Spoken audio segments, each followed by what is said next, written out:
Welcome, guys, to our Munich regional here, hosted by FUNtainment, and we're United Gosus, your CASA team for today. I'm Lorenzo Roma, and I'm here with my colleagues. I'm Robin Torres.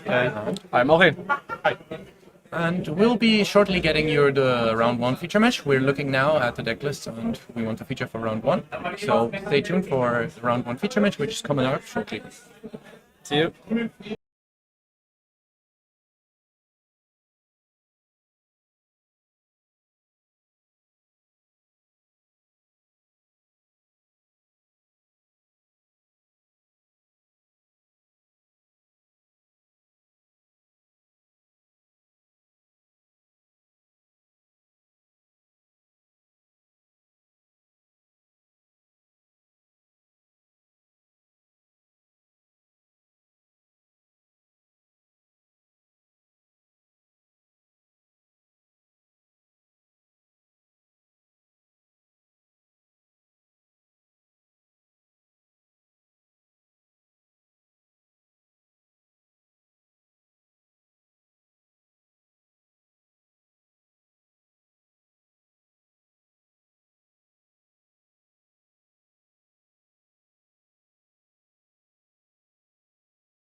2.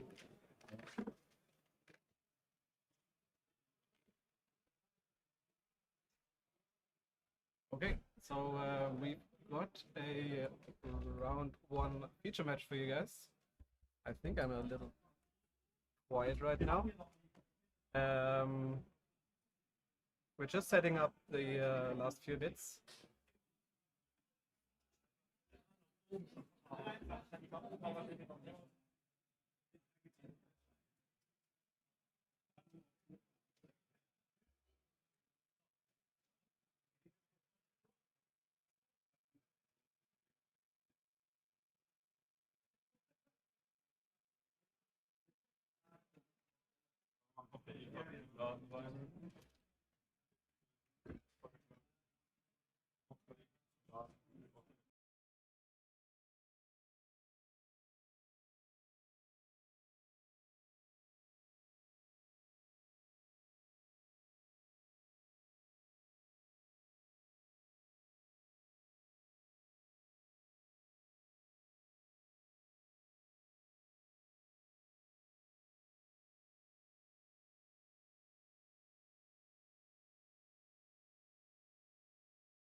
Alright guys, welcome to our round 1 feature match. We have your pairing and we picked one very interesting deck you're gonna see in a second.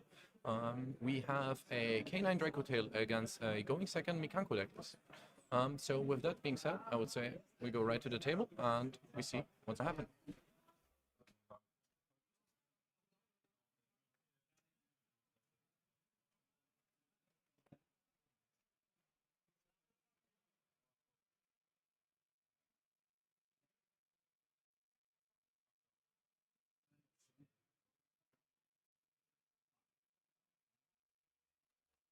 We didn't quite see who won the die roll here, but I think overall it won't really matter because I think here Patrick Hoffman is going to start anyway. And first up, we see a draw phase for Valos. So as previously mentioned, the matchup is K9 Draco tail and going second Mikanko. So either way, whoever won the die roll, Patrick is going first. So he starts off with a normal summon Joko. Might be a pretty weak start, or seeing the full Valos, he might just prioritize to go into a very quick Ripper and set up the quick play interrupt, which could be punished though by a heavy going second deck, especially seeing that he's on a lot of Kaiju cards, which can quickly deal with the Ripper and the quick play spell. Famous and amazing Patrick Hogan. Of course, here we see the first impact of the Forbidden Event list, because this would have been a very quick Paradise Smash a week ago.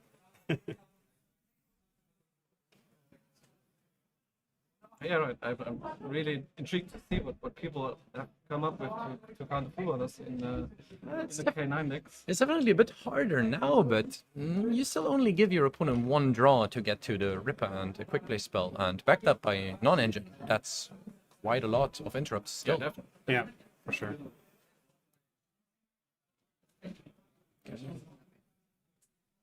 The question now is Patrick gonna continue with his plays, or is he just gonna leave on this? Of course, it depends on how much non-engine he has in his hand, But the Draco tail cards would be very impactful against a heavily spell-based strategy of Mikanko, where you get a lot of value out of that flame negate.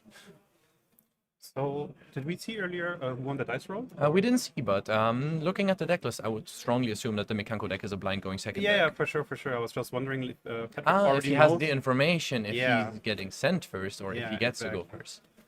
But yeah, I don't think for this round we have this information. Yeah, we didn't see, but it makes quite a Yeah. difference, because if he was sent first, I would Then it think would he be- will prioritize to Yeah. actually make some Draco tail plays.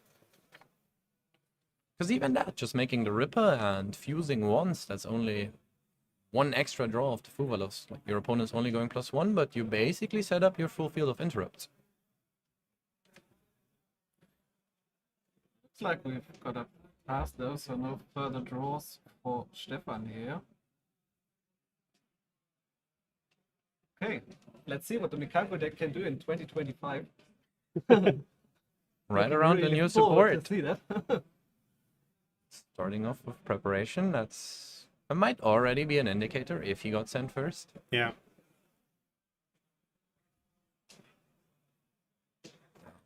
Do we see a draw and lockbird on resolution? Would be huge here.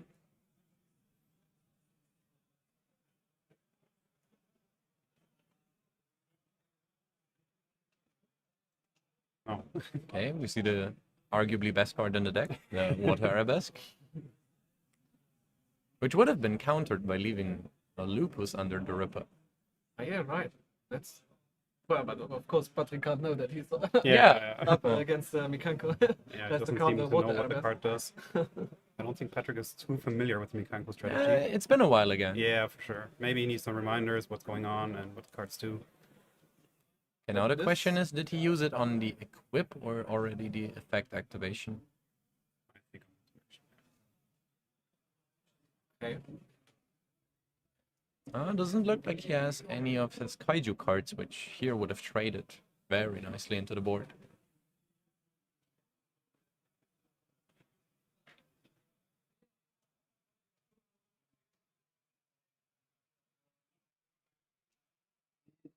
Werewolf looking at hand, though. Oh. That is a really unfortunate hand. Especially because he probably cannot resolve those Nadir servants at all. We're now checking if the ritual monster has to stay revealed to resolve its effect. And apparently.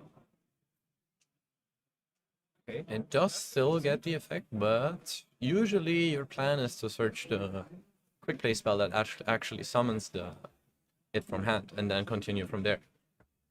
It can search any card, but still that is the strongest play to especially get multiple monsters on field, because in the end the goal of the Mikanko deck is to summon 2 to 3 Mikanko monsters, which reflect the battle damage you take. And for that, of course, he needs multiple bodies, and seeing the full Dogmatica hand here, basically. However, he can elect to discard another card. He could discard a Maximus, and then he could actually resolve one of his Nadir servants. He chose to basically Foolish Burial the revive spell. Yeah. Interesting here.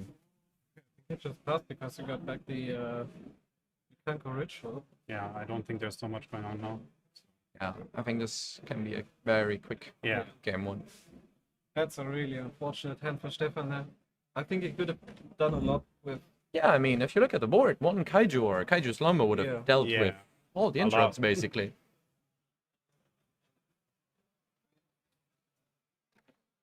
And even not having the 2 Maximus and having one their servant would have already dealt I with don't it. know how far you can get if you resolve one of the Nadir servants. I mean, you can at Because we- least force out the quick play of the. Afterwards, the problem is okay, he knows that Patrick has one Izuna in hand, and that already checks the Maximus summon, basically. Yeah. So the only Oh, thing yeah, he that- would have gotten is the send of Nadir servant, really, which I think at the spot you would just dump a Garura and hope to see one of your extender cards. Yeah. The issue is with no Mikanko monster in grave, the cards lose a lot of their value. Like you have to set up the one monster engrave to be able to revive and equip it, so those trigger again. But as we said, we see a very quick game one here. He knows the opponent's hands. He knows he can just go for game. There's nothing going on here. So. And that should already be it. No, yeah. Yeah, that looks like enough. Yeah, and we have game one finished. So let's go back to us real quick. Yeah, so we saw it didn't quite pan out the way he built his deck, which is very unfortunate because his hand was very poor. Yeah. As I previously said, one Kaiju and two Mikanko cards would have already been enough to basically seal the game there. Because mostly with the equip spells, you can play around the Izuna and not activate any monster effects in hand or grave. But it of course depends what engine you start with. And seeing no real non-engine there, apart from the Fuva, and we see in his deck list, he's on a lot of Kaijus actually, so it's very unfortunate for him to not see any of them. Yeah. So right now I'm seeing that Stefan is actually playing all of the Vanity cards in his side deck. So Vanity's Fiend and Jesse's Vanity. Oh, wow. Okay. So do you think he might that's go first for this game? It's always hard with those kind of things. Yeah. Because do you actually want to go first? I think think it's mostly like a more backup plan if your if you opponent know- sends you for. Yeah. Well, the problem is you can't know if your opponent sends you first. So Yeah. you do your risk it and side those cards in. Yeah. Good card. Let me check what he has left. Other Mikanko card. Well, they're all going second cards basically. We have Tron Lockbird, Nibiru, Ultimate Slayer, stuff like that. And for I think looking at the deck list, I think he's not gonna side a lot actually. Like his main deck is already pretty decent against this specific version of Draco Tail, because you will always expect some kind of K9 cards next to it. Yeah. And the Kaijus trade really well with the Ripper there. So I think he's gonna leave those in. I don't see a lot. I don't know about the Ultimate Slayers. Like they do gain some extra Yeah. values because you can send things like Garura. for sure. But I think his deck is fine as it is. He's gonna probably only try to side out maybe the super polymerizations, but those can be a bit awkward. Let's see. Especially, he has a Secretarian Dragon, so that implies that he values the super poly in this matchup. But we're gonna see here first if he actually wants to start with all his. Yeah. So that's gonna be finished. So let's go back to the table, guys. And yeah, they're still shuffling, but now we'll see who's actually going first.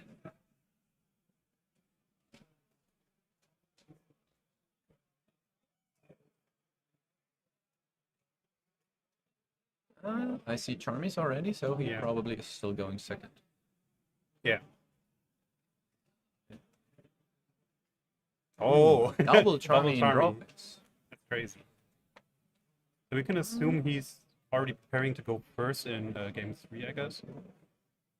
Yes. Well, we'll see The double with Charmy here is interesting because Yeah. the Mikanko deck to actually OTK your opponent, you need them to have a monster to reflect the damage. Yeah, So- I was just trying to say, if Patrick just says, okay, go. Yeah, Yeah. if That's he the passes, Oh, he there's passes. not much he can Yeah. actually like do damage-wise. And even like if he just leaves like an 1800 monster, you would need 4 Mikanko effects to actually finish the game here.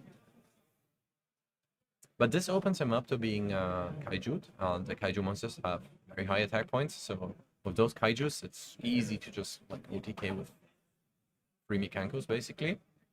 But Patrick still decides to commit a bit further here. Yeah, going for the first fusion. He might just add 5 mana and targets that have value when they're fused to use in his opponent's turn.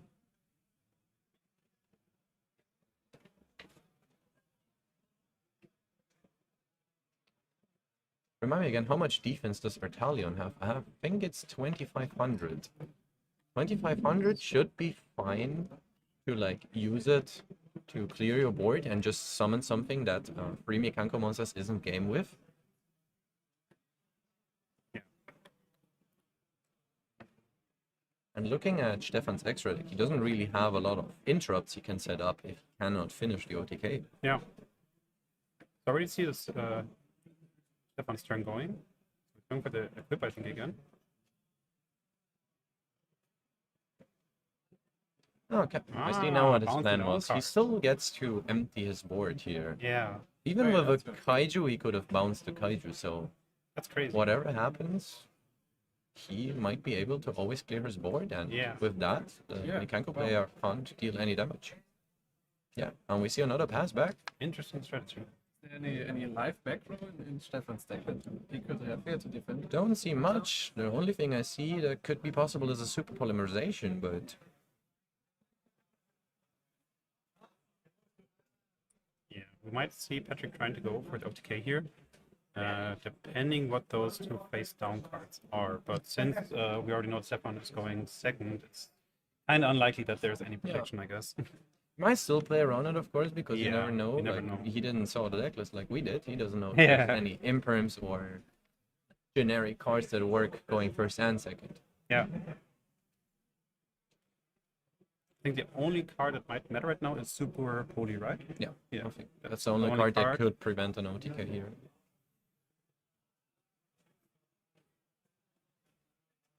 But with the setup he has, even a Secretarian Dragon can very quickly be outed here. And Yeah. He might even through a Super Poly still have enough gas to... Can he still fuse OTK. twice? Actually, does he have like the extra deck for it? Or You mean that he resolves two Super Polys? Yeah. He only plays one Secretarian Dragon, but he could still go into the generic Garura, Generic Garura. He has and enough, Mud but- Dragon. yeah. He does play two copies of Garura and Mud Dragon, but Oh, we have actually the first Super Poly. Or Madrig. might be a bit early bit here early, yeah. though. Because now Patrick gets to fuse again and revive the Artalion of its own effect. Oh, there we see if go. he And remembers it. it's Oh, actually it a was second actually one. two Super Oh my Polys. god. So I think if you might have activated the second one a bit later. I understand his reasoning that like Yeah, because one you gets have two. popped anyway. Like he's Yeah, just fair. declared the Urgula effect. But I think you would have had the second one for later. Yeah, I you, would argue that's if kind you of better. waited a bit longer, he might have at least prevented the OTK. But then again, it's very rough to just play into that board with so Yeah. few cards in hand. I think Patrick knowing that he just has to bounce his cards to avoid the damage is already like a huge Yeah, turning point. that's a Like, huge advantage here. That yeah, he I don't somewhat think- at least knows what to do in this matchup. Exactly. I don't think everyone would have known to do that and might have just actually been rushed afterwards. Yeah, definitely. Mikanko is a very niche strategy, and it also through the years deviated from a going first combo deck to a going second OTK deck. So not everyone will be well versed against playing it. But here it already comes up what we mentioned earlier. Like now he just gets to revive the Italian for free. And because he summoned the Mud Dragon, he also got to use the K2 to actually fuse.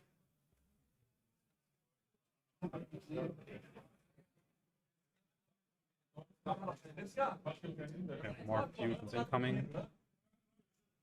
But I think at this point, I don't know how much is. Spell negate Yeah. is very impactful, especially with these few cards in hand. Showing all cards again. Just in case.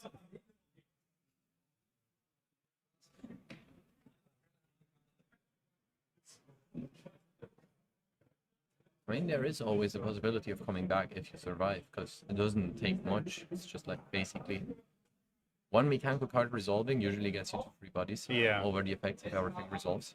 The problem here is just that spell negate is very impactful against a deck that mainly all of their starters are spell cards. And we also see no Ash Blossom in Stefan's deck, so it doesn't have a counter to the traps Patrick plays. He's not even playing one in the side deck, right? So there's no chance. No. So there's no chance that he could have actually avoided it even in game 2. Yeah, he's really prioritizing the high impact hand traps and Yeah. board breakers here. So we see Drone and Lockbird, but those most likely. I don't know. Hard to tell. I Yeah, think the it's way the way he built his deck, it's Oh, and it seems to be over. yeah. Yeah. That was very quick game 2 again. Okay. I will get Patrick for our player interview, and we will be right back at you guys. Well, the other two will stay here, I guess. I'll get them real quick and see you in a bit.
All right, we're back with Patrick Hoffmann, who just won round 1 convincingly against his Mikanko opponent. Patrick, have you ever played against Mikanko before? Because we saw you kind of played around the Mikanko strategy game too. I know not all cards, but I know the strategy about the deck, and I remember in the past I played against a friend on locals, he played the deck as well, and so I know some interactions, but I don't know the cards really. I don't know the effect individually, I would say, but I know the strategy that I want to OTK, attack your monster and also on. And after he activates Fuba and Purulia game 2, I was sure, okay, I just set my trap card, I can bounce back my Lugia, and then I can fuse anytime I need it. So he can't use my monster really to OTK me. Yeah, so basic knowledge Yeah. brought you to victory there. Yeah, Which yeah. is always great if you don't know the matchup by heart. Yeah. So you're a Draco Tail K9 Yes, I today. am. Is there a specific edge you found against the other decks in the format that you decided on explicitly the K9 variant of the Draco Tail? Not really. The thing is, big shoutouts to Neo from United Gosus. He built the deck really. I just play it because at the moment I'm not sure to play because next week we have a new set outcoming, and so okay, what's the call to play this weekend? I just say, okay, I like Draco Tail, so I play Draco Tail and just test a little bit the engine and all the gameplay. It will change a little bit when the new monster came out, but it's still cool. Of course, sure. Yeah. And the other option was Mitsurugi, but I can't play this deck anymore. I'm so tired.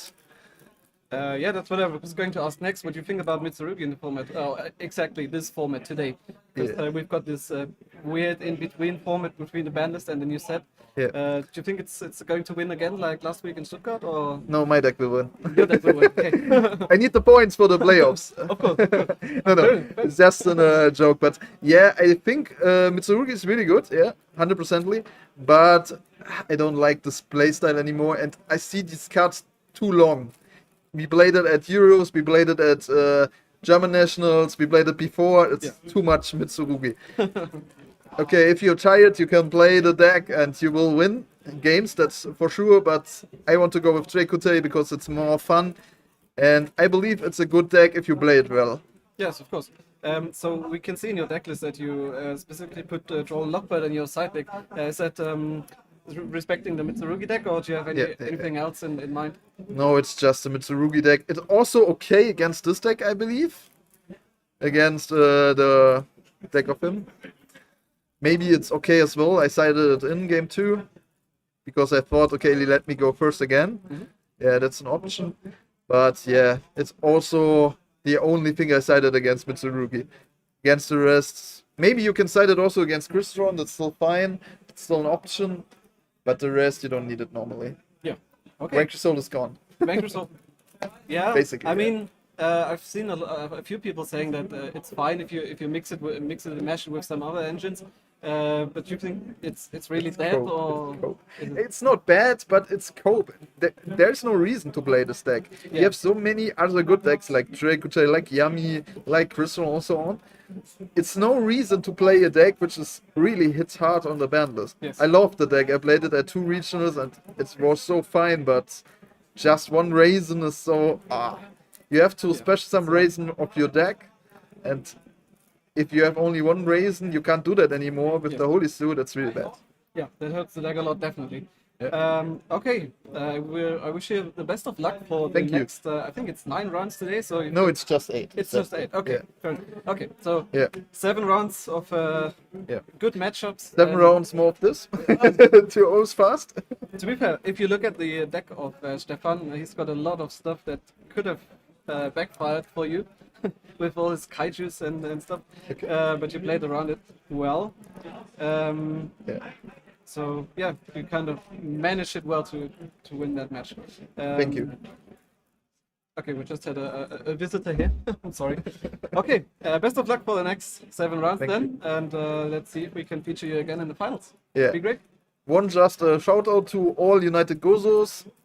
You have to go to United Gosus channel, go on Metafy, you can get coaching from us. We have a free server for you, learn a lot, and also you will play good tournaments. That's what I say. And last shout out to Aurel for the cool interview and for Neo to building this deck. All right. Thank you very much. And we'll be back in a few minutes with the next round. See you in a bit. Bye bye.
Welcome back, guys, to our round 2 feature match here. For round 2, we picked some more meta-relevant decks. It's a very standard matchup of Yami against Mitsurugi here. We have pure Mitsurugi and Yami with the addition of a few new starters now with obedience limited from the Forbidden Elements for this. So with that being said, I would say we go straight to the table.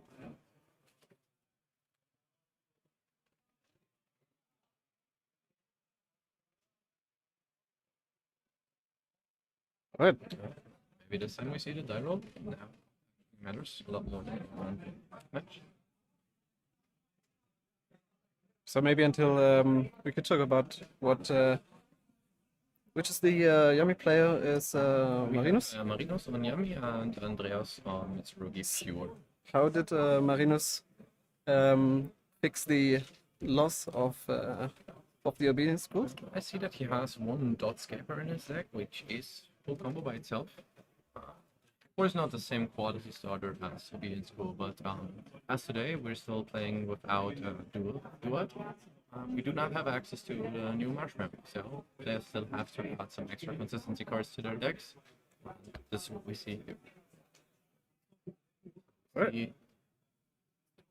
Andreas going first with Summon Saji. Is met by Ash Blossom. Can be quite a rough spot because you do not hard draw it or with tribute ritual modules that may be your only access to the ritual spot. Let's see here if he has any further extension. Did you see how the Saji ended up in the? Oh, I think he used Habakiri. Yeah, he used right? the standard Habakiri, Okay. summon it and attribute it. All right. Question Following now up with is Ramasa. just if he has access to the ritual spell. Yeah, Ramasa doesn't really do anything, right?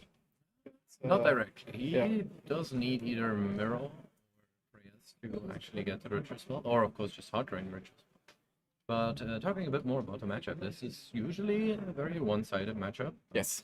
Mitsurugi sure. has a very good matchup into Yami, and especially going first even easier. Mitsurugi has been completely untouched basically by the ban list, and we see a great divide in power here. The matchup was good already before, and I can only imagine that now it's even better. So here we see he did actually open with the mirror, which here will be a way to. Oh, wow. Interesting. That's Well, rough. here could be quite rough, especially now he's on only 2 unknown cards in hand. I do see a spell though in Andreas' hand. See if The that's question is if that could be the pre-preparation of rights. with Yeah. The Huh. Mitsurugi mirror. That would be very unfortunate. wow. Okay.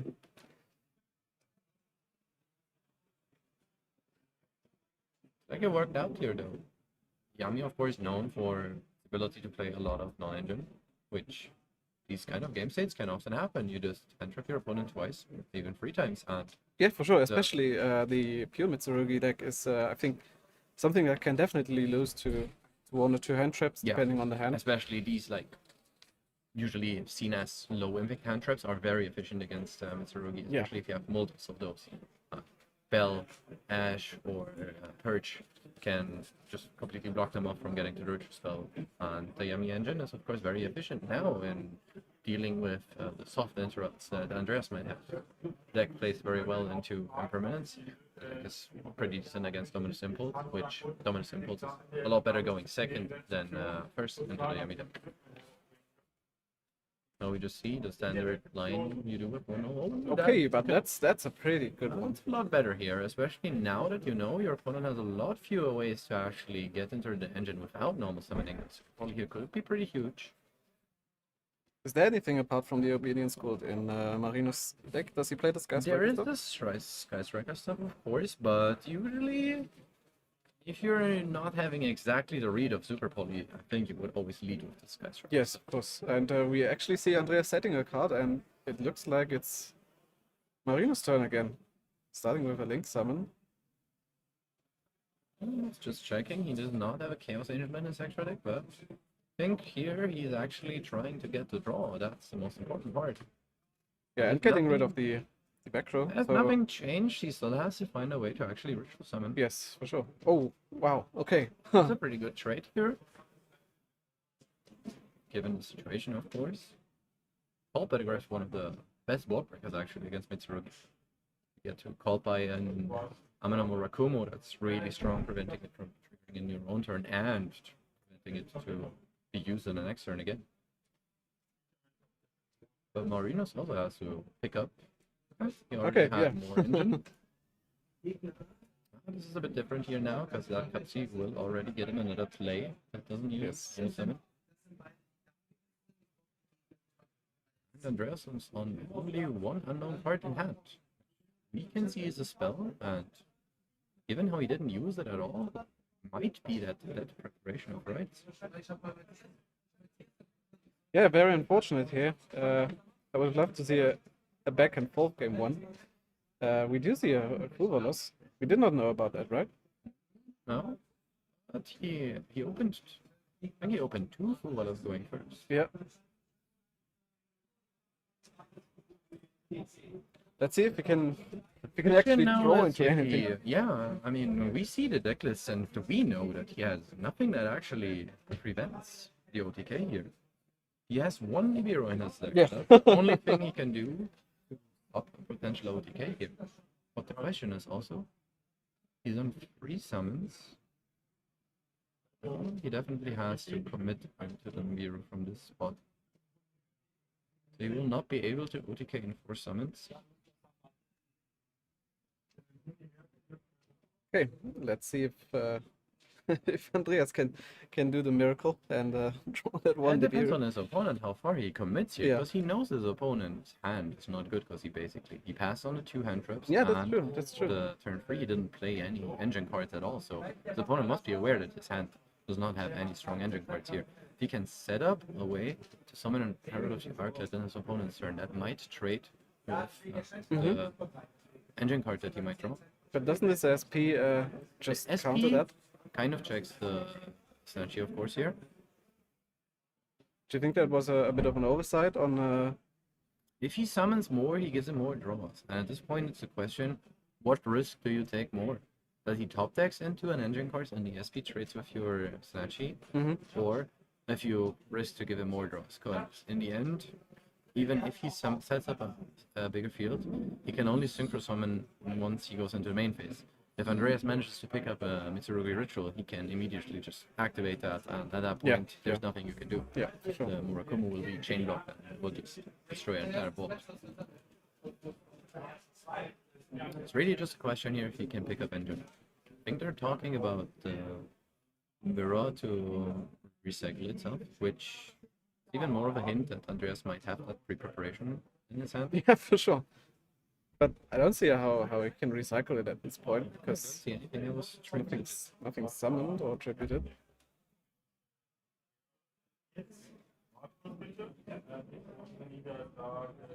Having a bit of a discussion here. I guess we've Not exactly sure what they're discussing.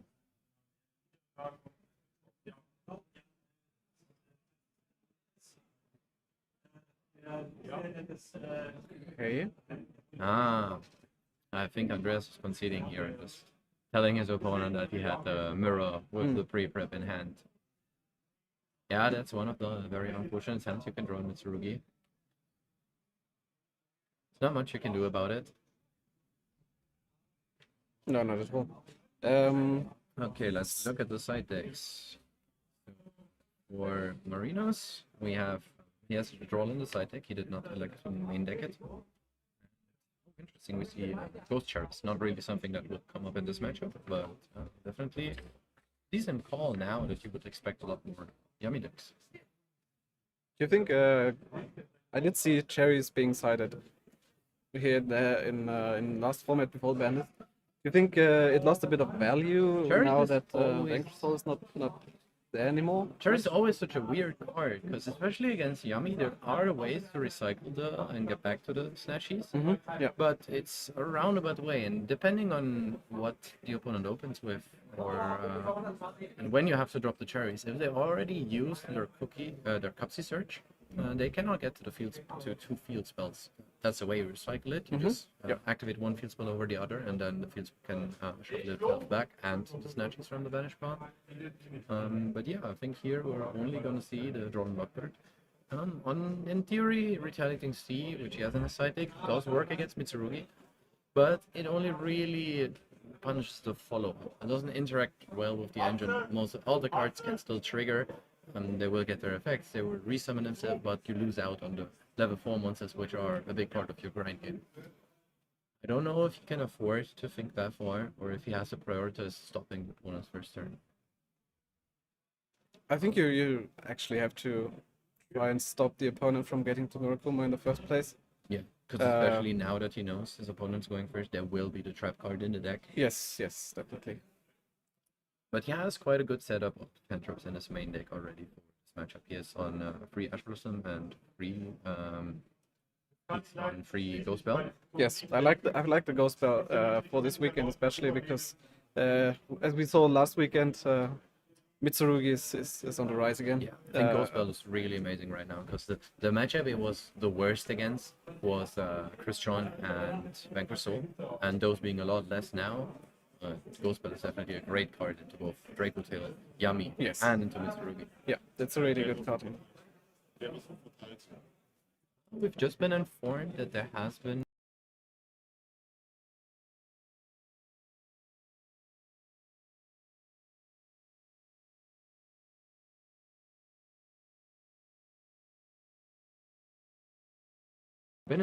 that. But wait,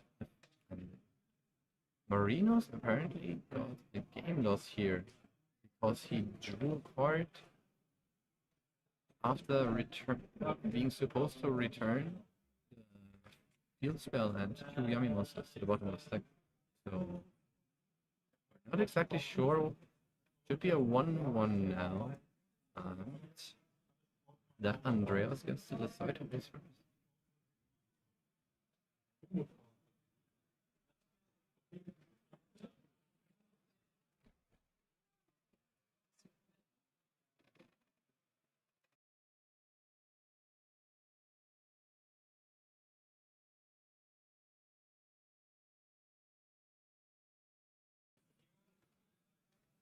Okay, so we see Andreas activated first.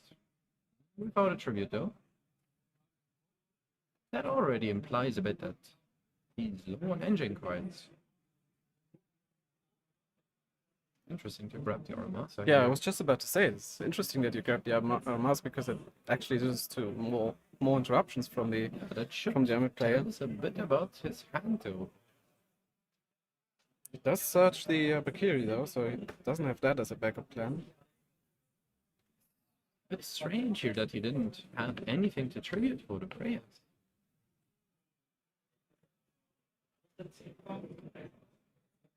The Ramasa is a bit risky because it can also just be imperm. Yeah. Searching straight up a Valkyrie. That cannot happen. And also, what is very important is once you summon the Aramasa and then go for the Habakiri, the Taji is able to get Dominus purged. Oh yeah, that's a big one. That I didn't even That think just of that right now. that's enabled 6 more hand traps too. Yeah, I think that was if there's no actual plan behind this You might- sequencing. Maybe he just has a lot of engine cards actually already. Searching those traps straight up. That must imply that he has a ritual in hand already. Yes, for sure. That's I don't think there's ever a way you search the trap before ritual. Do we see a draw? No, there's nothing on resolution. I think, if I saw correctly, Marinos has no non-engine at all. Yeah, seems like it. I did see an engage though. What does he play any special engage targets or just only on the Hornet drones. okay? It's gonna be a very rough task to beat this with no hand traps. I honestly doubt that there's actually a way for Yami to play As I mentioned through that. previously, called by the grapes actually one Yes, of of the course. best board targets you could draw. That's true. That's true. But then on the other hand, Andreas has already got the Yeah. purification in hand, That's the so problem here, that board is a lot stronger, and also we will see what he decides to do with his spare bodies, because you still have access to a rank 4 play and another link 2 after that. I'd love to see the Exoton here for the. Yeah, unfortunately, this round we will not be seeing any Fiendsmith cards here, but yes, that is something this deck can still do. We see that he's on the 1-nip, search of the Gallant Granite, which would be one of the preferred plays here, to just go into Gallant Granite, search in the Nibiru, and then link into IP Pro, most likely. That makes it even tougher for Yami to establish any kind of board presence, and you can play a lot more greedy with your interrupts if you know you have that Nibiru to force your opponent to play differently.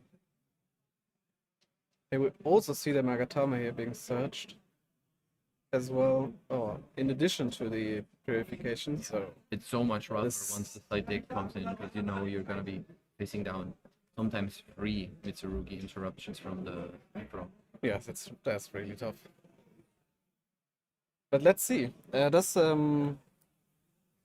Marinus play any board breakers at He's all? not really on There's board breakers. I nothing at all. don't see anything. There's really only that call by the Griff that could help here. All right. Or of course catching his opponent off guard and a chain that you can actually Dominus Purge or Ash or Bell the Murakumo, but that's very unlikely because usually that Murakumo will be chain blocked. Yes, for sure, for sure. Okay, now we see the Nibiru. Oh, he could. Oh, yeah. Oh yeah, That's that's what I another one. wanted to mention. But Also, he is playing the 1 Pachycephalo. didn't he normal summon the He did Aramasa? normal summon the Aramasa. But there a let way me to get it check out? the extra deck. There are some lines with Togaris, but he would have to get it into the grave. I don't think he can summon the Patch. That also could imply, though, that he already has the Nibiru in his hand, though. That's an interesting hand on the. I cannot imagine that he Andreas would hand. ever side out the Nibiru. No, not at all. No, definitely. not. Definitely not for the first. Here we see the Imperm picked up. Too late here. Which, yeah, it's definitely a bit too late. Especially since there's no IP which you could imperm in the draw phase. So there's nothing to target with the He imperm. did at all. prioritize leaving 2 ritual monsters on field to have more fodder for the spells and traps. Which makes sense, I think, in this spot. Definitely. If you have 4 back row and probably a Nibiru in hand, the IP would probably just be win more and giving your opponent good targets for an impermanence top decked. Just for safety also. If you, the only way you would lose here is that the 1 ritual monster you leave on field gets into the grave somehow and prevented from returning to the field. Yes. We did not see him search a prayers. So we don't know if he has a prayer set in those background. He did set 2 in addition though, which could also be Yeah. the super poly, which we saw. Right, yeah. Wow. If that's a super poly as well, that board is really That's tough to just- crack. That's just overkill at that point. Giving Hornet drones a read there. If there's any secret text on that card. We see he opens 2 engages, unfortunately he does not have a second target. By getting the draw, sometimes those happen. Would be very helpful here to have Yes, any for sure. chance of a comeback.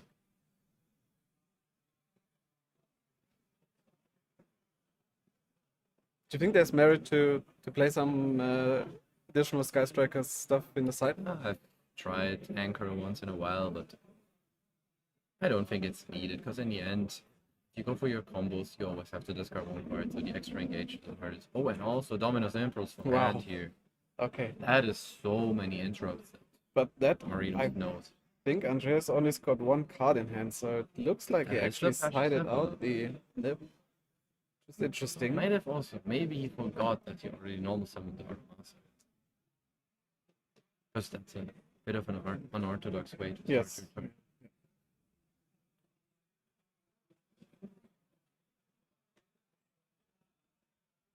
Question is how far he lets him commit now before he uses his interrupt.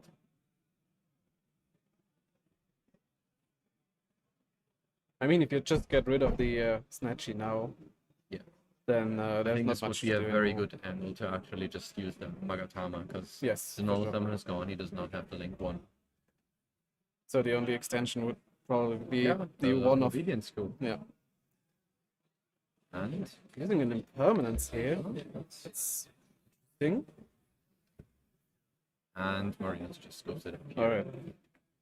He knew about, like, just the interrupts that he knew about were probably enough to more than beat enough. him, and he just sees an additional Dominus Impulse and Impermanence. That is just too much for any deck, to be honest, to beat. This is not just a Yummy issue. We see that Mitsurugi's turn 1 board is just really, really strong.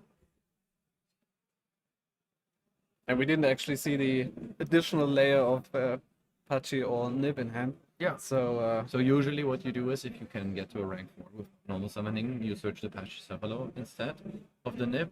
You can just normal summon it, and backed up by Magatama, it is really hard to hold it. and what is also interesting, Habakiri makes so the opponent's monsters lose 800 Yeah. attack, so it's really hard to attack So over the. swinging over it is Patchy. almost impossible.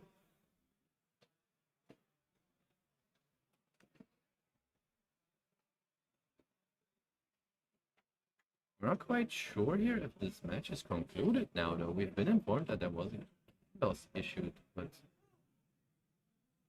Marius is shuffling his deck. Yeah, I do think that Andreas is siding right now. It looks like to me anyway. So the game loss was issued to Andreas, I think. There was something with the ritual spell they were talking about in the grave. Oh, I understand what happened now, I think. Andreas got a game loss in the middle of game 1.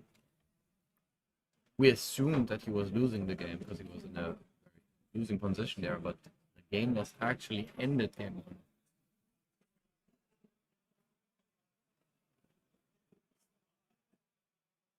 Right, so the score here is 1-1, and Yami player gets to go first now. Which, of course, is the preferred game plan for Yami, or That's a big advantage. most here. first We decks. see of that course. the side deck is 2-dimensional barrier and an anti-spell fragrance, which those cards could end the game very quickly, Yes, for especially sure. big backed up or a Herald of the Arclight.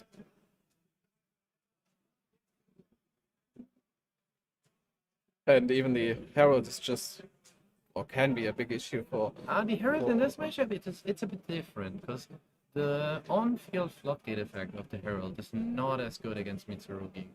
So as I previously mentioned, with being able to resolve all the effects under Retaliating Sea, you get to still use all your effects basically, and you just have to use the Herald as an omnigator to stop his ways to ritual summon. Yes. This is another big impact of the Forbidden Unlimited list here, because usually what Yami's game plan against Mitsurugi often was is to summon one Arclight on your own turn, and then make a second Arclight on your opponent's turn to just prevent them from ritual summoning them at all, because the other forms of interrupts from Yami are not that strong against Mitsurugi. Best thing you can really do is the Lollipop, the Shovel back from Grave, but the Book of Moon especially is very, very weak against Mitsurugi. Okay, we see if Fubalas and Rolex. It's met by an Ash Blossom. So I saw an Dominus Impulse, I think. And he opened the Wow. one of Obedience School. Is there the Huh? Impulse in hand? Let's see. In this matchup, I'm gonna lie here. Yes, there's the Sometimes you are happy to see that Obedience School, because that means your opponent cannot summon the Herald of the Arclight turn 1. That's true. That's actually, that's a very good point. And if you have a way to ritual summon immediately, that answers the book completely without ever being able to summon the Arclight. So here we see what we talked earlier, the substitute engines, just extra engine parts. Here's the Dotscaper going into the newly unbanned Inquiry Bow, reviving itself, and it opens up any of the Yami synchro plays here. Do we see an Ash Blossom here on the Cupsy? Let's grab this hand. He Oh, has the Ash wow. for the Cupsy. That is very Now it impactful. is really a question if he has any further Yami boxes. No, he doesn't. So let's see if Andreas can play. It's an exact we've- mirror of game 1. Game 1, Andreas got 2 hand traps into a very weak field, and now we see the same on the different. And it's interesting to see that these low impact hand traps, if you draw multiples of them, still can end the turn. Yes, for sure. Especially against Yami, which is more or less Usually, yeah. known to Known play to very play through these these- soft hand traps pretty well. Oh, but we Wow. hear the draw and lock working. That's rough. Especially after extravagance, that is very impactful. He's on one card in hand, and Andreas has to know that there's no way that is a Yummy monster. No place at all. He's banking on the fact that he might not be able to do anything. Any Yeah. Yummy Okay. here.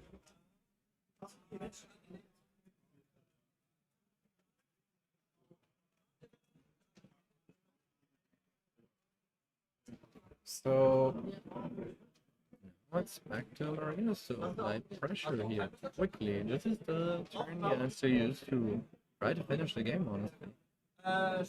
yeah, sure. He can't really pass back to Andreas with These few 6 cards cards in hand. and only the interrupts from the Yummy engine. Yes. He It's has really to rough. try to finish the game here.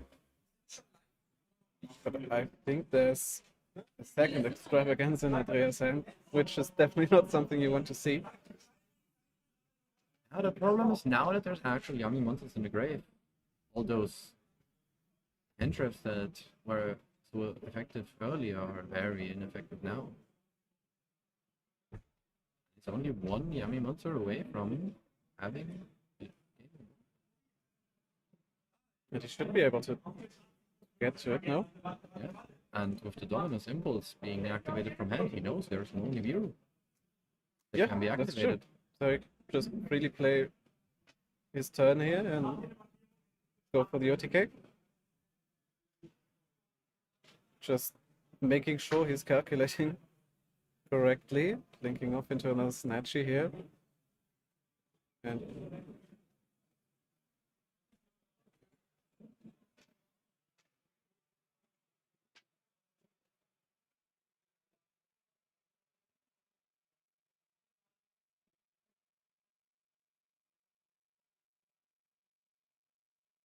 It's basically just going through the motions here.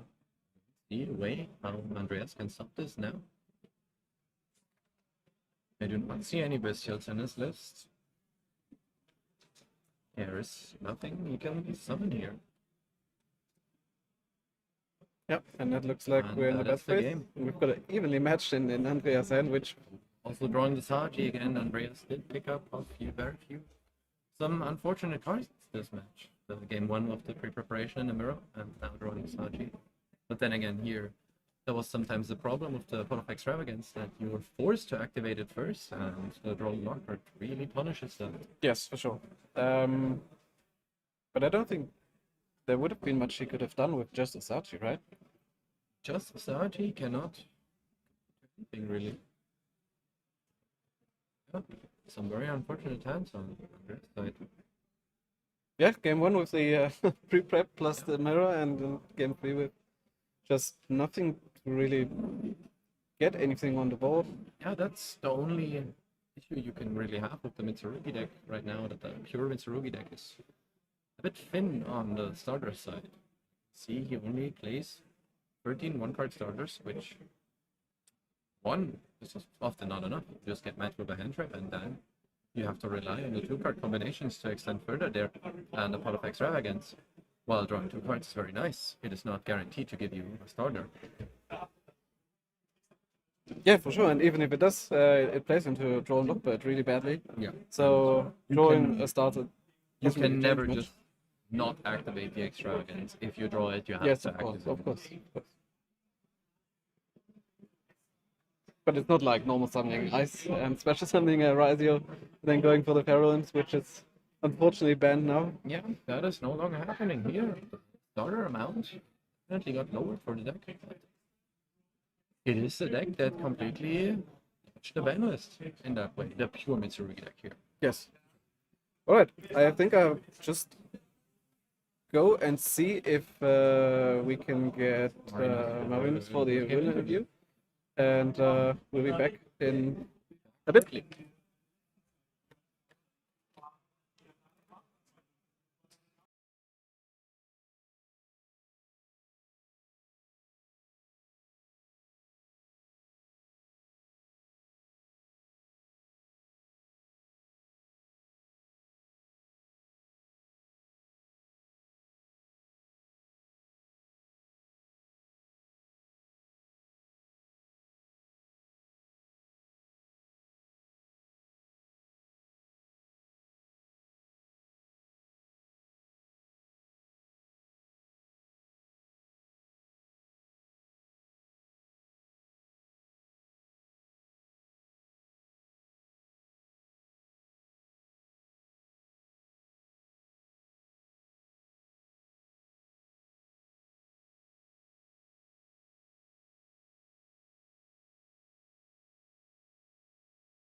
Right, guys, we're with our round 2 winner here, Marinos. First of all, congratulations for your win here. Thanks a lot. Especially against a matchup that is usually known to be very tough for Yami. So how did you feel going into the matchup, seeing that you're against Mitsurugi, especially going second in game 1? It's really a tough matchup. I didn't felt so great. His hand was decent, I would say. I opened pretty few non-engine, and so I kind of thought I'm going to lose this game. To be honest, if there wasn't the situation with the game loss where we messed up the game state, I think I would have lost it. So I guess lucky for me, even though it's kind of bad way to win a game 1. Understand. So we saw that you had an Ash Blossom and a Ghost Bell in game 1, which was... what was your choice in choosing Ghost Bell in the main deck this weekend? I think it's a pretty underexplored format right now because we are right after the ban list, but before the release of the new main set. So the problem is it's a very diverse format. Some really targeted hand traps that were pretty good in the last format, I think, fell out of favor, like Ghost Ogre, because Vanquish Soul is much less popular now. And Ghost Bell covers the, I think, 2 best decks in the format, Yami and Draco Tail, pretty decent, even if it's not the most impactful, but in pair with some other hand traps, it's good enough, I think. And many other hand traps, I think, are just too weak in one of the 2 matchups. Mm-hmm. And also what we saw, Ghost Bell is really good against Mitsurugi, actually, because you can hit a lot of their starters, being the pre-prep, the prayers. There's a lot in combination, as you said. If you have multiple of those, usually known as low impact hand traps, they can still end the turn, as we saw here, both in game 1 and 3. Yeah, especially against Mitsurugi, it's pretty decent because it kind of works as a board breaker. If he tries to revive the Murakumo during my turn to Raigeki my field, which is a pretty strong interruption against the Yami deck, Ghost Bell can work as a board breaker, in quotes, to stop that interaction, which can save you some games. Yeah, and we also saw that you substituted some of the hits from the ban list by playing an extra dot skip. But how do you feel about the consistency right now in this weird 2-week format where we do not have duet yet and no access to the Marshmallow? I think the consistency is not a problem. Yami has basically infinite consistency if you want to. You can play Dotscapers, you can play Sangans, which I played up until yesterday. There are so many cards you can play in theory. I think the much bigger problem is the card quality. It's such a huge difference if you have like 10 normal summons or a few less, but in exchange Obedient Schools, for example, or Marshmeow post support. The Dotscaper is pretty neat, I think, because it's a target for 1/1, which resembles a full combo by itself, even though it's pretty weak against hand traps if you play the line. But there are like no other good level 1s you can special summon with 1/1, so you have less normal summons and more special summons if your summon gets removed. Yeah, I understand correctly. And so we saw game 2, he went first and did quite the unbreakable board there. Of course, completely fair for you to go to game 3 there after you saw the unknown interrupts of Dominus, Impulse, and Imprint. That board was just completely unbelievable. Yeah, I opened, I think, 0 non-engine in that game. Exactly like in game 1, I drew one of the Yami field spells again, because I always do. 2 engages, so 1 more dead card in hand, so there were way too less cards to play. Also, I had 1/1 with like 1 monster, and this was my normal summon, so it's... That board was... There was more interrupts than you had cards in hand in the end. Yeah. The extra ones on top were just too much. And game 3, how did you feel about him starting with the extravagance when you had Droll and Lockbird in the end? Game 3 was a scary one because he had a very non-engine heavy hand. Even though I was able to stop the Fuva loss, the rest of the hand traps were so strong, and I passed on basically nothing except some hand traps of my own, which are either extremely strong against Mitsu and stop the turn, or are a very low impact if he has right engine hand. After he already wasted 3 cards in hand, I was like, yeah, okay, draw could be okay, and one lower impact hand trap, maybe this could work. And the moment he started with extra, I was like, okay, if there's no call by the grave or something like that, I'm in a pretty good spot, I guess, because Mitsu can play around draw, but not if they start with like a draw card as first action. Exactly.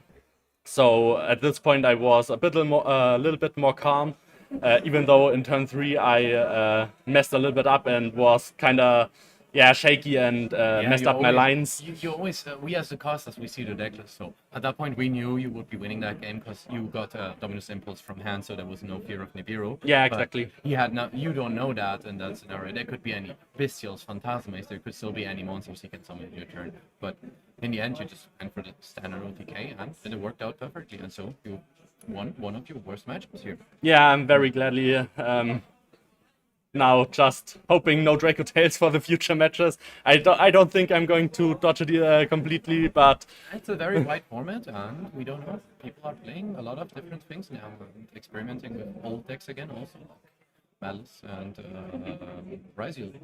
Both are decks that people are picking up again. We will see throughout the day what people end up playing here. yeah, of course, during round 1, if you went through the tables, there were like 10 games and 20 different decks. It's So, crazy, actually. with that, I wish you the best of luck for Yeah, the rest thank of you. the tournament, and we'll be seeing you guys in round 3.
Hey guys, and welcome back to round 3. We've got 2 players now with some, kind of interesting decks today. Yeah, a deck that is making a resurgence now, the Ornament Riza, which is one of the decks I'm personally a big fan of. Yeah. So we're gonna see what the changes in the Forbidden Limited that meant to that deck in an indirect way. Yeah, and for his opponent, we have a normal deck for him, and it seems like the players are already ready. Let's go over to the table, and then I think we can start.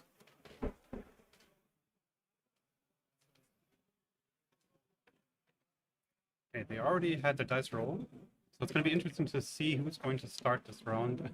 Like Murmur's start could be already interesting. Yeah, very big here. Okay, We do see that Tim is on the Droll Lockbird in the main deck though, Yeah. which could be a huge factor here. So we see the Oh, yeah. draw phase Purulia Purulia. here. Already starting. That is quite impactful against the Yeah. Riza deck. Yeah. Well, Purulia lately has lost a lot of its value against this deck, and specifically it's even better than Fubalos. So he's still trying to start something now. Let's see. Do you know how far he can go on the draw? Or It's very hard on the Purulia because Yeah, Purulia. most of your summons are from the hand. All your extensions, the Dodo cards, a lot of it is from the hand. So, question is, does he know the matchup? Because yeah, that's the question now. How far you have to play here Yeah, to for know sure. that you can actually set up any field to protect Yeah. his field. But the problem is also like the Mermaid deck going second has that. we have And the another. Meowls as well. It's not as good More as Purulia, but it's still like Yeah. just hinders more ways to extend from Tim here. So we can already see that Nikita is actually playing. Let me check. Yeah, he's playing all 3. He's also playing Fubalos, so obviously he's like kind of prepared. Oh, that's an interesting approach. Oh, We see talents even here. more. Yeah, talents. And that's interesting though, because if he takes that Dragoons here, there is no way There's no way of for that. him to play. It would depend on the top deck here. Using the talents now kind of implies so that he plans on stopping here.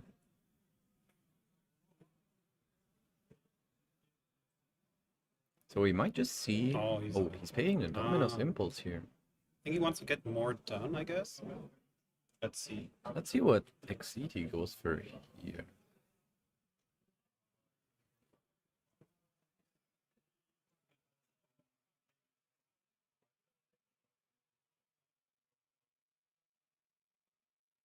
I could have seen a world where you just take that Poseidra and just hope your opponent does not draw into any starter. Yeah, for sure. Because now he's giving him more draws after the talents. I'm also like kind of perplexed right now why he's still trying to go on, but I mean, Yeah, it's and- weird because like usually if you talents, you're planning to stop after that. Otherwise, you would just commit more and then talents after your opponent drew more cards. Or maybe he's trying to go like for a full endport here, where he's trying to lock his opponent out of the game, I The guess. problem I see is he's not main or side decking the Arch Nemesis Protoss, so... And also, in this matchup, it's a lot harder to call the water attribute. Yeah. But I don't know what he plans to set up here to actually really completely stop his opponent from playing. Yeah. So, let's see. We already have like 2 Charmeries and 1 Imperm. What else do we've got? We have like Nibiru, something we could draw into, and I think that's actually, and the Impulse obviously we already saw, but I think that's actually it. Nibiru and Ash Blossom. That's the only Yeah, cards. but just with the engine. Like Yeah, if I you know, give I know. Mermail too many cards in hand, and especially he knows there is already a Poseidra and a Dragoons in hand, which that alone is Yeah. a big push into a board. Oh. I think Tim is thinking about.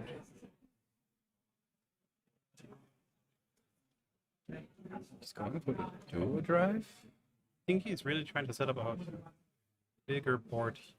Maybe he's not that afraid of Murmur, of like how it's gonna break his board, or like maybe trying to break his board. We see this Dalich dragon here.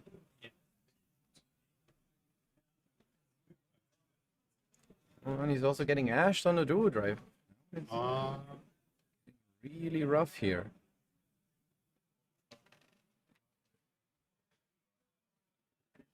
He makes the Star Leech Yeah, per for target. him detonated, not to be targeted, but Yeah, but is that good enough? weird. Detonator is not that great of a card against Mermail, to be honest. You gave him so many draws and his hand is so big. Yeah. Like, how many cards does Nikita have right now in the hand? I'm not sure. Like, He drew two, I from guess. At least. Ice, X, Sword, and the Dodo Warrior. That's So crazy. he at least, and now he drew 5 Now- cards off of the Perulia. So we're still going on. I think he's going, actually, like we said, with a full board. Yeah. Yeah, the nice thing here is that the Duo Drive is still boosting the Star Leech, so Yeah. the Star Leech itself cannot be targeted now Yeah. because it's at 2000 attack. Great interactions. This, like, I think this is the board we're going for. Yeah, that's all we can really do here. Yeah. It appears that Tim has picked up a hand with a lot of engine, so Yeah. I he think did not feel comfortable at all just passing. yeah, I think he wants to go all in. But he has like one card left in hand now, I think. So it's basically only the board, most likely. Or do we know this card in hand? I don't think so. I don't think so either. So with some luck, it's maybe, I don't know. If it would be, what's he playing? Draw a Lockbird. That would be crazy. I think at some point though, if it would be Droll and Lockblood, he would Oh. have drolled into him. He would have trolled himself in his own turn. I guess, yeah.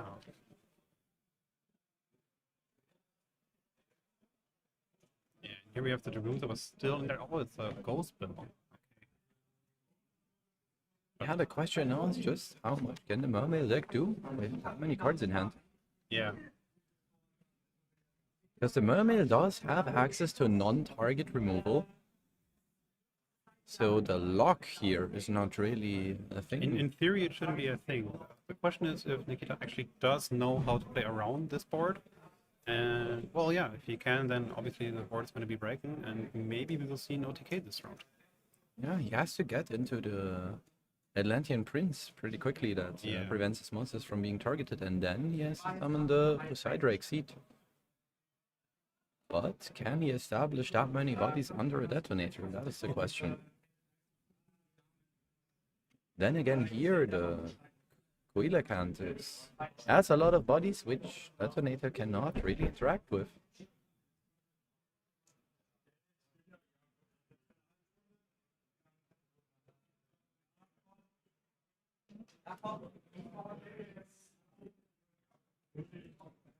We see the Abyss Shrine pitching the Shadow Squad. He's searching for the Ice Jade Mirror, maybe. That's an interesting tech Yeah. card. It would give him quick access to a Chao Feng, though, which into this board, That would be crazy. that is pretty strong here.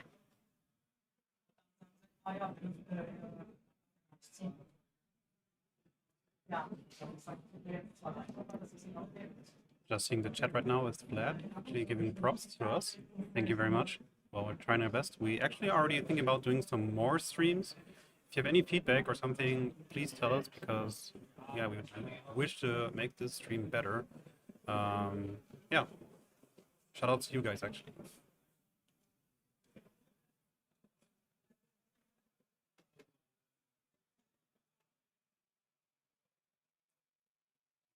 I'm still searching. They're still resolving the Dragoons Yeah, here. there we go. Like 5 cards in hand now? Yeah.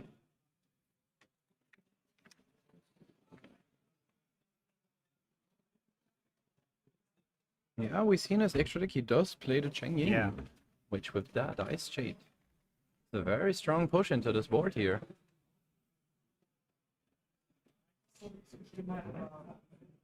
I am not sure though why he's triggering There we have the first boss. effects here. Couldn't he have discarded anything other than the Prince here? Yeah. Because of course Prince being mandatory to activate. If he had any water monster that would not have an effect. There would not be any room for the detonator to counter that Cheng Ying play.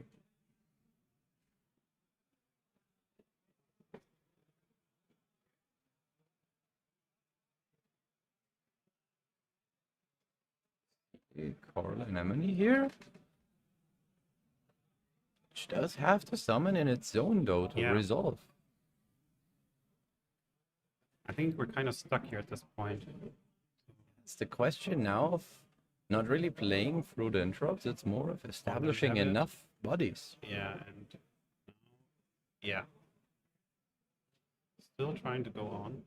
Maybe he's trying to play like through the whole detonator and then going from there, I Yes, guess. but he has used a lot of his hard ones per Yeah, turn I know. effects here. Even the prince already used its grave effect. Now, does he play any extra targets here? I'm not sure. Pretty standard list here. Yeah. Don't think there's any fancy text or anything. Oh, that Ice Shade would have really been his Yeah, push through yeah. this board.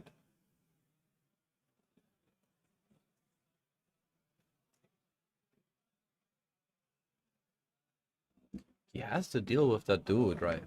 Yeah. That is his main priority, because After otherwise, that's gone, I think we're good to go. yeah, because And- him right now is also on no guaranteed follow-up other than that duo drive. Exactly. He has a dual drive, and then he has the card he will draw next turn. Besides that, there's nothing going on for him. So, if we get to clear that, I think that's good to go.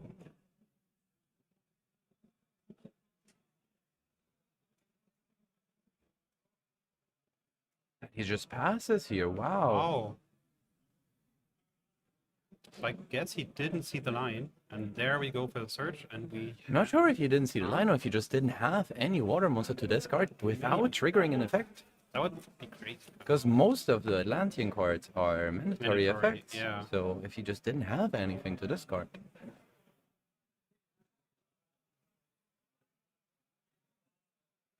There would have been a world where the Dragoons just searches Mulling Glacier though if you're planning be to do that crazy. play. Yeah. If you just need a water monster that does not have a grave effect, Yeah.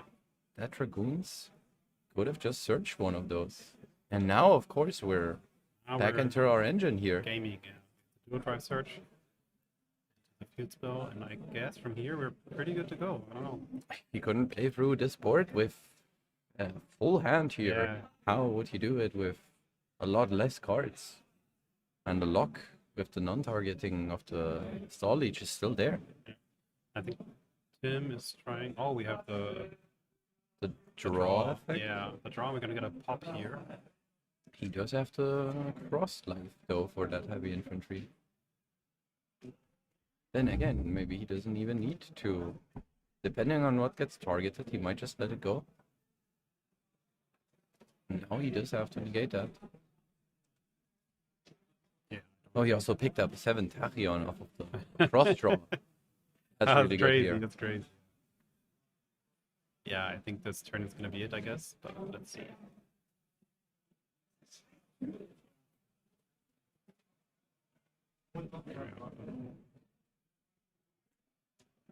Cutting the deck real quick before, and yeah.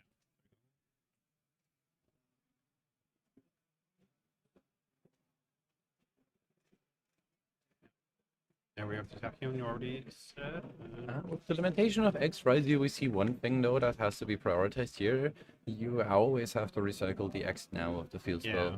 You have to really prioritize that to keep a flow of Rizial names in your deck that you can actually resolve a whole chain of searches from the X to sword. Yeah, I haven't even thought about like because now of course we have the ban list, and well obviously this week is like kind of a different meta game since next week we have the new set dropping. Yeah. So this is a kind of like a 1 week format. But do you think this is still a strong contender going forward, like the Riser deck? I do think that Protoss is a very good card, and with the new set, the Onomat part of the deck actually finally gets a card that banishes itself to make the Nemesis flag live, to not need a normal summon for that. So we can always do it basically. Yes. Exactly, because now you're kind of locked into not having to normal summon for the flag or doing a very convoluted play of sending the flag with the Banshee and then reviving it off to Garis. Yeah. But with the new Onomatukage, which is also just amazing for all the Onomat cards because it is counted as every one of those, so every card can search it. It is just an extender. It recycles extra deck cards from your graveyard. It's a really great card for it. But of course, as we are not playing with the set today, he has no access to the Monomatokage. So that might be the reason why he didn't choose to even play the Protos, because it makes it a lot harder to actually go for that. Yeah, I mean, in this case, it's actually good for him since he has no draw or no dead draw against Mermaid. I guess. Yeah. It is very hard to call water with Protos Yeah. unless you play a specific rank 4 into your extra deck to do that. Here we also see one of the interesting things for the deck is playing the Tratrix Rafflesia with the Gravedigger's Trap Hole and the Ryzeal Plasma Hole. If you start with one of the Dododo warriors in your deck, you can actually make the Rafflesia before committing your first search, so you can counter Droll Lockbirds with it. So let's see.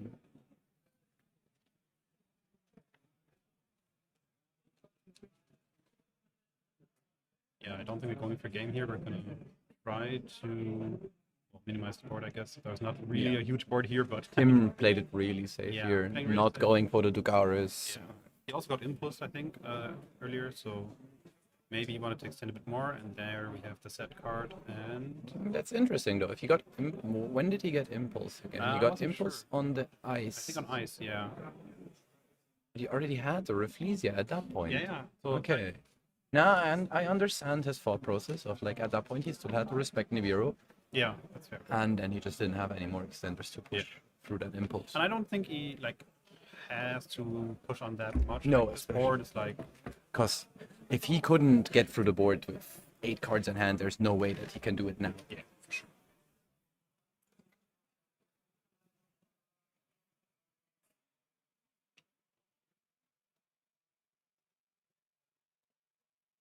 Assuming he has the same engine cards as last term, if he Gravedigger Trapples the Sidra here and just cross negates the Shadow Squatting Grave, it should not be anymore.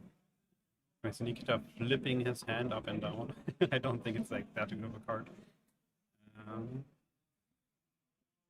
Did we already He test doesn't it? even. He's trying to resolve the Shadow Squad, and Oh, Tim is thinking about negating it with Cross now, but he also has the Plasma Hole set, which can also just trade with the Neptibus.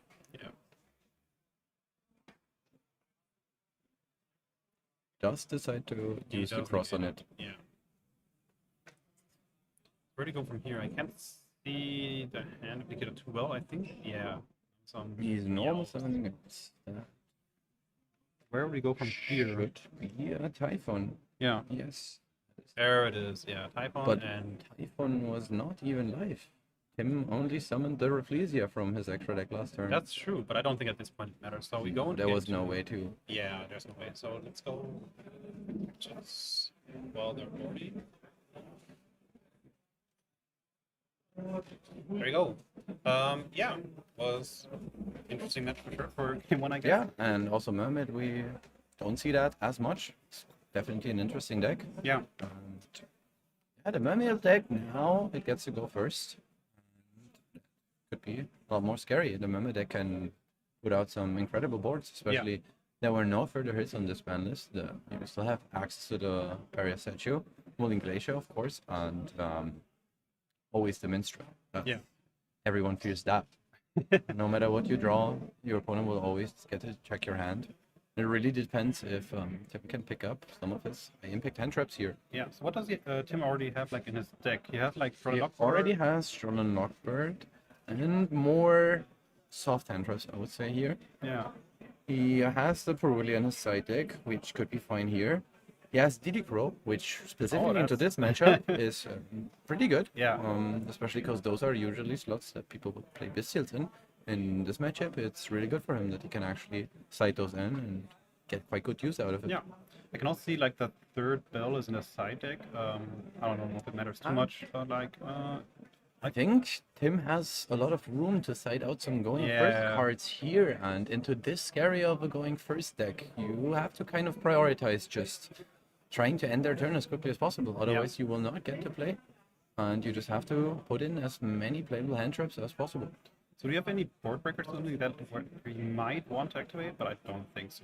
It's not that easy because the problem with Mermaid is they will always, if you let them combo in the combo, they will see your hand. If you have a board breaker Yeah, there, they they will won't pray take it. accordingly. And they also have sometimes haven't checked the list yet. If he plays that, they have the. There is a way to actually remove the minstrel banish card forever. Yeah. So depending on if he gets to the minstrel early and sees board breakers, he will just adjust his board, and also you will lose cards from the Mulling Glacier. So Yeah. at some point, it is not reliable anymore to play with 2 or 3 cards in hand into the non-engine the Murmur deck still has. Do we have any going first cards for Nikita here?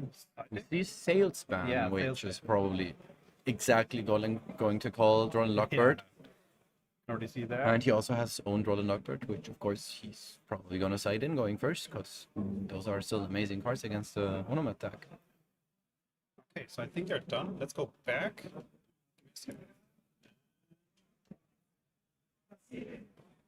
There we go. I think they're basically done. Tim's still shuffling.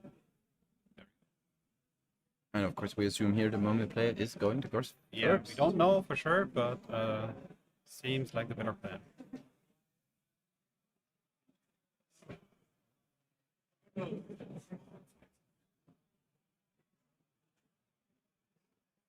Yeah, I see more chat. They're happy to make it.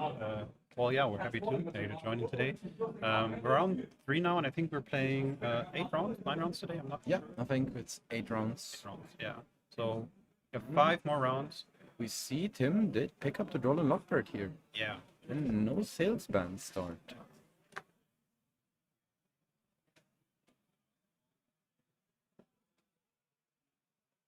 See us row 2. There's also an imperm. There we go. But he hasn't even checked what he wants. The Neptunus is a cost, so Yeah. he should. Maybe he did use the imperm on summon.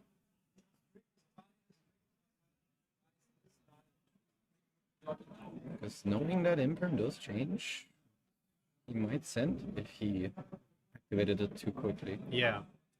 Oh, and there we have the plus He and- decides to go for the Fuvalas instead of the Droll. But it's actually nice because now he baited out an Ash and can still draw luck. Question is though, Was this still correct? Yeah. if he already gets to resolve some of his effects, he wouldn't have gotten. Yeah. So we're gonna see a search for 1 card here, and after that, most likely we're gonna have a Jordan Lockbird here. Yeah, there. Now we he go. has access to the Elocant already. Let's see where this hand goes. We have 3 cards in hand left.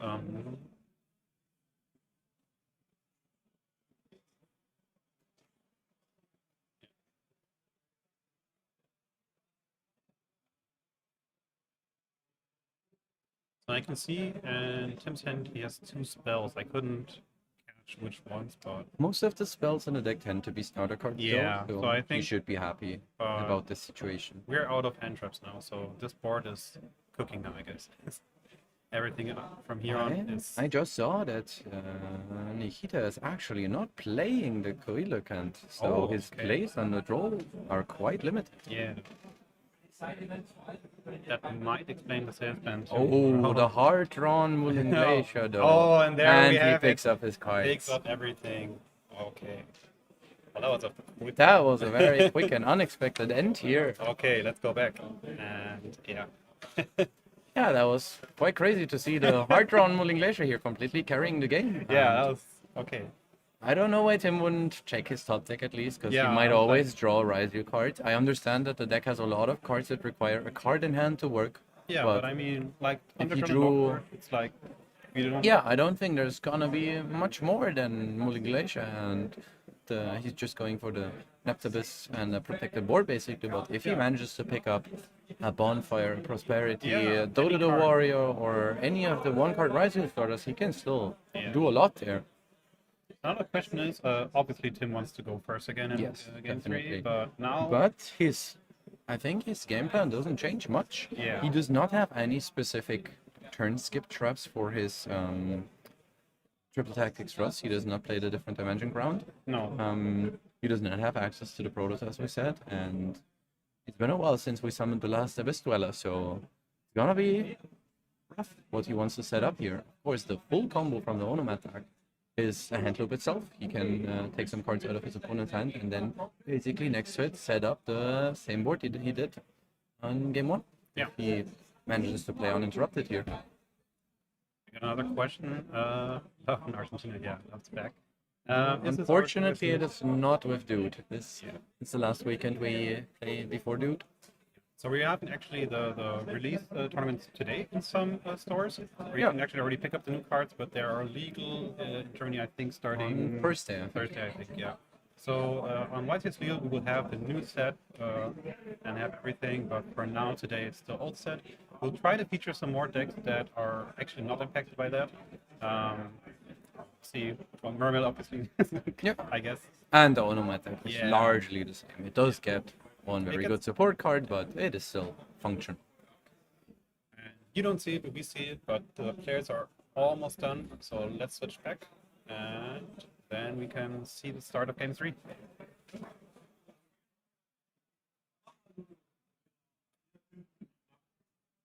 So I think they are still checking life points again for game 3.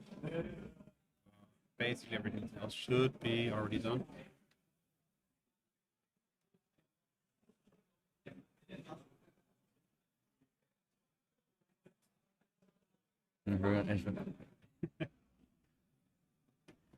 That's the most handsome cats ever. Yeah, that's for sure correct. Okay, so we see Tim is definitely going first now. There's no question about that.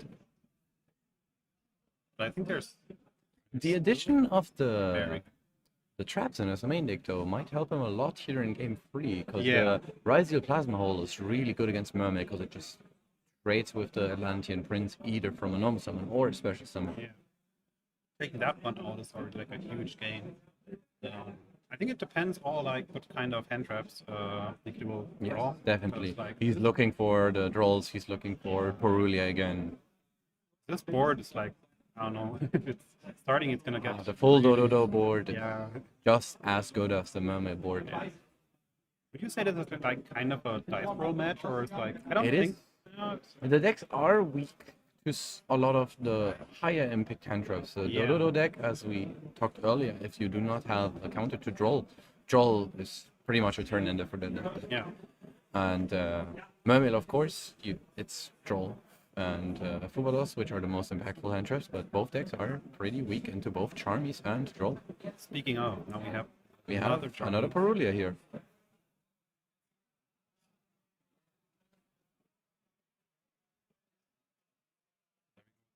first summon. And Ice here is Oh, and we draw and the into Fubados Fubados. as well. The next card is already getting drawn. Oh, at this point, he has to commit into at least Detonator, though. It is. Sure what he wants to summon. Defense. I'm surprised he's not going for the Star Ryziel here, so he is maybe planning to push this turn 1 further again. Maybe, And then Ash on the sword. I think maybe because he like hard draw steroids. maybe yes. I can see one from an offer I think in hand, so that's already like a good card for sure. Oh, this is crazy. Like Ash Blossom. The question now is if he, as we said, game 1, he might want to. Oh, we know what that means That here. is crazy. And there we have, yeah. We all know what this means. And he flips it and draw phase immediately. Yeah. This is like a one-off in his deck. That's crazy. So, Yeah, like, it's just triple Obviously- tactic frost target. yeah. So I would assume maybe playing like 3-3 or something like that, but wow. Many people, Yeah, many and- people value the board breaking capability of frost to be able to side it into some matchups. Opponent reading the card again, and Yeah, there's nothing you can really do there's here. nothing to do. I think The best you can do is maybe summon something to swing over that Castell, but is that even worth it?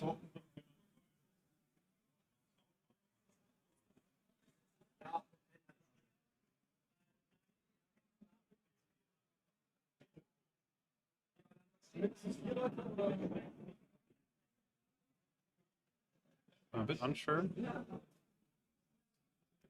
What exactly are we waiting for? I think he's asking if... Oh, it's already been a pass. I think think Tim so is too. up already. Yeah. Okay, all cross. There we go. Oh, he's trying to get some in the gray. Yeah, that is sometimes the problem Yeah. of the Castell, is Shuffling his that back you itself. do not have any follow-up. Yeah. Then we get one extra draw here. Let's see. Maybe he doesn't have a start. Oh, I think it's gonna be passed back to him. And now the game is wide open again. Yeah. Even though we have a turn skipper, it's like Tim We basically might have himself. another turn skip in form of the Droll and Lockbird, though. Two Droll and Lockbirds in his hand. We have Anti-spell fragrance. That is very interesting, seeing as Nikita is on 0 spells Spell, in his yeah. deck. Does he have any spells like that he might have actually signed? Just- Maybe call, but maybe the salesman actually. Yeah. But I don't think it's here at this point. But oh, there we go, and we have a we're popping the back row, and we have the John Lockbird here. But this anti-spell fragrance may This could come back to bite him. Yeah, Because exactly. a lot of his starters are in the form of Yeah. spell cards. because Tim is hoping like drastically for any kind of starter card. There we go. Oh, it's Dragoons and And what is he sending here? let's see. A prince. Okay. The Prince? Oh, he's bounced. Yeah, he's Yeah. on. Maybe we do have spells in it. That's crazy. Like, What why could would this telegraph? Yeah. Could he bounce the anti-spell now? Because we could have just bounced cross, right? Yes. Doesn't matter at Yeah. this point. And that cross cannot even be activated Yeah, with exactly. the... Because and- anti-spell would have been active then. He mad. Yes, we're questioning ourselves too. I mean, we have the deck list, so we have perfect information, but even most mermaid decks, they do not have a lot of good spells. It is basically just prosperity called by and talents most of the times. I think Tim wasn't really aware of this, so I guess he was trying to. Maybe he thought like some board breakers or something were coming Yes, in. Like, that's the only thing uh, you can really think Feather here. Duster or something like that. I could get behind that. But then again, the Dodo deck in its combo can search a counter trap Yeah. to check against board breakers. So I think we're going for Battlefields here, if I see correctly. Yeah. And then we have the Marksman effect, special summon from deck. Yes. Yeah. That looks like game on board here. It should be game. Oh yeah. Yeah. A Of course, marksman Marksman. attacking, a play we haven't seen in this decade, maybe. His secret effect many players today don't know anymore. Special from deck, and of course it's during damage steps, so there is nothing that can be done here. And then we have 1-8 again, and that is game. That's a wrap here. Okay, so we will go back to. Yeah, okay. So that was a crazy game 3, I guess. Yeah, the mermaid player did pick up the right hand traps in the matchup. Yeah. Tim also drew pretty good hand traps, Yeah. but the problem is he just No couldn't. starter, and then He couldn't advance his engine efficiently. He always had to play under Porulia and both 2 Charmies in both games, with the addition of Ash Blossom to stop his follow-up here. yeah. And that was very rough. Okay. We'll make a short break, actually really short, because we're gonna get Yeah, our winner going for our back. interview, and then see you in like 2-3 minutes.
Hey guys, and welcome back.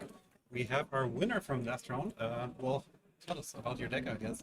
Well, I chose to play Atlantean today, Yeah. and because like I like the in-between mode of coming from a bandless and being before set, it's like a very comfortable time to Yeah. play the deck. So this is your normal deck, or do you usually play something different? It has been my normal deck, and like I varied from it, like the past events, but like now I'm back to my normal. Let's say. So, will you be in Sweden next weekend? Or? Unfortunately, not.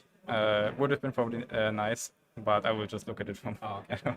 Well then, okay, let's hope that you do good. And well, about game 3, we saw Tim flipping the anti-spell. We were kind of perplexed by that for 2 reasons. First of all, I guess we thought that Tim wanted to get to his starter cards, and any of them being a spell would have been like the fiasco, because normally usually doesn't play that many spells at all. Yeah. We were thinking maybe that he thought that you might have sided in some board breakers. Maybe, we don't know, but even then, like, his engine should be good enough actually to stop you if you could play through. We were wondering, was like, because in the moment he bounces a fragrance card, couldn't you have also just bounced his cross actually? Yes. Sorry. Yeah, sure. Go ahead. It was not really relevant in this moment You wanted to because go for game anyway. like I had game, I knew his hand, I think. No, I didn't, No, but there like was, one card left, I think. there was like Nibiru that would have ended it, but like everything but that wasn't Nibiru was Yeah, fine. that's fair. And I figured like he might as well just reactivate. Oh, he could. Oh no, yeah, right. I didn't think about that. He couldn't activate cross. No, I just didn't think about that he wouldn't be able to activate cross. So like I should probably, Because I shouldn't have done that. Yeah, yeah. Only Nibiru, and then getting back the cross, and then hit pass turn. Yeah, That would be nice. that's like, a nice good. for you, I guess. Because Would have been a then- good play. Yes. Yeah, I don't think it mattered because, as you saw, we had the marksman for game, and a lot of players actually not even knowing anymore. Oh, that nobody you knows could- about it. nobody Like knows never. it. Only It's a players- 10 by surprise. Yeah. Only players from, was it 2015, I think? Back then. Okay. I think, I don't know if you want to talk about a certain game. Oh, Game I 1 mean, was also... I was like trying to win game 1. I think it was possible. I just like had a plan to make Agerine so everything is not destructible, and then like I just focused on that and like sort of like fumbled because of that. Yeah, So- or like, I think if you would have needed some card to not activate actually, because I think Exactly. Yeah, you Because like I needed to use Agerine in hand and then send something that wouldn't trigger, so I could do exactly that. You have searched what's it?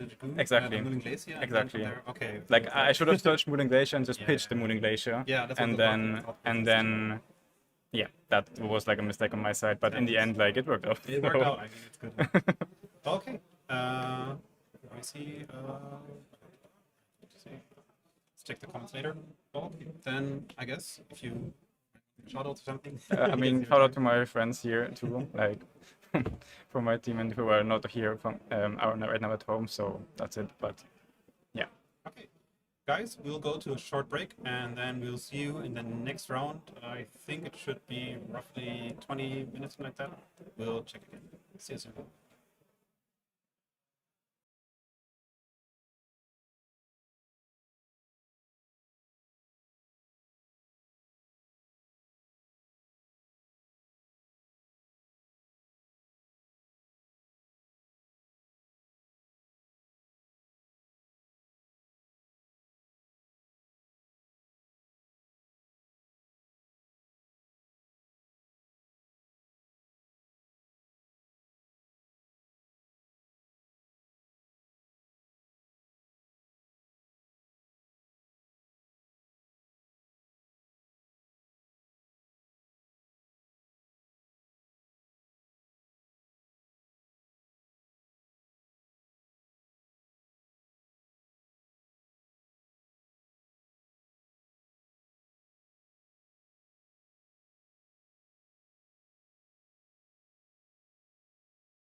Yep.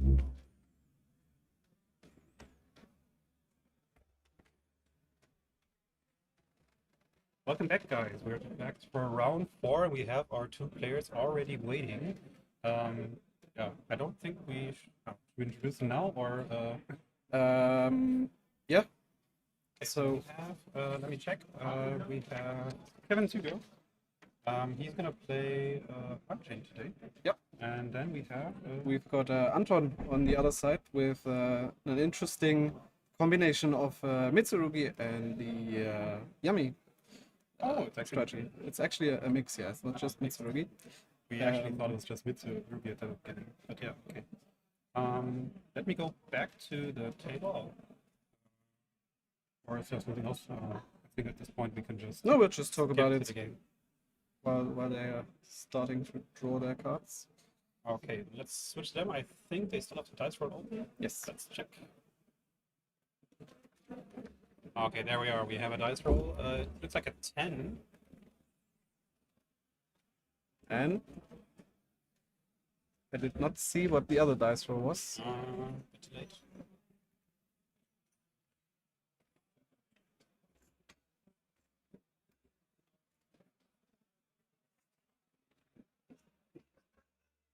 Okay, so looks like Anton won die roll. Yeah. And starting off strong with Cookie. So that's already a great start for him. That's for sure. Could you just pass me the deck list of Kevin so I can have a look what we can expect from this turn? So it looks a lot like that Kevin is not on much non-engine. We only have 6 hand traps and then a small handful of breakers. So I don't expect we're going to see any hand traps from Kevin for this turn because the only ones he's playing is Ash and Fuvalos, and those 2 would have definitely been dropped earlier. The decks are Unchained and Mitsurugi with Yummy. Yeah. So we'll be updating the screen in a bit. A second.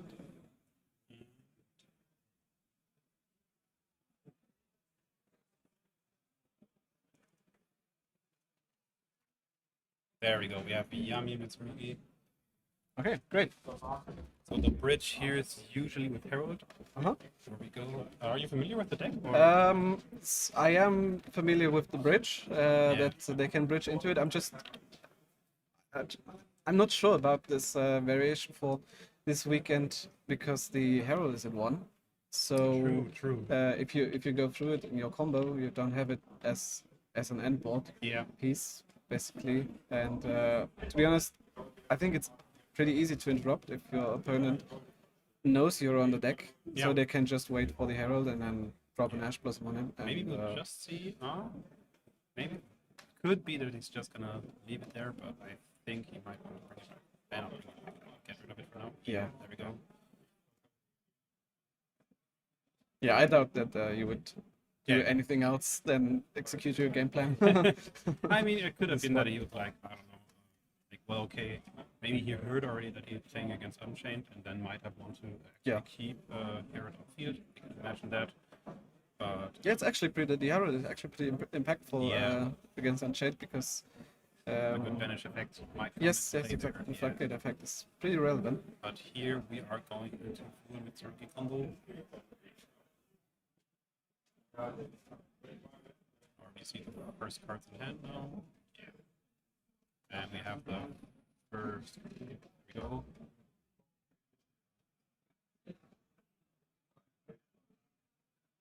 So I'm just trying to see if that's a big Mitsurugi engine or if there's just the bare minimum.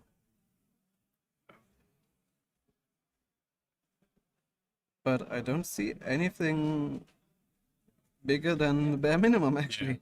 So it's a bit complicated for us behind the scenes actually, because our deck lists are actually in German, and right now we see Yeah. the German deck lists, and all the time we have to translate them in our head, and I'm really trying to not speak out German names. But yeah, okay. So To be fair, the Mitsurugi cards are Mitsurugi the same. cards are fine, luckily. But, I'm seeing some Lecker cards, and then every time yes, I- very confusing. prompted to say some other stuff. But yeah, Okay, so it back to yeah, the back to- match. it doesn't look like Kevin has any interruptions, but I don't think he cares that much. Yeah, the Unchained deck is Yeah, really yeah. good at playing through boards. Yeah. Though I'm not sure how well it can play through the Book of Moon effect on the Yummy side, Yeah. because we all know that the Unchained deck likes to link summon. So you basically have to have in hand the what's the name? The guy that popped from hand. Not the big, not the big dog, but the blue dog. no, the other one. Oh. It's been so long. No, not the shower. The small guy, the level 3. Check in the decklist. Aruha. Yeah. Aruha. Yeah, that's the name. So basically, what that card does, it can pop face downs. So if you get booked, you can just specially Aruha from hand, Yeah. which is pretty solid, but still you're losing bodies. Do we know the end board for this deck here? I'm not entirely sure. Yamitsu? For the Yamamitsu, Yeah. I'm not entirely sure, but I assume that it's just a mix of the standard Well, yeah. Mitsurugi end board and then a minimum Yummy end board. So without the hero, obviously. Yeah, obviously. Going on, but I don't think it matters too much. Let's see, so we're setting some cards already. I think it was a set prayers, I think. Yes, we got the prayers, and I assume that we've got the Yummy surprise Yeah. search through for the combo. So, So it's a good spread of interruptions here.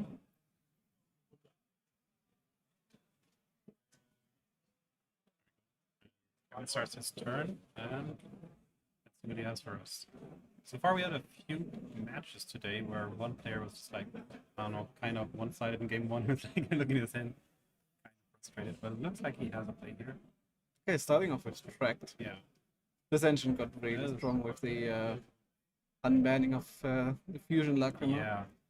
And I talked to Marvin Kamara last week, teammate of Kevin, and he said they haven't really tested the new ban list much with the with the banning of Moon, which definitely hurts the deck. So I'm looking forward to what they found out to how you, or if you can even bridge into the Fiendsmith stuff. Still. Maybe. We'll see it later. But yeah, for now, you see a standard Fiendsmith combo here. Yeah. And Oh yeah, just check the deck list. They're actually on the Mellow Melody. oh, that's So- the rank 3 one, right? Yes, yes. Yeah. Doesn't he have like a secret? Yeah, it's some Obviously- attack modulation, I think, Yeah, I don't or think double that's- attack. Make a second attack. Yeah. Like make it second attack. Well, you can target any gen. Yeah, so basically you can do 2-8 damage on itself, so it doesn't matter at all. But it's like a nice bridge actually. So we can go from Unchained to Fiendsmith anytime you want if Yes. you're in the combo, Yeah. obviously. But yeah, Of course, it's a bit harder because you can't use the big dogs to go into the yeah, Fiendsmith. yeah. But that's Um, okay. I guess. But yeah, you got a lot of level 3s. You've got the tour guide, Yeah, which obviously is level 3, and I know you already get have the full level 3. Yeah. combos with normal Exactly. to guide. So yeah, but so far we're just seeing normal Fiendsmith combos. Nothing. I think there's an Ibiru now from Yeah, looks Anton. like it. which is The alt Just art. I think interesting. it Yes, is, it's yeah. the I think every time I see it, it's like very confusing. it confuses me every time. It's pretty interesting spot to the Ibiru here. I think you could have disrupted this a little bit differently. Yeah. Of course, you get back the Mitsurugi stuff, Being tributed, so but we're good to go here. interesting that he adds back the Murakuma from Grave. So we know one set card is prayers. I unfortunately haven't seen what the other set card was. It's probably surprise. Surprise, Yeah, I me guess. surprise. Yeah, the most likely card. So on this point, we could always still go into like a synchro with surprise and then get back some more cards and then more interruptions. Yes. Let's see. Maybe Kevin doesn't even have. It seems like he still wants to do one play. Yeah, I doubt that he Yeah. can't play at all because this was all just from the track. Yeah.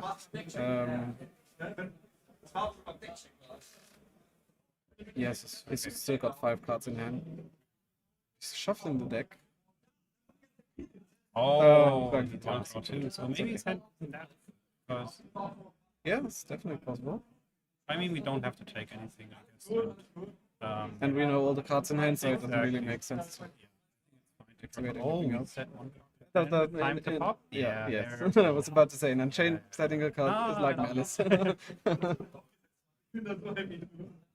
Okay, so yeah, we've got the prison popped by the Shavara, so we're going to see a summon from deck.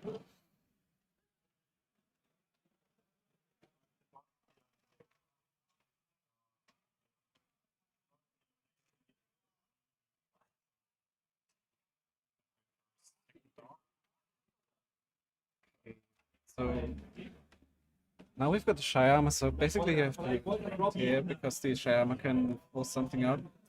Time to go into the synchro, I think. Yes. There we go. And this could maybe force out a battle phase, I think. But I don't think.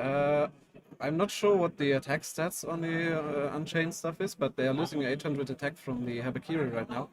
So it's They're probably 1-2, and I think it's Lollipop Yeah, so have they- exactly 1-2. yeah, but the monsters from Kevin lose 800 for the Habakiri. Yeah, that's what I'm saying. Like, Okay. they're both at 1-2 right now. So Yes, the yeah. monsters at 1-2 attack and okay, 2 defense. And but here, yeah, we're tagging out.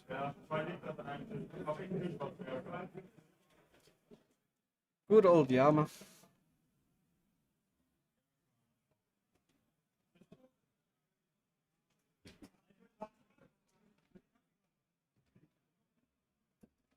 I think this is where we want to pop one card. Question is, what do you really pop with? Yeah, popping the link.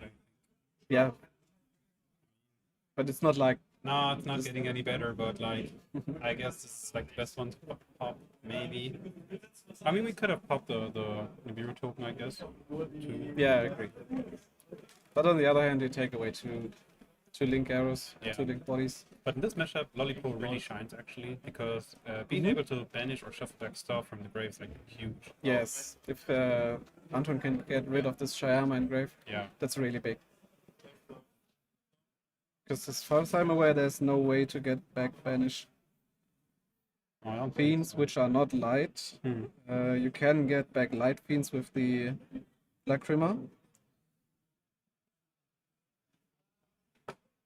Interestingly, Kevin doesn't play that Lacrima, the Oh, fusion okay. one. Yeah. It's definitely True. interesting. But I guess it's a space issue here for the Unchained deck. We see a droplet.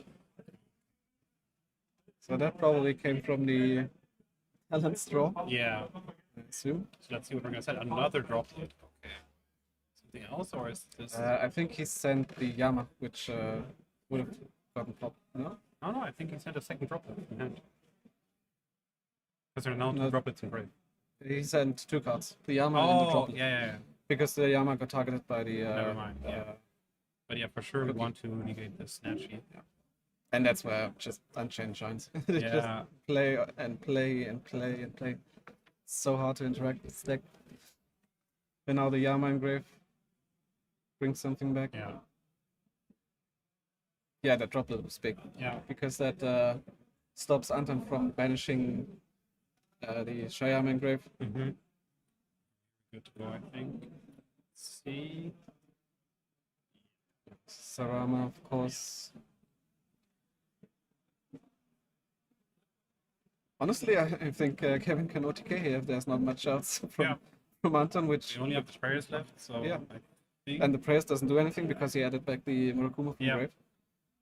Unless there's. I have no idea why he did that. Kind of I'm not sure. We see one bell in hand. I think he's Yeah, the bell. checking. The bell. Good. make a difference here. He's checking when he wants to activate it, but it seems like he's kind of unfamiliar with the Unchained stuff. Yeah, for sure. Yeah, so Yeah, I'm guessing this will prompt the there most we power, have yeah. yeah. Yeah, you kind of have to do it because if the Aghanim Day comes down, you lose a card, and that's what 5-8 damage by itself. So let's see. Yeah, here now. Yeah. Now the Shayama comes from grave, the Aroha, and we get another body And this from is Nick. where we just go on.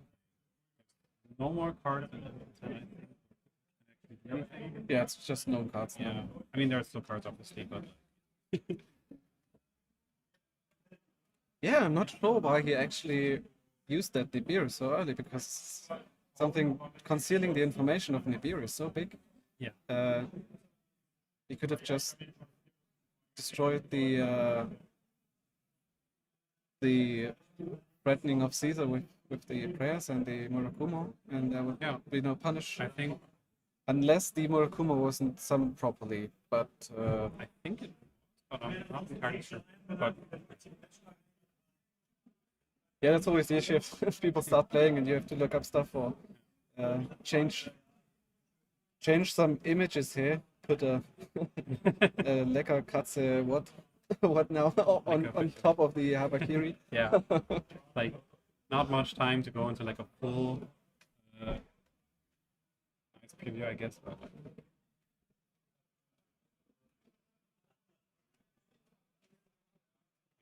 I think Kevin is thinking here. Was not summoned properly. Okay, yeah, that makes it kind of obvious. Which is weird though, because I would assume this is like the standard line that you summon the Murakumo properly, so you have it as an interruption. That's basically a game plan of Mitsurugi.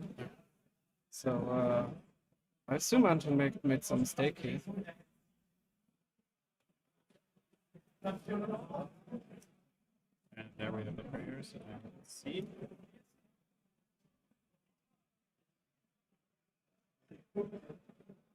Yeah, there's not really much Yeah. that players can do. It's probably being targeted by Shayama to destroy. Or just activate it because he can. I think Anton maybe wants to check if Kevin can his turn or not. Maybe he's not sure. Oh, he uses something from here. Okay. Yeah, but that was a mistake then, for sure.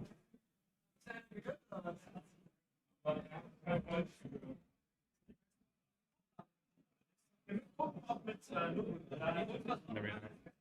Yeah, Even more going on and on and on. I think at this point, Anton should actually maybe go to game 2. Check. Alright, what happens to him for this run, I think? Doesn't matter too much, I think. It should be like about 10 minutes or something like that, something gone. Yeah. I think I guess he is really not sure if FUNK can happen this turn. Maybe not. Let's see. Okay, no. Yeah, there we go. Okay, Yeah. okay, okay. Never mind. Let's go back to us for a second. Okay. And well, yeah. What we have to say about this game? Like, I guess a too simple board to break.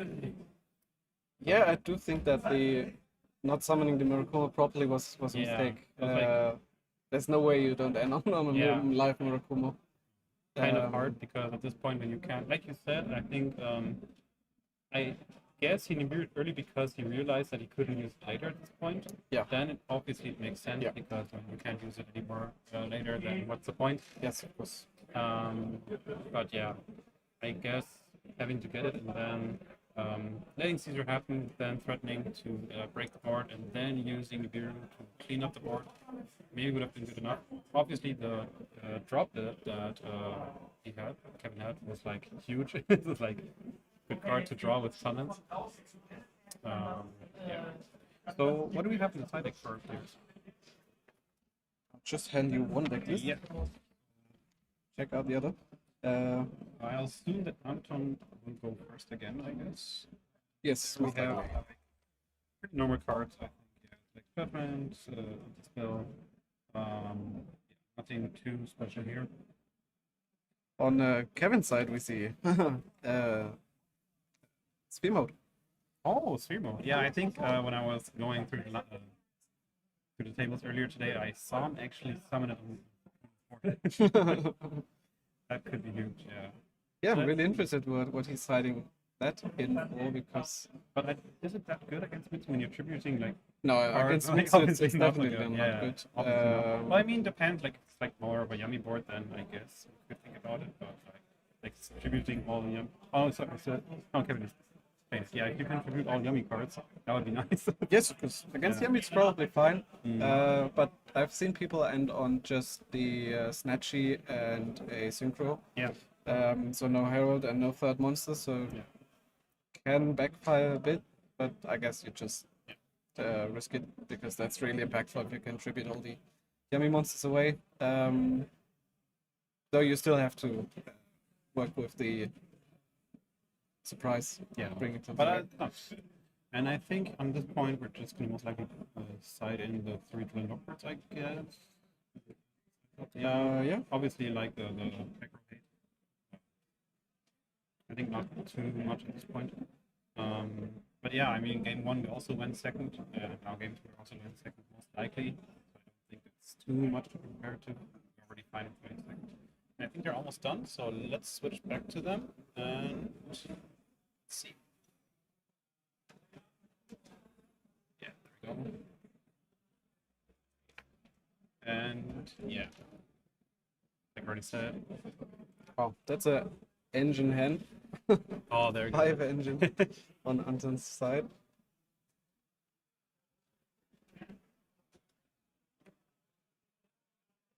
Snatchy, let's see which field split he gets, but usually, yeah, there we go. For this one, I think it makes sense to actually extend more. Yeah, getting cookie back. I guess here we already want to search for more. Yeah, And if you- which line he goes? Yeah, we want to search for more with the cup seed. If he searches now, we'll definitely see if Kevin drew the draw, Yeah, true. which is usually not that impactful against Yami. No, but against the Um, mid package, it might yes, actually exactly. be.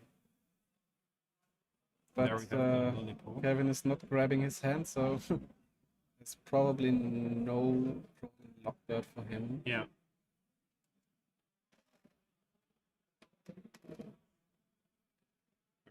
Next snatchy, so another monster. Search here.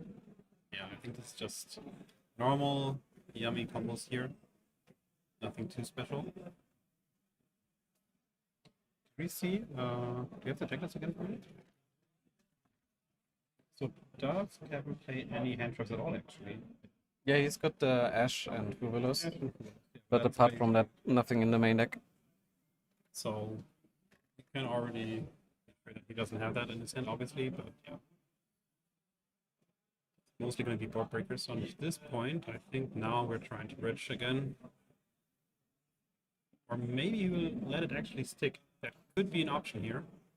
Yeah, for sure, because he's already got the Habakiri in hand, Yeah. as well as the Murakuma, Yeah, it's so he already doesn't here, need so that. we can. Yeah. Do you know if the Herald is a one-sided floodgate or? No, it's for both players. So- Both players, if that goes from deck or from hand, have to banish the card instead. Okay. It's interesting that he goes for the Habakiri or the Mitsu stuff now, because Yeah, this anything he sends from hand be or deck banished. is going to be banished, which takes away a bit of the grind for the deck. Yeah, Um, but the effects still trigger. Oh, they're putting in Brave. yeah. Maybe we should check real quick. Just let me check if actually Herald does finish. I think it does. I'm pretty sure. It must have in the hand or made it to the graveyard Yeah. is Spanish instead. I'll just inform Yeah, them. we'll just inform them real quick. But I don't think it matters too much at this point. So yeah. We have the judges here actually, but most of them are actually more going on with the players. So yeah. Yeah, we know it with audio. Sorry to say. The problem is today we're in a same room as the players actually. So we're trying our best, but it's if we turn on the mic too much, you actually would hear the players more than us today. Okay, there we go. Now we have the 2 cards banished and not in the graveyard anymore. We can actually put up them. I mean, do you think it would help if we put up the mic volume a bit, or is this something we can do? Wenn wir bei uns da sitzen, Bescheid sagen, dann kommen wir quasi mit und dann ist es quasi mit unserer Autorität. Yeah. Looks like we fixed it. Yeah, we fixed it. Looks good, but I don't think it changed too much, right? I mean, yeah, it's banished right now, but like at this point, I think we would have gone for the play anyway, because we want this herald to stick. I think. Yeah, sure, but he could have done it. Yeah, we could have beforehand. done it beforehand and then afterwards go into the full combo. Yeah, we're back to Lizard Dose as before. And now we're going for the I think, yeah.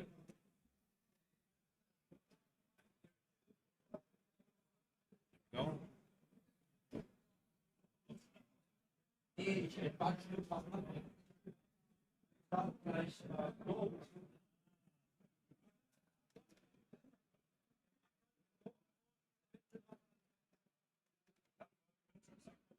3 now, set cards. this time the Murakumo is definitely summoned.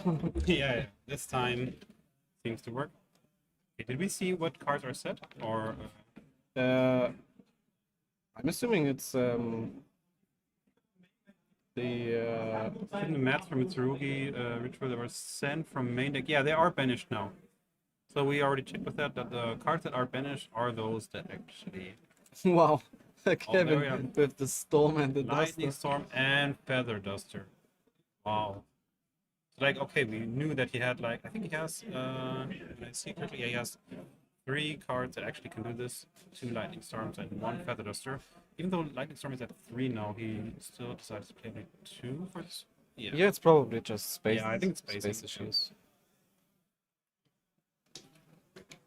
Mm,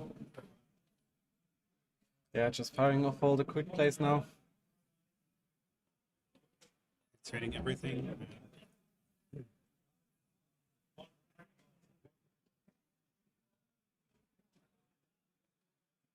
Let's see what we want to get to, and there we have the synchro.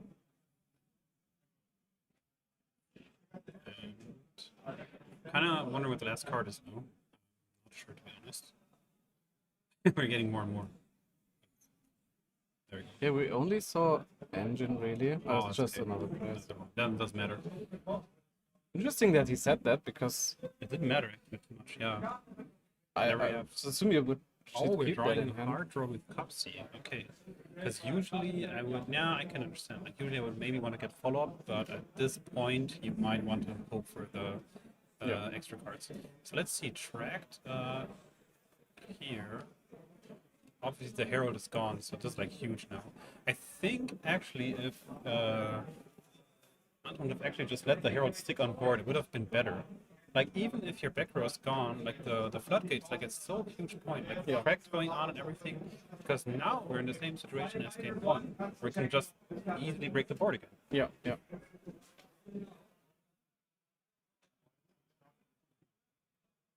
Of course, it's a really strong hand from Kevin here. Yeah, for sure. 2 board wipes and a track, which I guess this is the perfect situation. Assuming he's got some Unchained stuff going on in his Yeah. hand.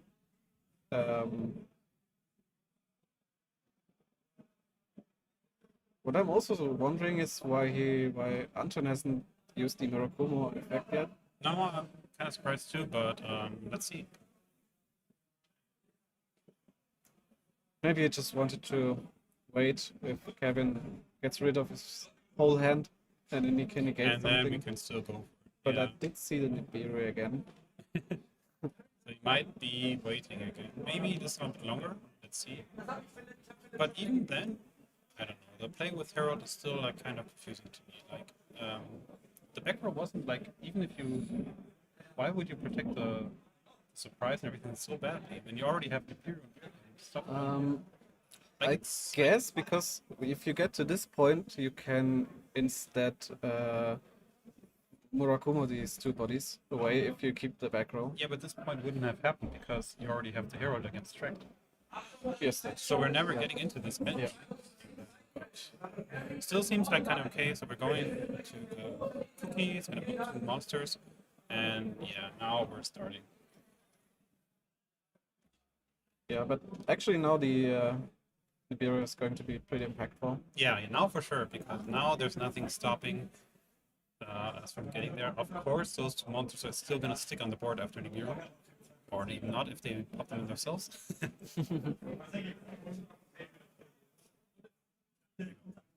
Chain monster number 1. Okay, we've got the.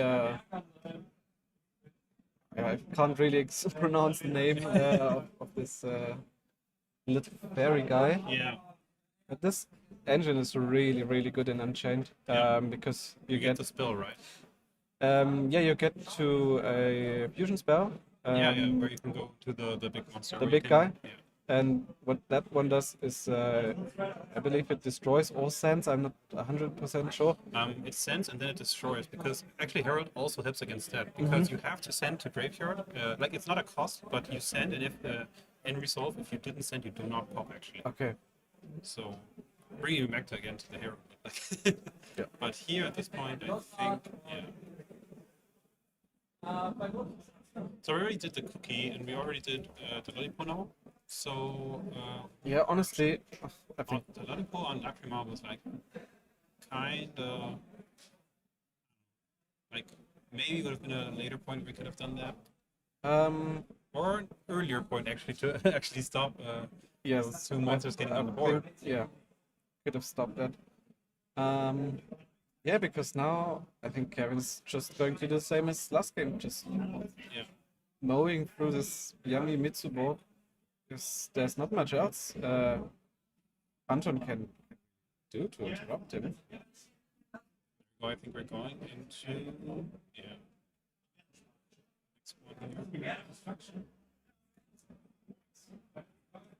Yeah, I think that's just.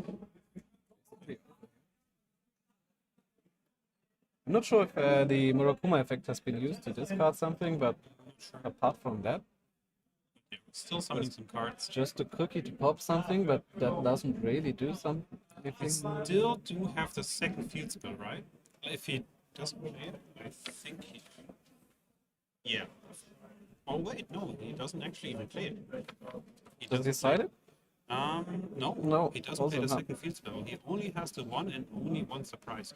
So that makes sense now why he wouldn't search with Cupsy. Well, obviously he wanted to have something for that turn, but at this point, yeah, there's nothing to do. I think we went to all synchros. I think we went to Cookie, and yeah, should be all at this point, or at least something. There isn't anything anymore that's gonna impact Yeah. the board with the yummy cards. So yeah, we have this pop, but that's like the last card. So after this, I think Kevin is free to go. Yeah, there we go. So I think the only chance we have is obviously the nip still going. Yes. Yeah, so this is still like a thing that can happen. Question is now when will it happen? This is already a good spot in Yeah, Nibiru I think so too. because there's nothing else going on in the grave of Kevin, and he used the Shayama just now, which usually is the playthrough nip. Oh, and there it is. Yeah. Yes. Okay. Miru. Okay. Now he does also get back the Habakiri. Yeah, now we're gaming actually. Well, it depends on what Kevin still has in hand. Not sure if there's much he can do though. So let's see where we're going from here. Did he use Engraver yet? Summon back? Yes, it was one of the booked cards. Like when Cookie came onto the field, then we have one engraver that was. Yeah. Yeah, because we started with Tract again. Yeah. That was really there. So yeah, we're at the Nibiru board again. I'm not sure how many cards Kevin has in his hand left. Looks like only one actually. I did see him shuffle. Oh yeah, of Oh, yeah, course the he has a fusion. fusion. Obviously we know that card. So Alright. So I think he actually does play through this. Yeah, because now I think it has to shuffle back, right, for the fusion. Yeah, I think so. I believe so.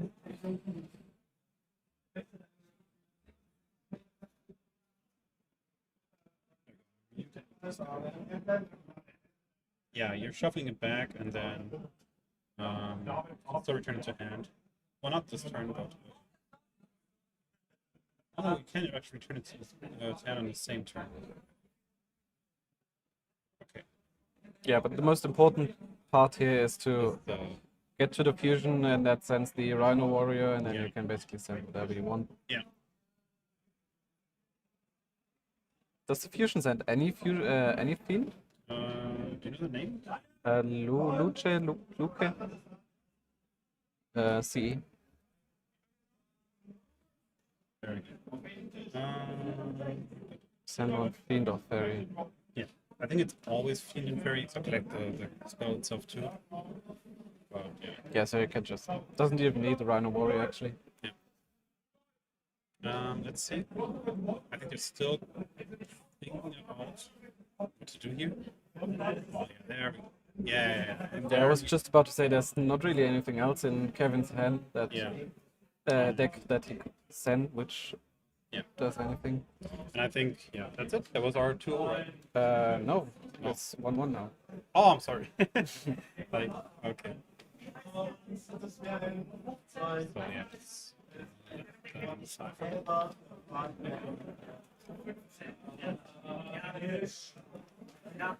so let's see. We may...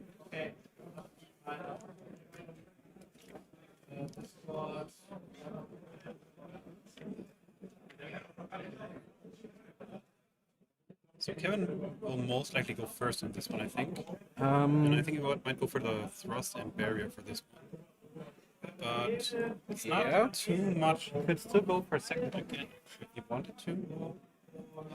But I'm not sure.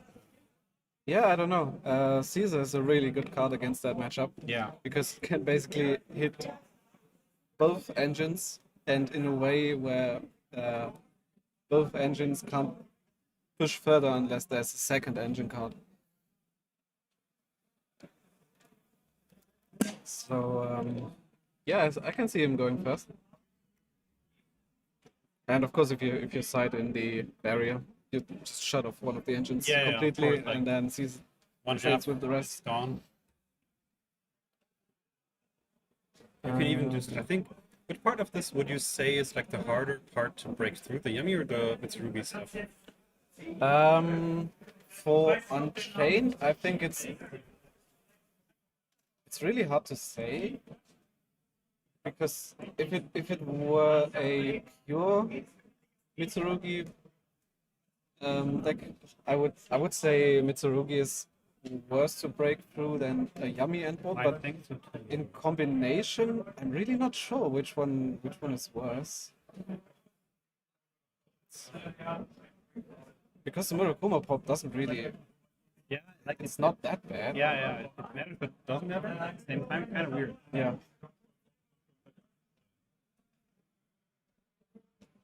But then if Anton would search a nib in the beer in addition to the Murakuma wipe, then I would say, yeah, definitely the Mitsu card. But Game 3. yeah, if Anton is on the Herald, Looks like not. I'd be surprised if Anton went first now. Both players checking. Do they know? There we go. So, Okay. and a crazy one card starter with Yeah. tour guide.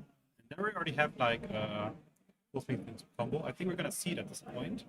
Yes. Maybe Anton does not know what's happening here exactly, because now we even have it even better. We can search, we can mill one feed monster, right? With the Yes. Rhino. Yeah. We can also go into full combo. I think now we're gonna activate the Rhino. Yeah. Yeah, that's going to send Shavara. Shavara will set something. One.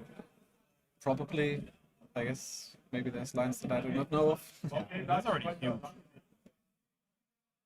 Yeah, there we have monster number 1, and the mill will be. Let's see. Did Kevin declare the Rhino Warrior? Because this is not. He declared. Oh yeah, he chained it. Okay. He had Chainlink 1 right on top. Yeah. Now we see the shower. Yeah. Probably going to set one of the traps. Most likely. Set one trap and then Send the engraver. it's sending Alright. lots and lots of cards.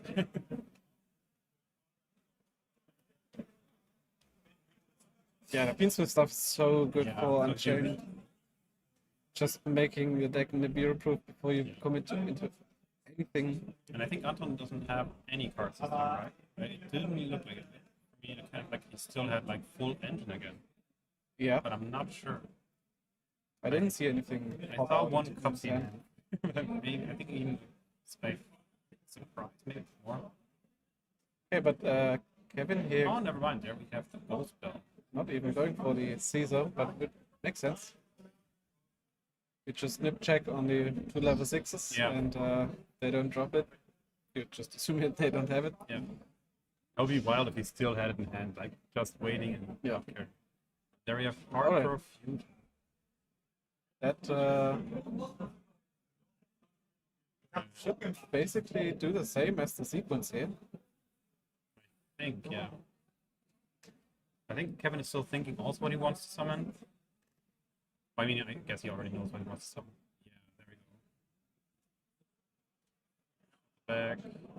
Extra deck and follow up.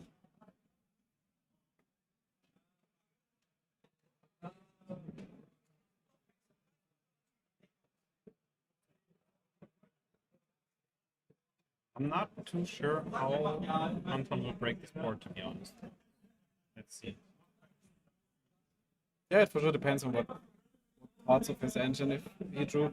I think if he drew a lot of Mitsurugi, it's possible to break Yeah. it. Then for sure, yeah. But if it's just normal summons of yummies, then there's Then it's hard to play against because every time when you normal special summon, Kevin will most likely link away your monsters. And there's Yes. no way to get it.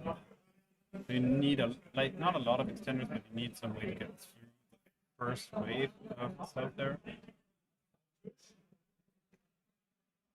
I'd really love to see Anton's hand now. Yeah, that'd be nice.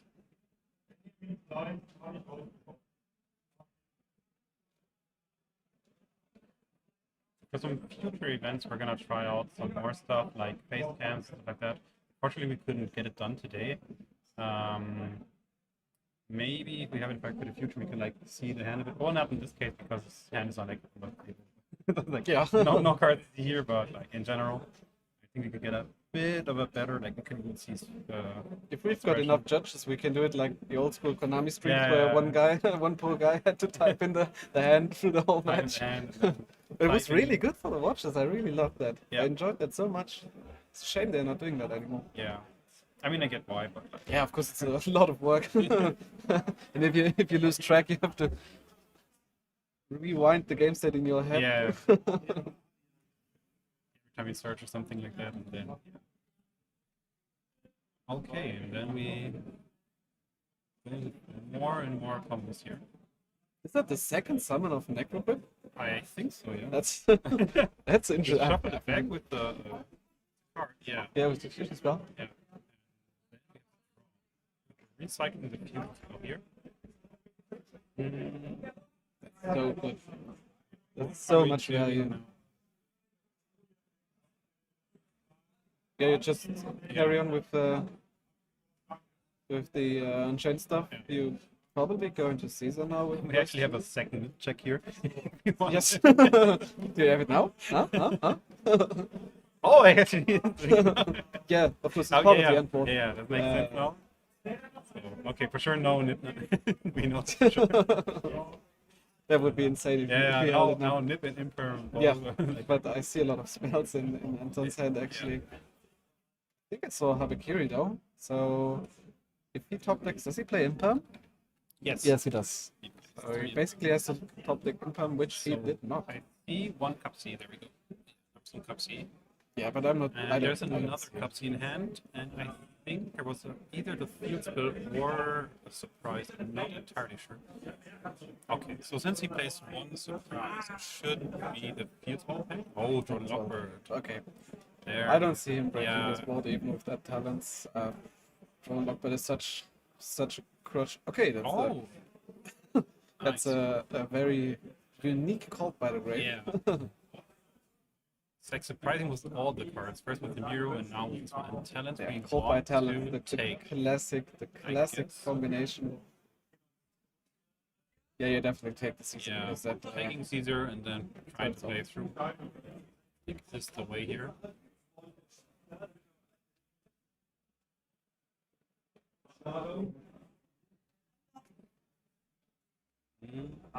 Still thinking.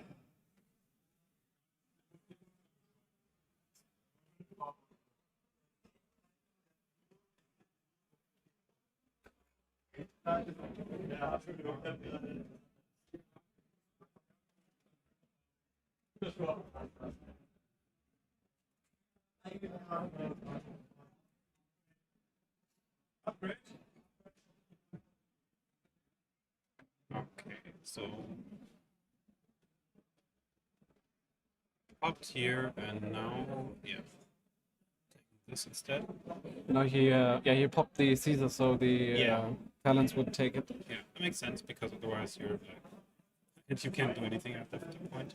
Interestingly enough, Anton, I hope he knew it and didn't do that on accident. If he took the Shavara on resolve of talents, then he would be locked into fiends and couldn't play anymore. Okay. So if that's something interesting you can do in Unchained, where you just pop your monster that your opponent's trying to take with talents with Shavara, and then they have to take the Shavara, and then they're fiend locked. And Yeah. if they don't play any fiends in the next deck, they can't play anymore. Yeah.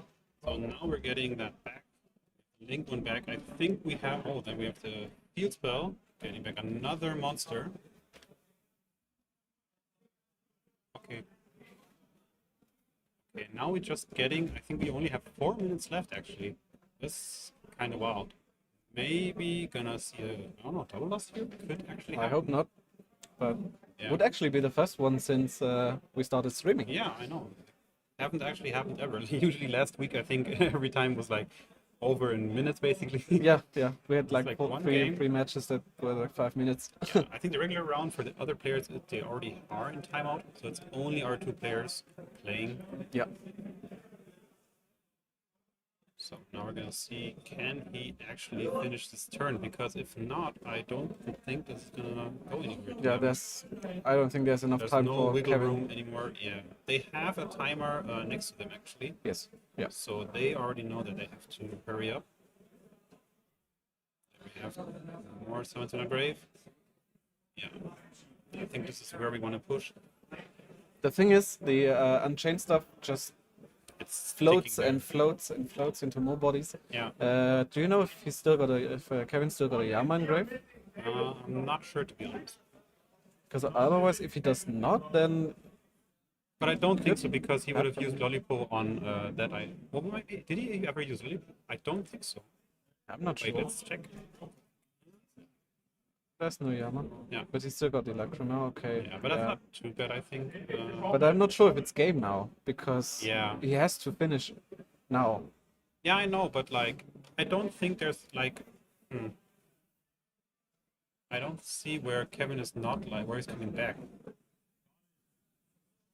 But of course, I don't think Kevin has got enough time to win. But it's more like a question: can Anton win to prevent a double game loss? Yeah, exactly. Which I don't see. Like, don't see him winning this turn.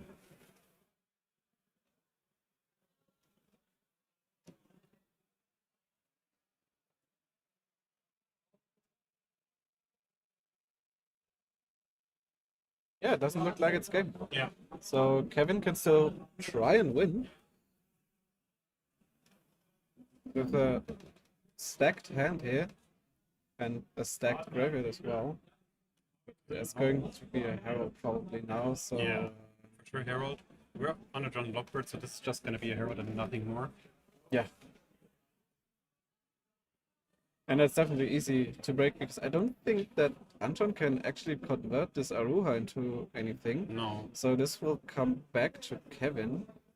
I can check if he has anything certain, but I don't think there's something in his deck. Oh wait, there he actually is converting to.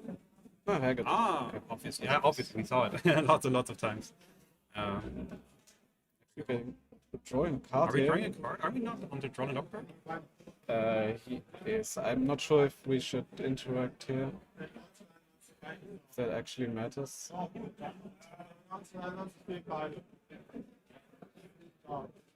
I guess I'll just inform the judge so they know. Yeah, real quick. Then just ask real quick.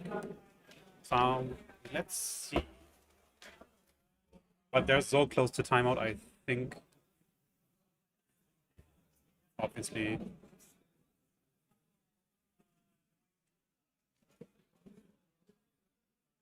Now in the next turn. Oh no, and then we have the second draw. Oh, he called the draw. Yeah, you're right, you're right. Give me a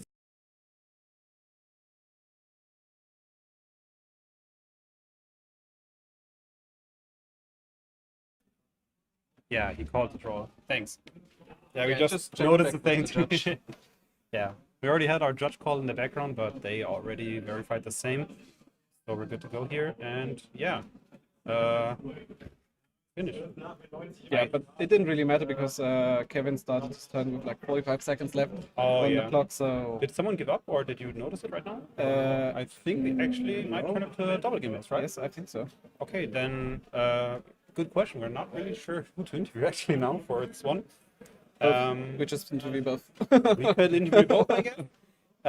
Yeah, we'll decide in the background for a moment and then get back to you in a minute. We could ask chat Yeah, sure, chat. If you have a suggestion, then which days they tell want us, to know. and we'll surprise you in a few minutes.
All right. We just got informed that we did have a winner, and now I've got Anton with me. Who played the mix of Yummy and Mitsurugi. Maybe you could just tell us a bit about the deck. Why the mix and why not pure one or the other deck? Is there any upsides in your? I like the Mitsurugi cards because they play very well into Yummy. And then you can get the Mitsurugi full engine basically for free by sending the Herald away. So that's the bridge. Yeah. Yeah. Is there anything that changed for the deck with the Herald being limited? Does it impact your game plan at all? Not very much because I play a Spice to put back the Herald after the combo. So I can summon him again.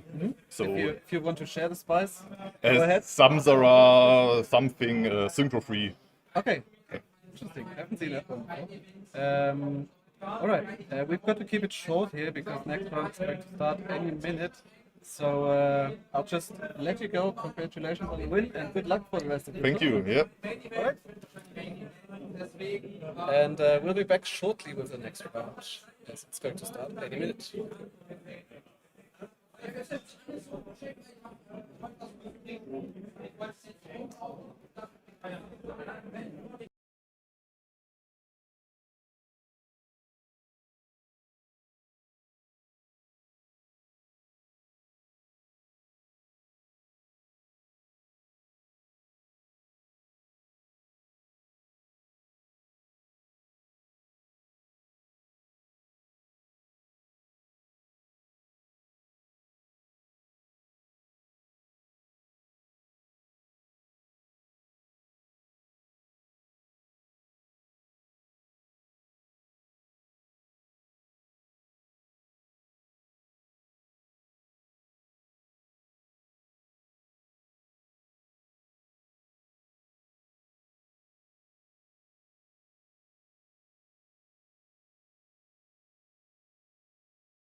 Welcome back, guys, to round number 5 now. We have a quite meta-adjacent feature match for you, but we wanted to show Lunar Light, one of the decks that also didn't get hit at the banlist at all. It also already popped up last week, 2 weeks since the World Championship, basically. And we see our players are already ready, so with that, straight to the table here. Let's see who wins the Lyro.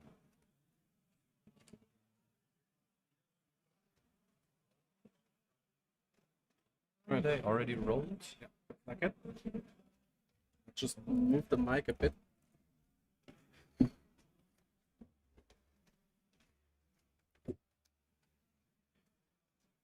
Alright, so you just told me that you played some Lunar Light already. How do you think it's going to fare this weekend? Seeing this matchup specific is a bit scary because you know, after game 1 they have a searchable kaiju, but there's ways around it, of course, because the Lunar board usually doesn't only set up a lag analyzer. Sometimes you can set up 2, which at that point the kaiju doesn't do anything anymore. And you also have usually SP and Meguska next to it. It depends on how much. Let me see it. The deck is here. I decided to go for the classic board break approach in the main deck, which is quite standard now. We see he has some hand traps on his side deck. So he has Drone Lockbird and Dominus Impulse, which is very helpful post game 1, because then he just has different ways to interact with his opponent outside than just summoning a Liga. Going second, the Moonlight deck is pretty strong towards. The board breakers work really well against Mitsurugi still. I don't think he is on Protos, which would be one of the things here that could hurt Daniel a bit. But it seems to be quite the standard pure Mitsurugi deck. And we just have to see how the game pans out in terms of non-engine, which will be completely the deciding factor here for both going first and second, because the standard board the decks make won't be enough into each other. Yeah. I'm just curious now if Daniel decides to go for the 2 Liga Dancer setup game 1. Game 1 it doesn't make sense because you don't know the matchup first, and to commit into the combo to summon 2 Liga Dancers, depending on how much engine you draw, of course, you have to play very differently, and it does get punished by some hand traps more. So I don't think he will go for it game 1 unless he just has extra engine which facilitates the second Liga Dancer. But I think post game 1 he will definitely try to prioritize that when he goes first. Yes, for sure. Assuming he knows about the searchable kaiju in me Yeah, too. I think everybody is aware of that by now. Yeah. And I would always assume that everybody playing pure especially will have it in their set. Yeah, for sure. So we did see an imp on, was it the Gold Leo, I think? Usually the only really good imp. There's quite a number of extenders that let you Yeah. go through it. For sure. Which Kaleido Chick is probably one of the better ones, I guess. Yeah, it's part of the 2-card combos you yeah. need on field basically. But there's like, it's just any way to fuse basically to get into the Perfume Dancing later. And taking here, grabbing the parts to do that. What will be interesting also is how many hand traps Ben will play here. Because typical bot breakers, of course, don't really work against Moonlight, especially early on in the turn. And I see in his list as he, in the side deck, he already chose, he only has the free drawn lockers basically, which he can side. And other than that, it's a lot of going first cards and bot breakers here. So that might prove a bit ineffective in this matchup. Yeah, for sure. And in the main deck, it's just. Yeah, it's just Oh, yeah, it's he did choose to main deck it's a Ash bit- Blossom, which is quite rare for Mitsurugi actually, because the deck doesn't really care about the Charmies. So usually you can still make almost your full board and give your opponent 1 or sometimes even 0 draws. But he has the Dominus Impulse, which can be really impactful against Moonlight. Yeah, for sure. What I'm not really in the picture of is how good Nibiru is against Lunar Light. Nibiru really doesn't do anything to Moonlight. So you can just. The part you really care about summoning, you do outside of using the resources from your board. Yeah, yeah. The only thing it can really trade with is maybe the ability to summon the Baguska. Which is not, Which not does some- matter, yeah, yes, definitely. matters a lot. Maybe not in this matchup, but Yes. there's a lot of decks where the Baguska is one of the best parts about your end board.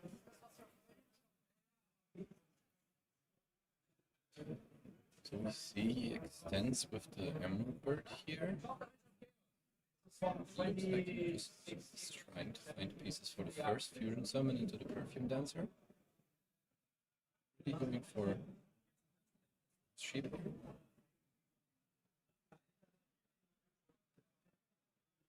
Emerald was such a great card. When the deck came out, I built it myself, the deck, and I was mind blown that people didn't include the Emerald in their deck. Actually, I had the same Such a good experience. card. Because like, I saw so many lists, I played like 2 Kaleido Chicks, 2 Tigers, sometimes even 2 Martins with the justification of like, what if one of those gets banned? Yeah. You can just play the Emerald Bird and it Yeah. basically acts as the second copy of all of those. Yeah. And it still gives you another extension and another grave effect, especially because the deck sometimes has some redundancy in terms of cards that just Yeah, send sure. something from the deck to the grave, and having an extra effect that you can activate there is very impactful. See, it's a bit interesting that he decides to go for the SP deck. Kind of implies that he can't get to fusion summon here. That would defeat the purpose of the deck, though. Yeah, Yes, sending this Saber Dancer, though. Saber Dancer? giving the opponent the deck to cut is not a good sign here. There must have been a mistake then, though, because it was just an imperm and he had the extender, so. Okay, so it's just I SP. think he was missing the name. He could have grabbed the Black Sheep off the tank, but he didn't have enough Lunalight names in his hand. Yeah, probably. And the Wolf is a level 5, right? Level 6, so only Level the Perfume 6. can get it. Yeah, okay. Yeah, rough start for Daniel here. Actually, from a see a game here, he still has the Silver Hand Negate in the grave to negate the spell trap. But it's unlikely that that's going to be enough. And his opponent should usually know that most Lunalight decks aren't on any standard hand traps these days. Yep. You're basically only expecting footballers. That's not a factor going second. Yeah, even almost on Aramasa.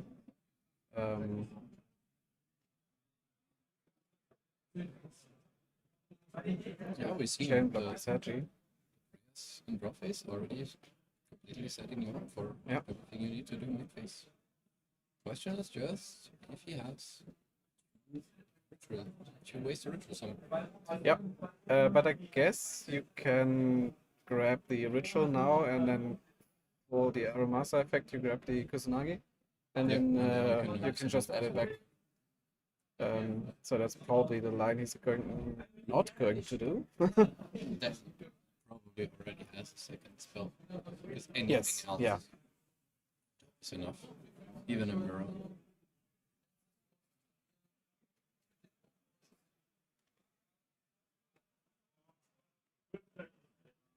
Okay, let's see.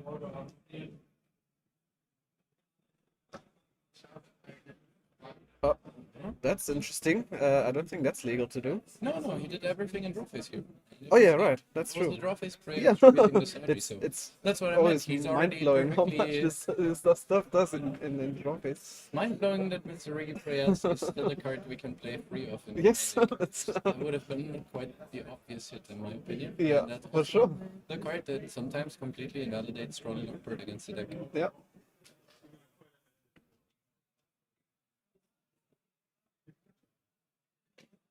Of course, Extravagance feels a lot better if you already have everything you should. But you're just basically pushing for bonus. Okay, reading the silver Well, out now. read. It's already good. Forget about it. Yeah, can easily happen. Didn't. If you're looking at the board, Yeah. it doesn't look like anything. Oh, I But pre-prep that's- as well, so. That's already the card that is easily pushed through the silver. So yeah, I'm assuming that this is going to be a quick game one. Should be. I don't see anything I can really do to stop his opponent.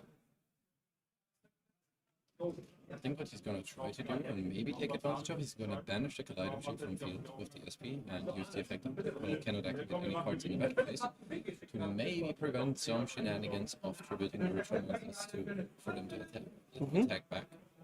Yeah, that's a good point. But then he has to declare that effect. So one will be aware, of course, what that means. Yeah. But yeah, I assume if the board's empty, you easily OTK. Yeah. Yeah, Mitsu does not have any problems with putting 1000 damage on board. However, through the SP could be. I can see a world, but then yeah, it's not turn. Problem is that the tiger is exposed to the field now, so that's a prime target to get SP. Yeah, that's true. Let's just hope he doesn't forget the second effect of Tiger and doesn't destroy it some way. So Yeah, even that is just one revive compared to the 4 revives yeah, that of course, it that's true. represents in your opponent's turn. But getting back Gold Leo for Daniel would be pretty good here, Of course. if he gets another turn. Because if he gets to Wolf at any point now, it's all decided. Yeah. Outside of Magatama, there's not much that can really interact.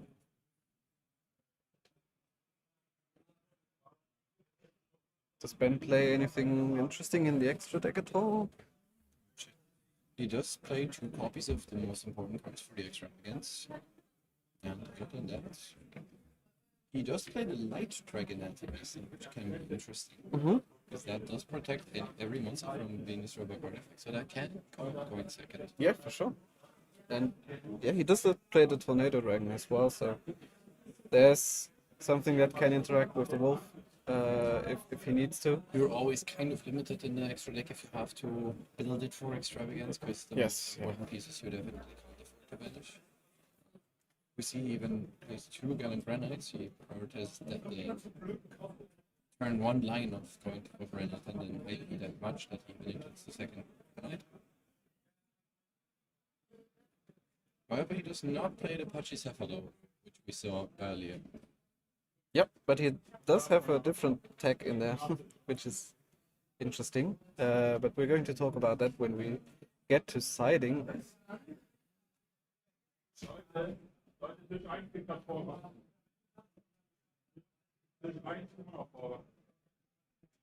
Alright, so the Murakumo got banished by the SP, I assume? Now the question is just if he can put off enough damage. It's gonna be hard. Yeah, if the Murakumo is gone, actually, if I think about it. He's already went through one of the effects of the ritual spell, so he's not gonna be able to use both. And there is a cap on how much you can actually summon. Yep. You're usually locked to 3 ritual summons. You know, summon and then the Knighthood Serpent maybe, and it does not have an insane output of bodies. Yeah, so we might actually see Daniel get another turn here, which I assume is going to be really big for him. Getting down to the grind game is always rough into Mitsurugi because you get closer and closer to that stage where Amino actually becomes an Omni-Negate. That's true, that's true. But having the Tiger already on field, I guess, is pretty solid. I'm wondering why he prioritized to summon the Kaleido Chick back so much with the Tiger. Yeah, I'm not To even expose it on the field. I'm not sure. Maybe he did think about the battle phase effect and thought It can come up definitely, and also I don't think there's no way for him to know the matchup. He only saw an Emperor. Yep.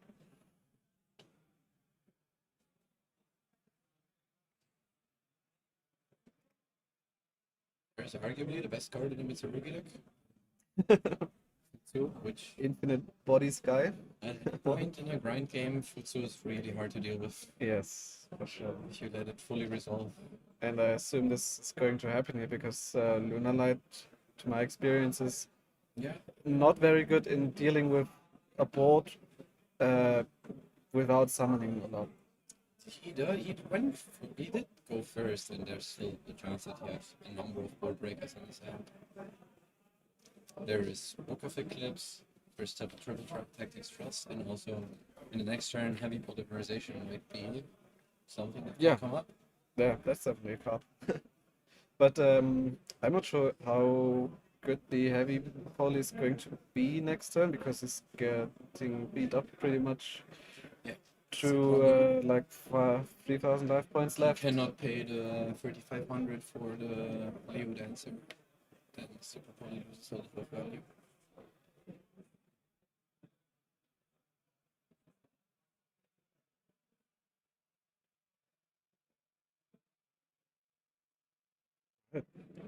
Gallant Granite. That's interesting. It's a bit too late for that too. I don't see how much Nip does here. Yeah, I think a Tornado Dragon, even, or just the what's it Yeah, the called? Tornado Dragon I think would be pretty good here because it can both check the Masquerade getting bounced back from Martin and the Tiger on field already. It Then might be again, that it got what you banished. mentioned earlier, maybe he just doesn't want to give him Gold Leo summon in his own turn. Yeah, could definitely be. But even an SP into a Dynamondo would have been better than just adding in the Nibiru, Yeah, in my it's opinion. here. It's the most impactful plays Daniel has here are not really ever going to lead to 5 summons. The most impactful plays here will just be a couple of fusion summons and then it's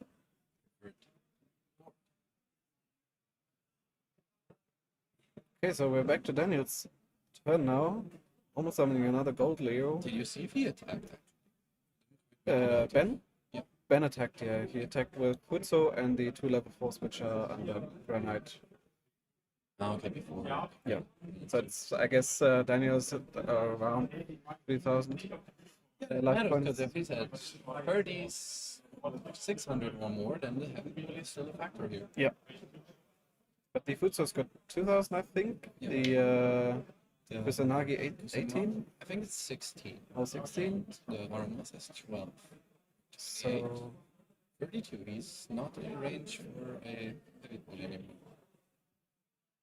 yeah, yeah. Let's see. Is there anything else you can summon with the heavy No, poly? we now saw that Danielle's actually opting to play 2 Silverhound this weekend. Yeah, I like Which that is actually. the big debate always in that deck. If you want to play 2 or 3, 2 or 1, I bet. Here, it's very relevant territory that you have a second copy of it. Yep. I'm actually a big fan of playing 2 of the Silverhound, just because for me it always came up that I had to, on a crackback, negate the Speller Trap. I'm always going back and forth between it because in a vacuum it's not a good draw. Yeah, of course. But there are situations where you're just forced to play in a way that you won't have to send something from deck, and if you draw the Silverhound there, then it invalidates so many of your starters. Yeah.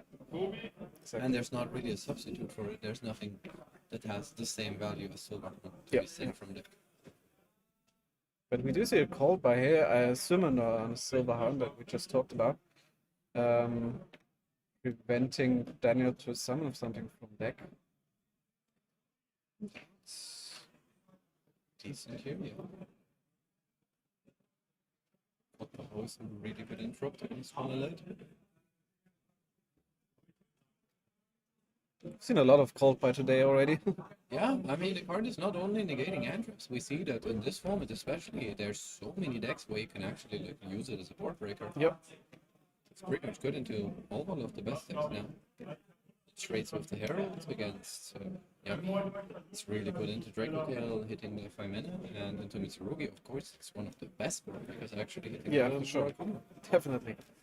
Yeah, I really wish Konami would decide on having it at 3 or, I mean, banning it, because at 1 it's so random and it's so such an impactful card sometimes where it feels bad, either for drawing it or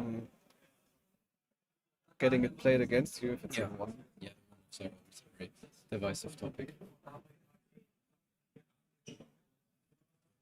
In terms of time, they just they're still in game 1. I think we have roughly a bit over 30 minutes left here, so they're still on track to just play out.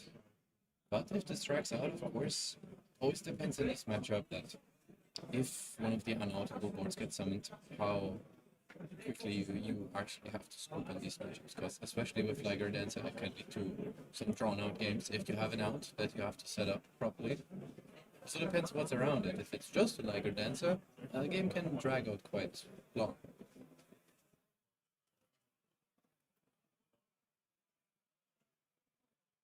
So are we just seeing Ben play on his own on Daniel's turn right now?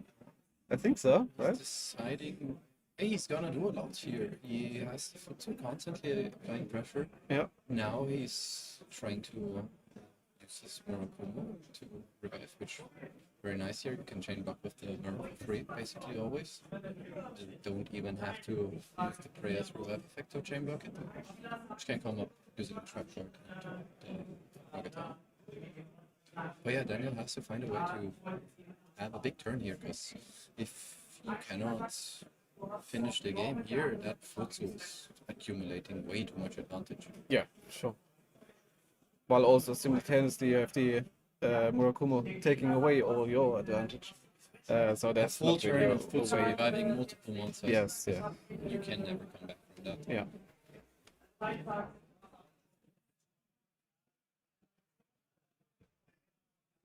So what actually happened to the... Daniel's got the banished pile on the left, so that's why I just wondered what happened to the cold bite target, but I assume it's on the left. Yeah, In there's the a bit of right glare there. glare. but that is the second soulbound. Okay. Alright, so we've got the classic move here. Martin bounced the tiger to hand. Did he not use the I think tiger before? He used Tiger. Sure. I assumed the gold Leo came from hand, but maybe he... Yeah. No, Tiger negates the effects from the monster it summoned, so Yeah. it can't be that it revived the gold Leo. Yeah, that's interesting. That he decided not to use the tiger here. Not sure it even activate the effect of Tiger. No, I put him. My bad. I was a bit.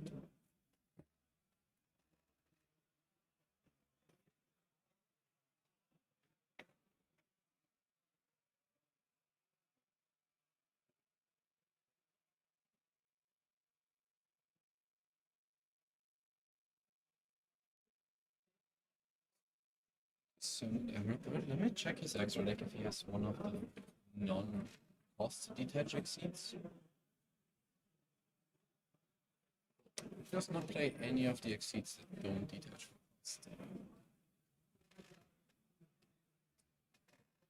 An interesting choice. Then I assume you would summon a Collider check now. Yes. Not Now really. it's very important if he actually attacked or not. Yeah, definitely attacked. I saw him doing the motion of attacking. You should not have enough life points left Yeah. to use the Leo Dancer. You might summon Leo Dancer. And That then is something you can do. yeah, And it is not a bad card against Mitsuru. yeah.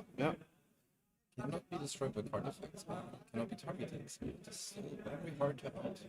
Yeah, for sure. But it does not clear the entire board for free, and that is a big difference. Does the Leo Dancer attack multiple times, or is it just a... After it can attack twice, and after it.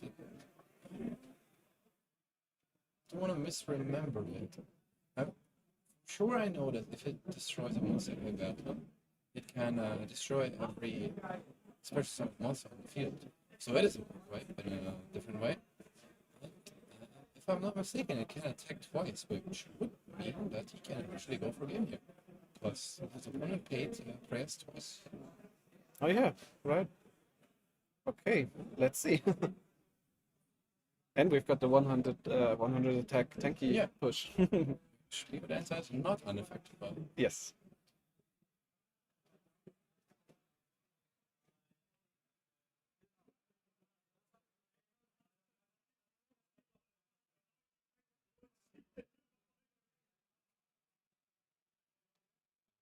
Some extra damage here, though.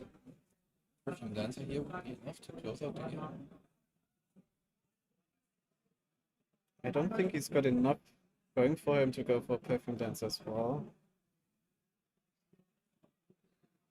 I don't think he's actually got access to any in-engine fusion stuff at all.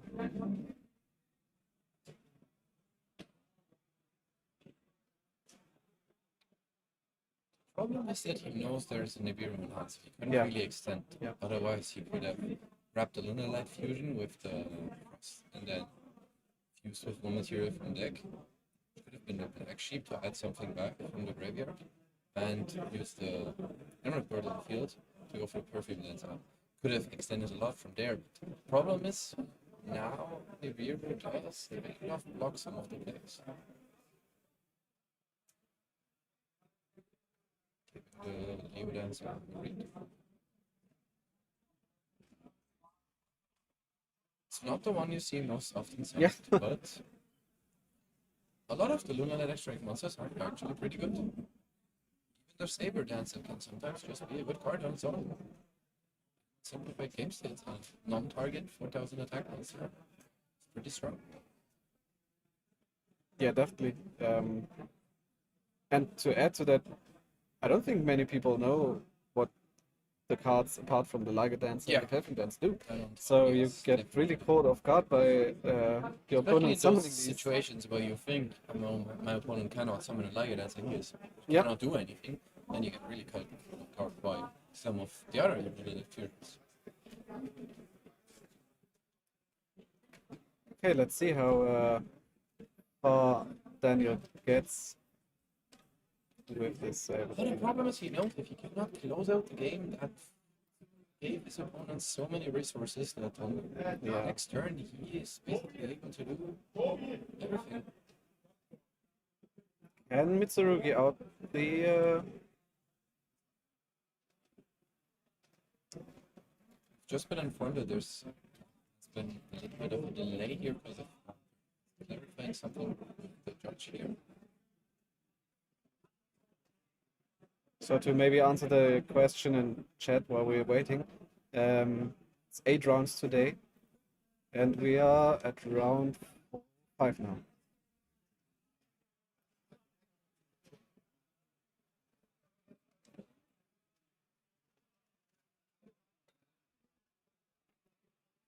Okay, we'll just go back to us while they clarify what is happening here. We'll inform you, of course, once we know ourselves. What I understand is that there discussion about if Daniel used the Emerald Bird when you fuse it with the heavy polymerization. Oh, yes, to summon back from the bench pile. Because that would also. Count the summons there.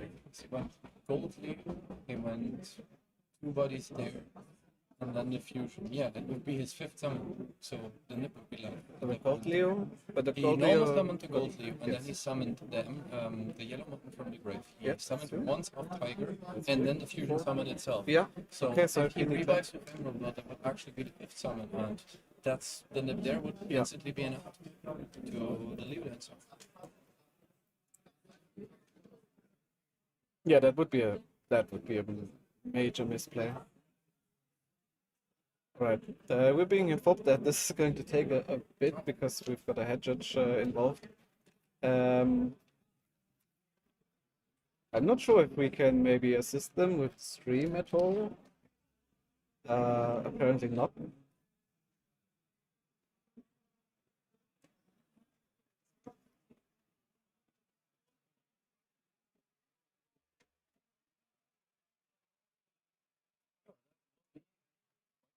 Deciding decision here. Yes. Because if that nib is live, the Futsu can still revive after that, can still grab a card.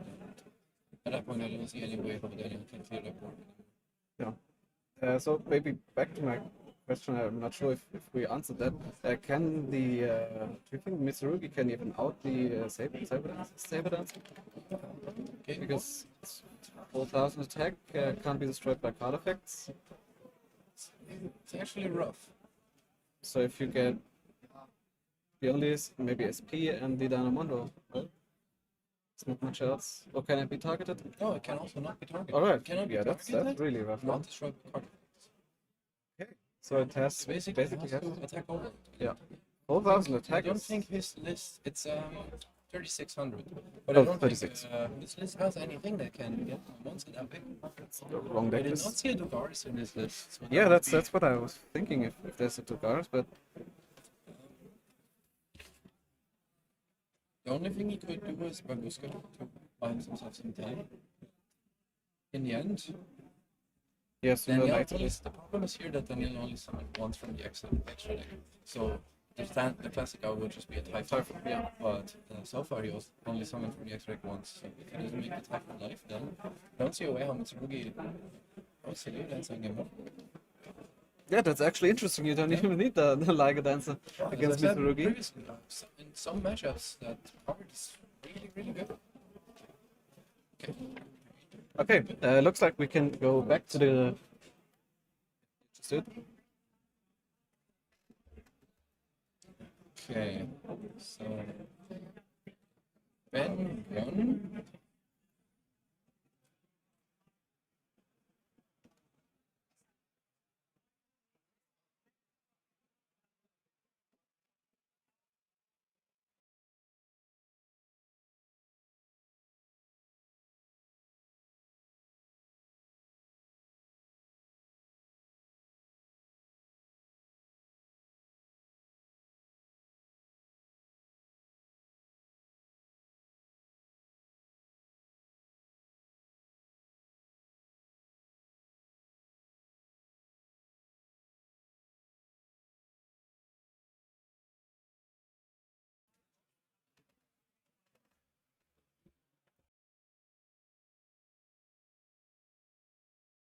What we didn't see here, the end of that was that he had to resolve the Emerald Blade to summon, and so that, because of that, the Nip was live, and after that Nip he just conceded. There was nothing else he could do.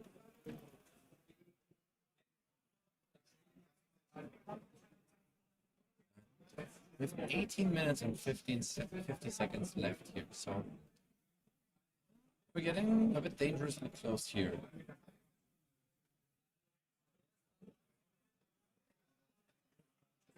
Yeah, that Emerald Bird really. But even otherwise, the problem was just that he couldn't close out the game in that turn. Eventually, Yeah, question is, I would have really liked to see if Ben can the Saber Dancer. If he can outgrind Daniel at all, maybe, but sooner or later he's going to get that's a problem. You also have to think about how long they're going to drag out these games. It's in both players' interest to finish game 1 here as quickly as possible. Yep, that's true. And getting into a game state where you can't out something and your opponent also knows that he can pressure you, that's one of those dangerous scenarios where it's using up a lot of time. They're getting 3-minute extension, so we should be at 20 minutes now. Yeah.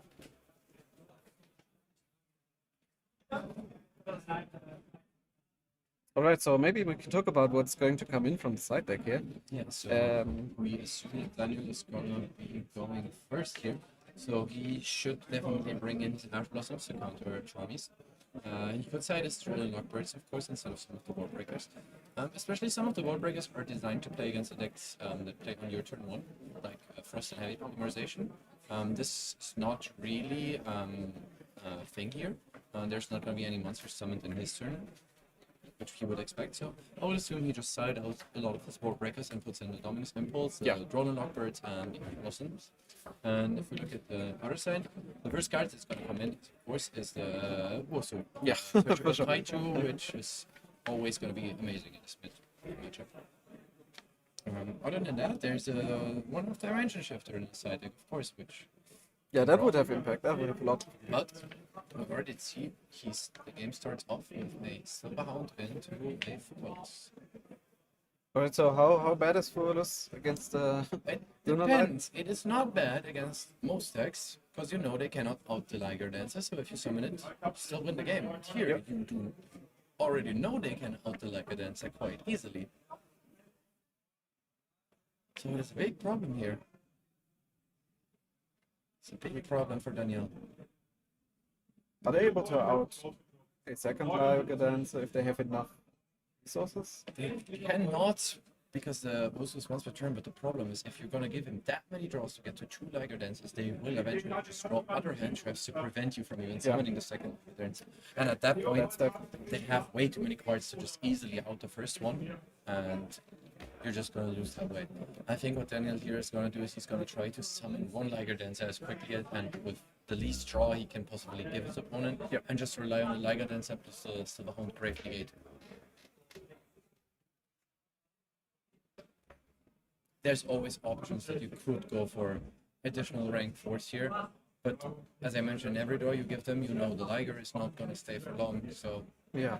I would prioritize here to just not give any forwards. Are you aware if Habakiri can summon the Wosu? Yes, Habakiri can summon the Gosus from the deck, and then you can tribute it itself, and then it can add itself back from the grave. Okay.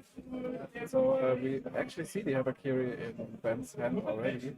So there's so many ways to get to the Gosu. Yeah. You just have to summon one of them as that trigger any of the ritual monsters. And even sometimes going second, the Wosu is actually an additional engine piece because it can tribute some of the quote unquote dead rituals in your hand and just get you to search any Mitsurugi card. Oh, we see the Cold by Grave again. One out that can happen is if Daniel hard draws the Black Gold Labs, you can actually call the Wosu with not being able to be summoned. Does he play it? Mako? Yes. Yeah. Most of the decks are on the Black Gold Labs because of trust and Foolish Warrior Good sending it as a board breaker. But he has to specifically activate it from the field.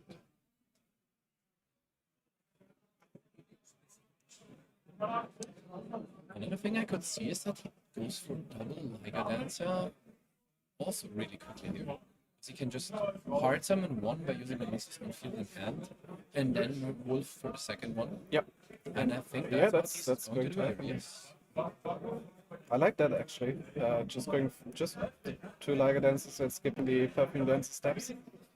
No, you definitely have to. The question is just if you have enough Lunarite names in rotation that you can actually hard summon one with the polymerization. Yeah. I don't think he has it. He's already fused. Fused for one with polymerization. He's faking on the outback of Black Sheep now. Yeah, I was just trying to say, I think he's already got the Perfume. Yeah, he already searched the Wolf.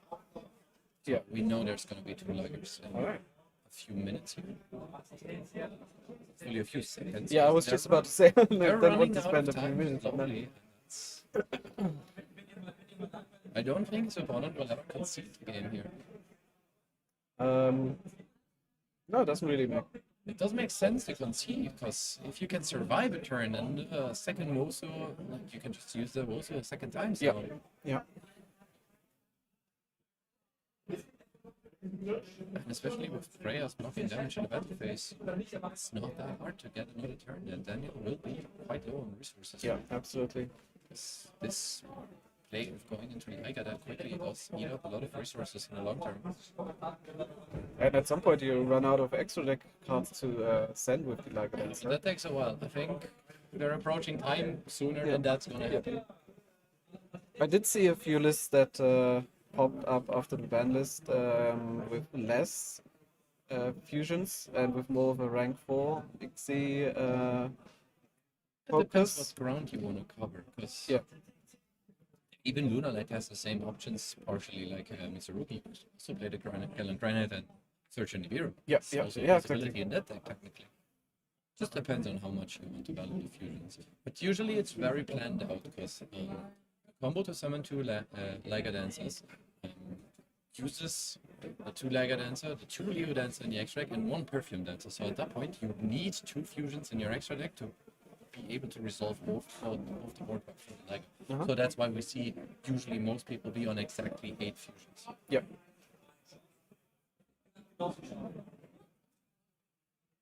Okay, so there's the wolf, and that probably means we're going to see the second Liga Dancer now. Again, committing the Tiger to the board. You might plan to do a bit more even than just the second Liger Dancer. If he does, I'm not sure if I like that. But on the other hand, Let's see what he does from yeah, he does. He does he commit might more. add a Gosus to the board. Yeah.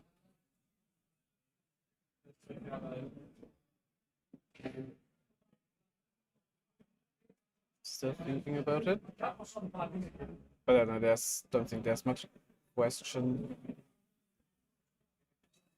Even if the two Liger dances get outed, the Babushka is still a pain to deal with. Definitely still a very annoying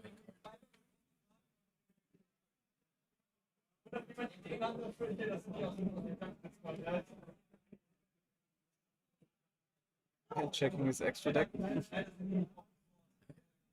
He, as we briefly mentioned, he has that Light Dragonaticness in his extra deck, which that eats a lot of pops from the Liger Dancers.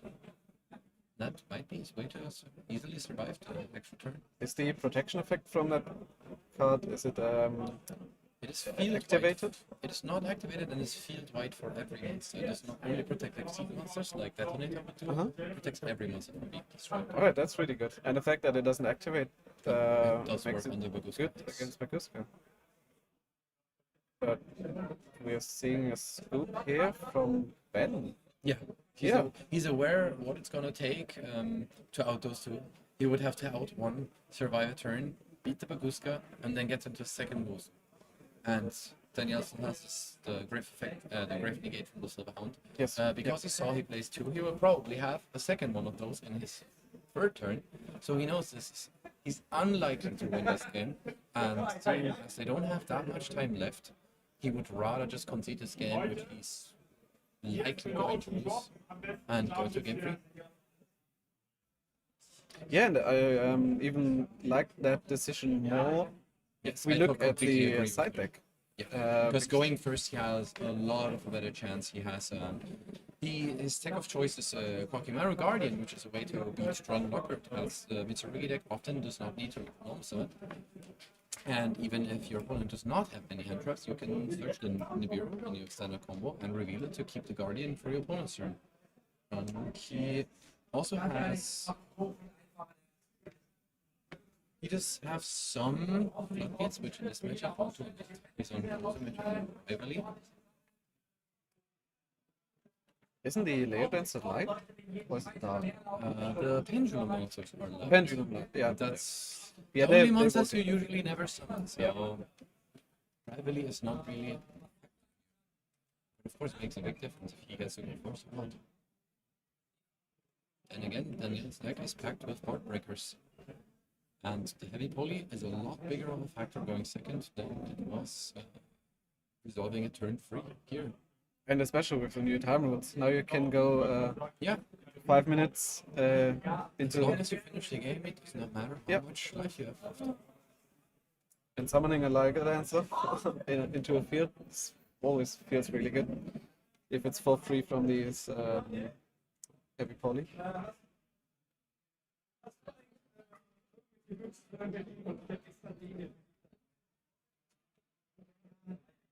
So we'll surely see a band of first here. And let's see if is on the island side. And there it is. Kimaru Guardian. Which is now going to check that Fubalos. And the pre-prep. Strong start here from Ben. One of the best starts you could do. We do not know the exact current time, but we kept track of it. It should be around 10 minutes. They did get a small time extension for the Judge Colin game. Yep.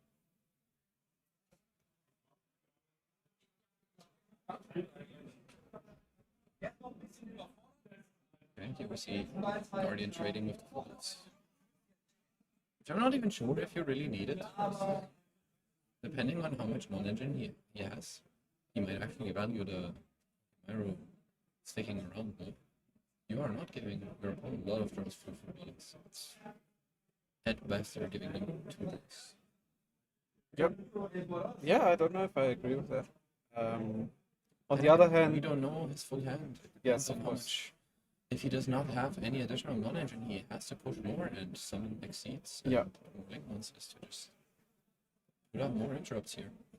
it's just rough if your opponent draws into a heavy poly that immediately threatens your board. If Yeah, you, if other you- than the trap card, there's not much you can do. yeah. You can downsize your boards with prayers and just remove monsters so your opponent gets to use less monsters from the extra deck.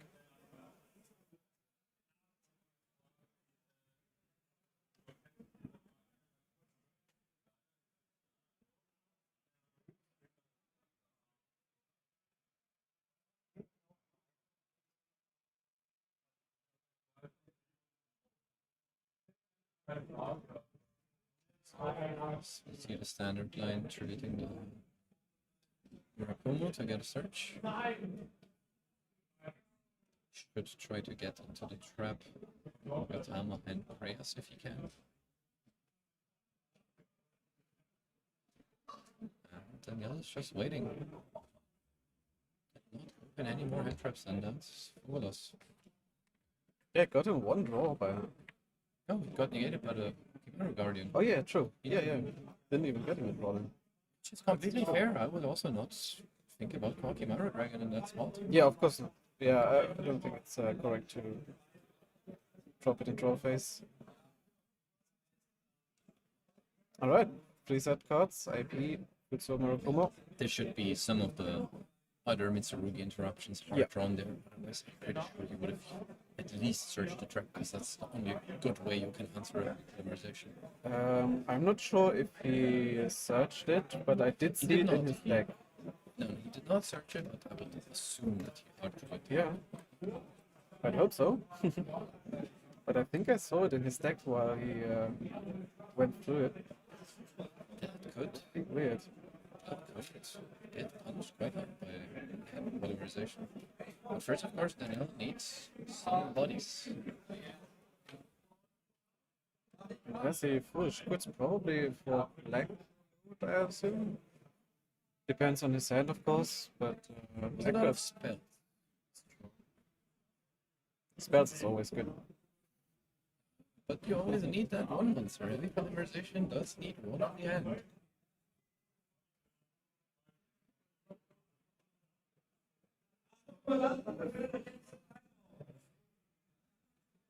Right, so main event just got timeout, so I assume we've got And we like should have 6-7 minutes. around that. I reckon. Sending perfume. I think that was declaring of Murakumo. And then the IP as well. Interesting to go for the IP here. I do understand in a way. I do understand in a way that he wants to get Oh, yeah. the value from banishing the perfume now. The Murakumo then can get Futsu, and the SP can also trade with more bodies. But the issue here is activating a monster effect that early can Yeah. be pretty punishing. And from Daniel's play, it implies, that's exactly what I see here. He's gonna go for the Frost and just get any card in his deck here. Which is probably I'm not sure if Daniel is on the. He's not on Harvey's fight enough for players, at least. Nothing that's gonna threaten the back row here. Which is interesting, honestly, because to my knowledge, the Lunar Light deck is pretty rough into back row because there's not like in the engine back row out. Yeah, but you have the Silver Hound Brigade quite early set up. Yeah. Especially because it's hard to interact with, because you can just. The Silver Hound is part of when establishing your place, and then the Kaleido Chick just dumps a fusion monster for cost, and then you're checking one back row. The back row you're more scared of in this format is definitely the Dimension Barrier. Yeah, for sure. Okay, so we searched a Foolish Burial, which I assume tells us that there's not a lot of engine in Daniel's hand. Spells have to convert into monsters Yes, some yeah, way. yeah.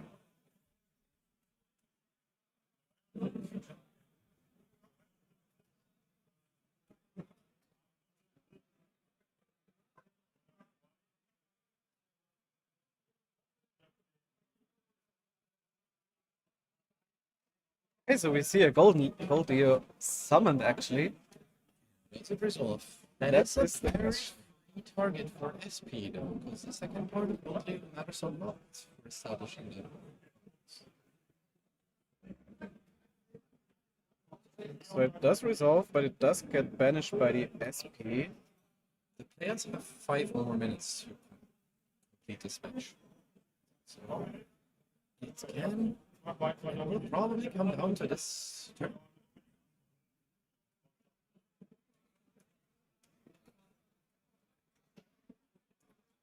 Yeah, I think if Daniel can't OTK he has to push here, through then or at least establish something his Yes. opponent knows that he cannot out. yeah.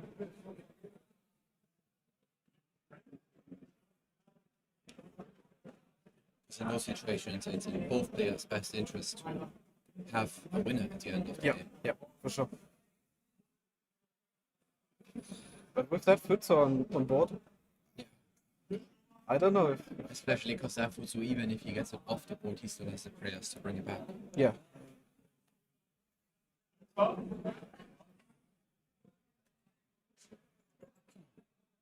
I still haven't seen the purification at all. Have you spotted it? Might be that he... Oh yeah, there it is. There it Okay. is. Yeah. I would have been very surprised Yeah. if he didn't prioritize Yeah, me getting to that. Such a good card. Not just for the negate effect, but also for the effect in the graveyard Yeah, for the of next course. turn. Follow-up is amazing.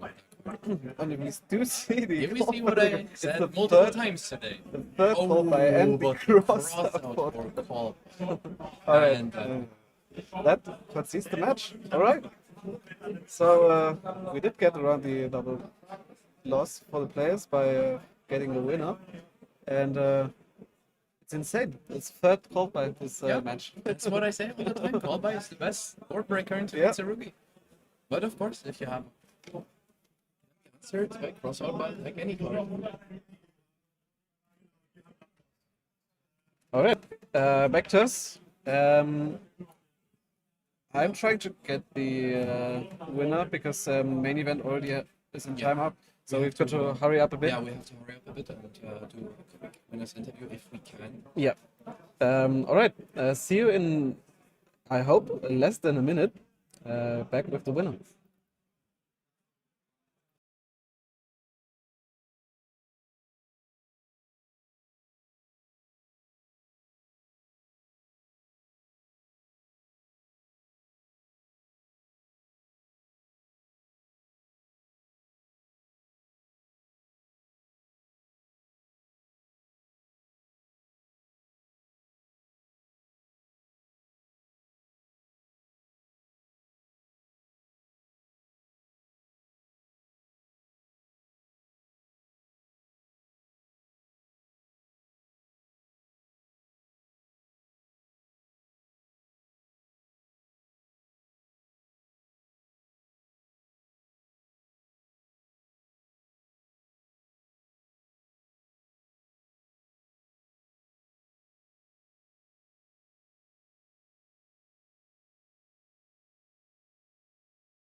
Guys, welcome back.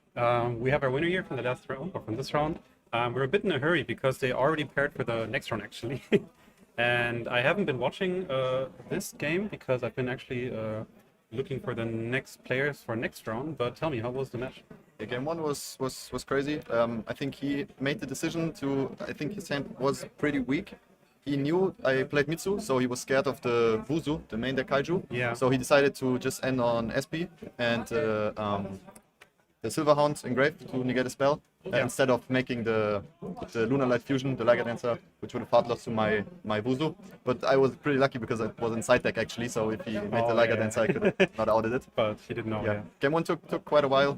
We had a judge call. Yeah, we saw it. Yeah. And game 2 and game 3 were pretty quick. Game two were pretty quick. I fuvat him. He gave me 3 or 4 draws, I think.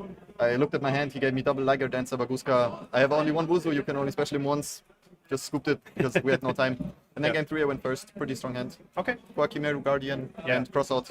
And I think it was a bit of a problem for both of you because you only had like so much time left. You already knew you had like 2 or 3 minutes, like that. So And his hand was weak, so. yeah, I didn't think it mattered much. Okay. Yeah, since the pairings already started, I think we have to let him go. Otherwise, he won't get to his table for the next round. Yeah, we'll be back to you guys in like 10 minutes, and then we'll start for the next round. Thanks.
Guys, welcome back to round number 6. We've now got 2 players, table 1 actually, Daniel and Leon. I'm not sure if they, I hope they can hear us. We'll try to keep it a bit sneaky, but we have actually Draco Tail, which already featured like once or twice today, I think. Yeah, I think only once actually. Once, okay. And we have a Bankr Soul actually. Bankr Soul with after the band list, still going strong and on table 1. Yeah. Yeah, it's actually the only Bankr Soul I've seen all day while walking through the tables. I've seen nowhere actually. Kind of surprised to be honest, and wanted to not keep it a secret, but like see how it does. And then yeah, it's actually going well. So I think we're gonna go to them right there. They're waiting for us, and then we can see how they're doing. Yeah.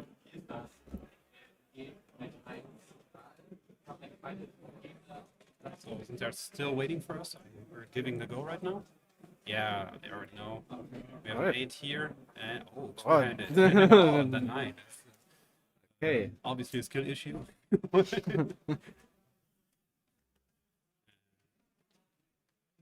This will mean that, oh, it's just saying that now that the images are still actually the correct one. Real quick fix. Okay, we're actually seeing this should be Cartesia, but the alternative artwork. Interesting. Haven't seen that in real life at all. Got to say. And starting off strong with a double Mululu and what's the other one called? Pan? Yeah.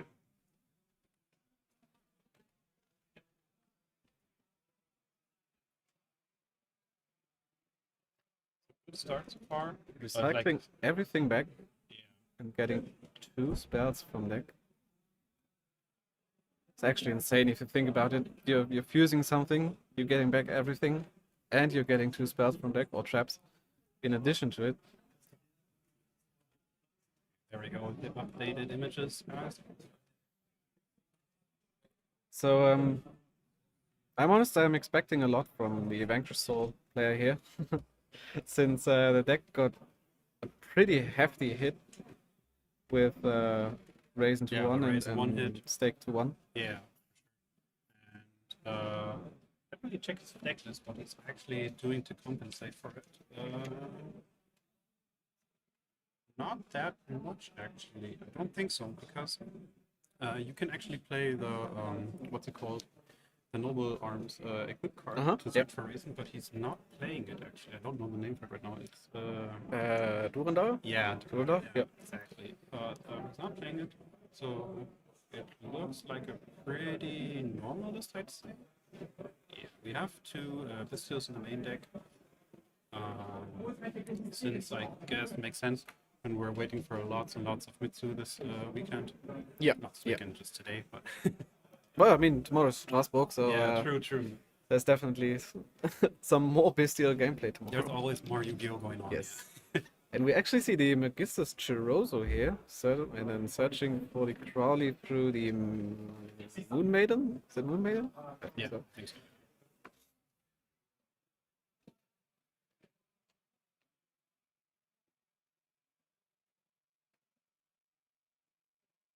and then this one is going for the Kaliga.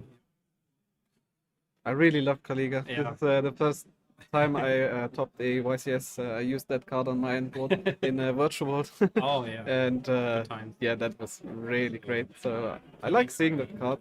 This could be actually kind of hard to push through with Bankr, I think. Oh, but we already have the 1 off. Yeah, but even then, this is still rough to deal with this Kaliga for the Bankr deck. Yeah. Because it's not just Kaliga, of course, there's back row. Of course, yeah. We can already, maybe we'll and- see. Didn't see if Leon got to Oh, it mana, is there. but I assume so. Go and drawing the next card. So let's see, we've got more. We do have. But this is just. Yeah, that doesn't do much. He actually. did reveal the Holy Suit though, so the So we already have Choco- another level 5 ongoing. Yes. So we are playing into, well, something, I guess, but question is, how can we actually get rid of this? Does he have anything in his main deck to clear this? I think the only card that might come into play is Talents, but obviously Talents is not active right now. Well, it's in play. No, it's not active right now. So yeah, I don't see the main deck out here. He can just attack over. Yeah, I think that will be the out, or at least he will try to. I don't have in mind how much defense Kaliga had, but I don't think it's more than 2,000. I think so too. It's like Just 18, pull it up real quick. 1800, something like that.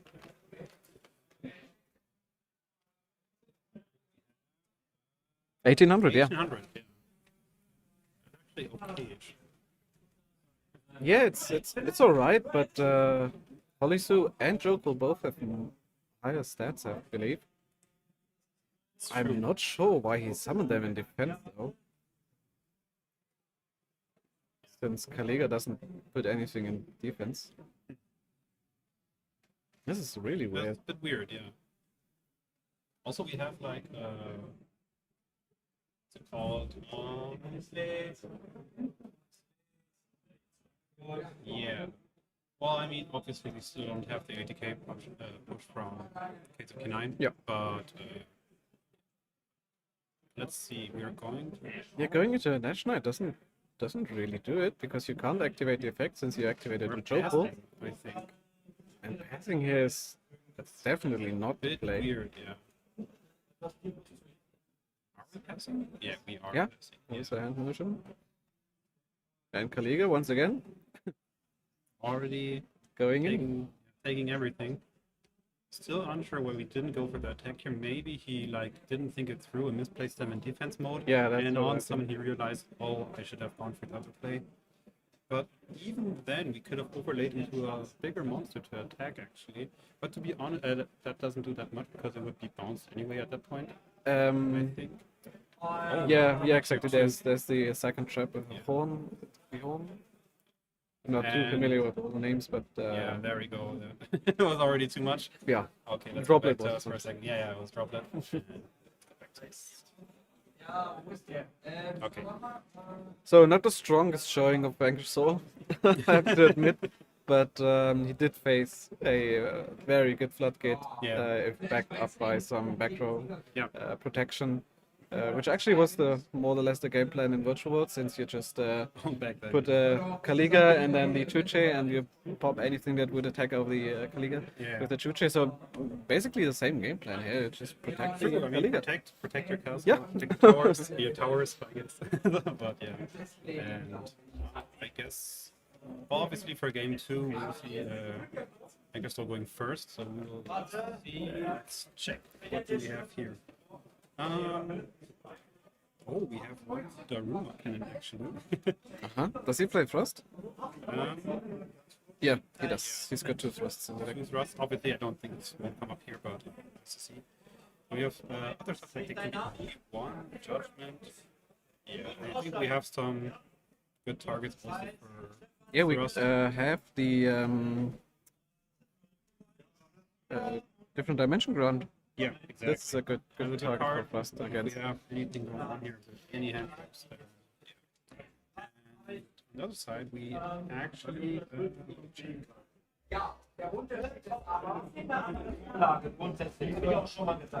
Yeah, we do actually have some, well, not fluffle cards, but like the kind of, where we have the Patchwork cards, what's it called, Legend. Yeah.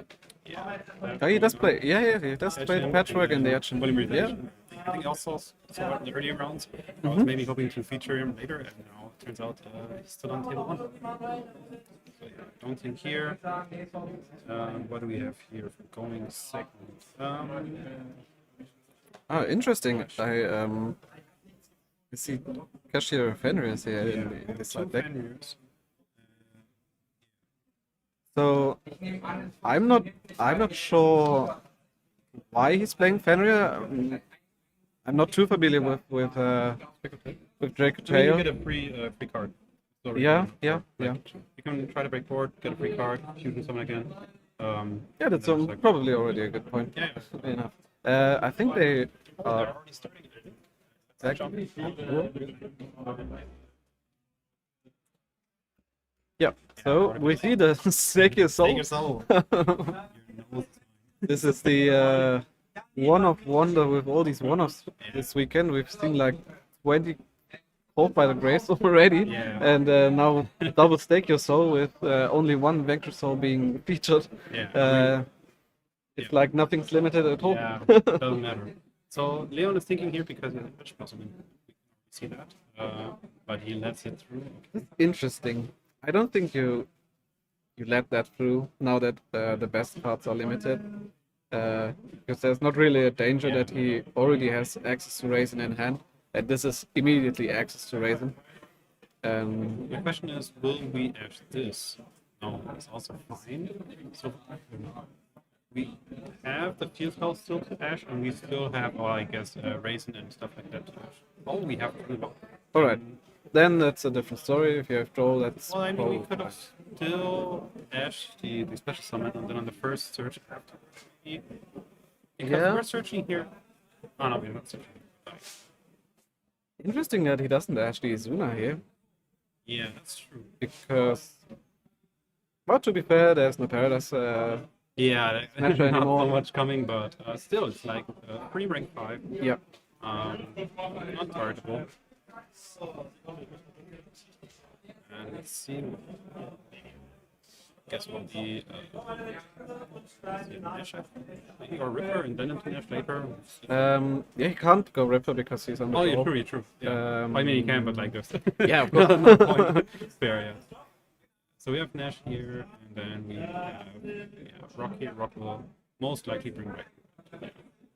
Yeah, so he's probably just thought to himself, I just keep the Ash for fusion material and add it back later. And stopping here. alright, Oh, there's we have the a hard. floodgate flipped immediately. No hesitation. Oh, wait, he's. Red Leon reboot. is like, wait, I might chain. Red reboot. Red reboot. Crazy. But like, is there Good anything old in the times. sand? I can't see it, unfortunately. I think he has a drop. Yeah, he's got a drop then, and I assume That- he's thinking about if he wants to get any of his cards in hand into the grave. Also, afterwards, you cannot activate it anymore. Yes. Yeah. If you would use spell or trap cards, obviously, because they do not get banished, I think. It's just monsters here. Yeah, so that is okay. But nonetheless, I can understand if you would like want to get rid of stuff that you're not needing. But to be fair, you're gonna be using cards for the fusion. So maybe training here, and we're getting rid of most likely monster because otherwise not much point to do it actually. So let's see what it's using. Yeah, there we go. Just a droplet and I think it's Crowley, I think it yeah. is. I think so we are negating both cards. Yeah, starting with the logo here. Yeah. I think that's a scoop on Leon's side. I would be very surprised if Daniel scooped. Okay, well that was quick. Yeah. Let's go back just again. And yeah, I guess they're getting prepared for game 3. Okay, is there anything in Leon's side for going first that is worth talking about at all? Let's see. Well, we could go into the Super Police. Obviously, Fenrir is still a card we can use. Yeah. Like to get extra cards, I don't think we will use it, but. I think I like the Fenrir here because it gets rid of the one of Raisin if he manages to get to it at break the board a bit I with mean, it. it still searches and then a new chain. Obviously, if you target it, you will most likely just like swap it out for something else. But even then, it's okay because then it's gone. There's no top anymore. So I don't think there's anything that surprising here. I guess maybe the retaliating sea. It probably doesn't come in this scenario because first of all Leon's going first. Yeah. But still, it's an interesting card we could maybe talk about if there's nothing else we can talk about. I think for this weekend specifically, with Mitsurugi being on top of the line and Draco Tail being a very prominent deck for the weekend, not receiving any hits on the bandits at all. That's definitely a card that does work. It puts in a lot of work. Yeah. Have you tried the card at all when you have time to play? If I have time to play. Yeah, I tried it a bit, but I don't know, it wasn't too persuasive. But let's see, maybe it turns out different here. They are shuffling, so let's switch to the table. Okay.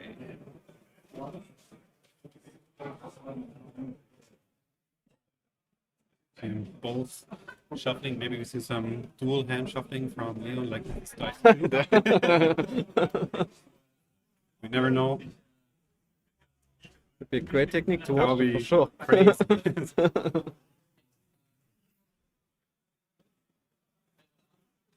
All right. Also, I think it's funny. Does Daniel actually have Bankr Soul sleeves? Yeah, I just thought the Actually same actually. Was communicating about to- already to his about opponent. to say that. Well, I will take everything you. I don't care if you know my deck. I'm gonna go all in. Okay, so I assume Leon's going first. Pretty sure. See if he's got something to start with, and Starting he with you. does.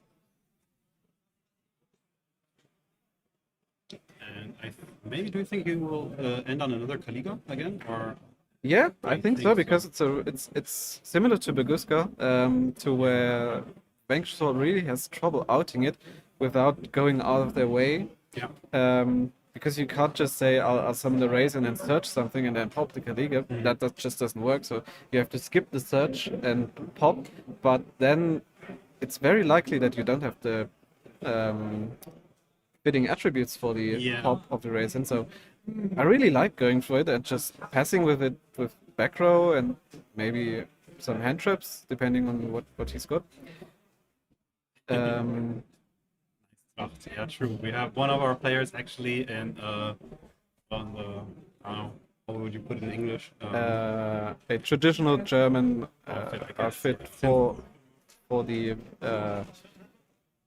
what's it even called? Is I it mean- Vasen, Wiesen? Yeah, it's In Wiesen, Stuttgart, but it's Vasen. if you already like, I think most people will just know. Okay, we're celebrating Oktoberfest. We're in Munich, so actually, I think the tournament this morning actually got a bit delayed because we had lots and lots of train delays because of that. And I think for lots of players, after this tournament is gonna be either they're gonna be celebrating, obviously, and if not, well, they're gonna might have a hard time coming back home today. Yeah. But So maybe some extra side events after the event to get time out of the way. So we did see though that Leon fused away a drawn Lockbird and added it back to Yeah. his hand. So it's already a strong card, putting down a Kaliga with a drawn Lockbird, I don't really see Bankr doing much to combat that. And this is probably again the Chorozo. No, this. Okay, so Thinking about position here. Okay. yeah, Lightning Storm is a card. That's That's free a now. card. But we've got the. Oh, and we have Magnamut here. Nice. What's it actually called? I just know the effect of the fusion. Something something with A is the name. I don't have the name for it. Sorry. And we have one question: if the Ornament Riser is still doing well. As far as I know, during the last round, it was still X1, so it only lost during the feature match actually. And yeah, it's still going strong actually in the main tournament.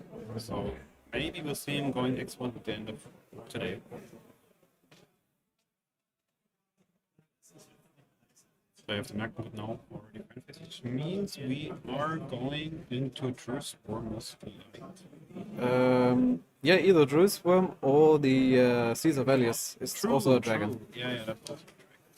Depends if he needs that Yeah. Earth or that Dark Attribute. Yeah, it's really cool with Magnamut where you can just pick and choose which attribute we need. Yeah. If you don't really care about the actual effect of the Yeah. monster. But usually I think the Caesar Valius has more value. The Valius has more value. Clearing the board here. Yeah. So And yeah. what's this? Oh yeah. We're getting more fusions. Yeah. More fusions done. Draco tail stuff happening. I don't think this is too crazy of a play, but the troll is now actually gone, I think. Yeah, I was just about to say, did you use that from Yeah. hand? Must Yeah, have he been. used it from hand again. Means that draw is gone. I hope he has a second one in hand. I honestly don't hope he does because we don't like floodgates. I'd rather him keep the Astro Yeah, Ghost fair, Bell or fair. whatever.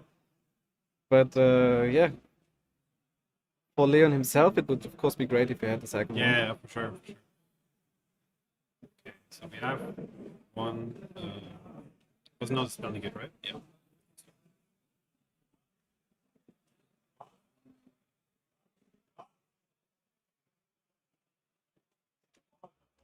Yeah, I think the Kaliga would have gone a long way here. But I guess if you can commit to more fusion plays, then maybe he's just playing around board breakers. Even though the guess. Bankr can't really play board breakers because they need the attributes to play. Have some board breakers today. I don't. I doubt think it. so.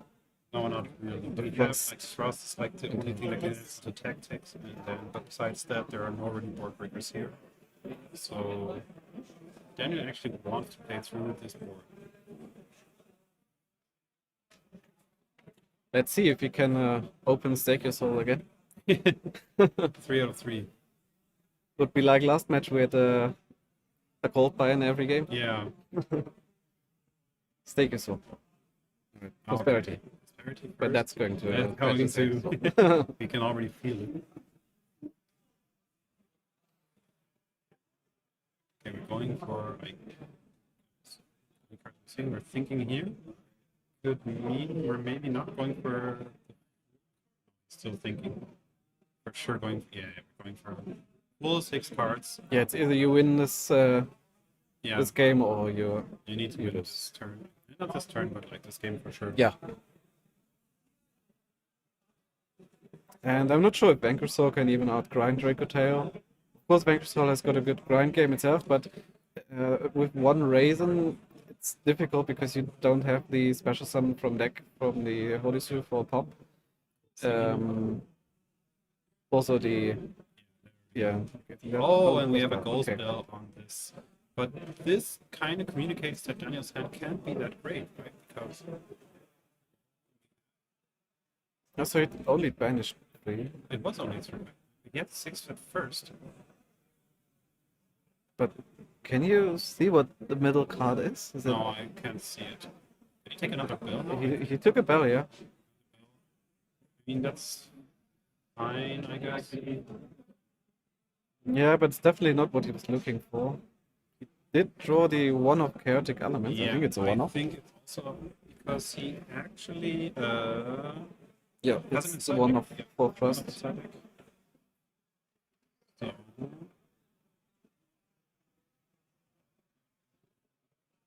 Let's see if he's got the Avenged Soul level 5 in hand for the Joku, and adding a lantern tells me that he does not. yeah. Still an interesting ad. I'm not sure if Also, yes, I can see Mad Love in hand. yes. Thing is going to yeah, there we go. I assume he's already got Jokel in hand then if he adds the lantern.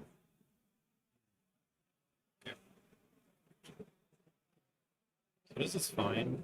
And at this point, yeah, obviously it fits well.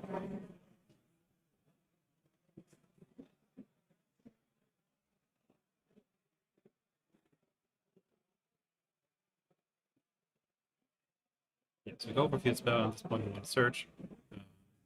Question is, do we throw the Blossom now? I personally would, because the way I see it is the Bankr Soul deck has so little status now. It's really unlikely that you actually get to draw 2 Yeah, starters. we are actually not throwing the Blossom. Yeah. He's wishing he kept that troll earlier. Exactly. I think that would have been such a changer.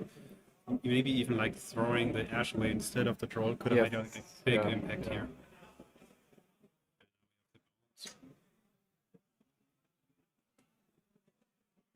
He's just revealing a dark now for the Madlove, right? Oh yeah, you're right. because there's no. Yeah, he you- can't activate the Yeah, yeah. lantern because there's no There's K9 nothing- engraved. Yeah.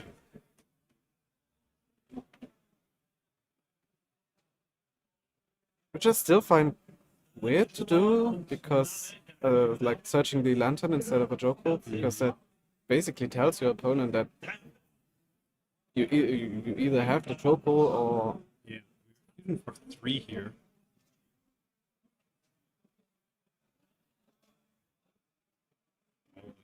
Be a huge bounce on this point. Okay, now he can back the Now draw. we can roll, yeah, that roll is coming back into play. But I think it's too late now. I mean, or maybe not. Honestly, I don't think I would act back, Oh, add very back the nice. draw because what does it do now? Yeah, not sure, That's not especially since much he started with prosperity, and Yeah, that's the Draco. yeah, we already have both here. And we already know there's throwing. Interesting that he's going for the search.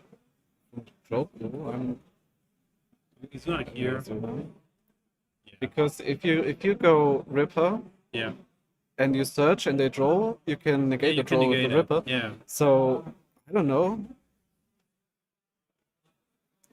Even searching the lantern, I don't think it was correct. You search a second Draco. If you place 2, of course. Yeah. Also, we have now. We now have Izuna in hand, so this means more stuff coming. Yeah. Yeah. There we go.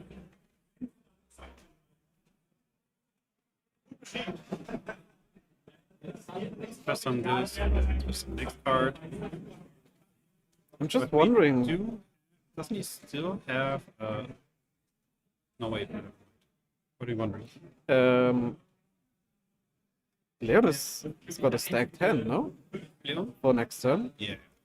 So you're just doing Bankr, so just K9 stuff, and I'm not sure if that's enough. Also not sure, but let's see here. We're going for a big push here. Yeah. After line just coming back. Yeah. Maybe you can make a big Zeus. I don't know. Slapping on Putting more one or even more exceeding. reading.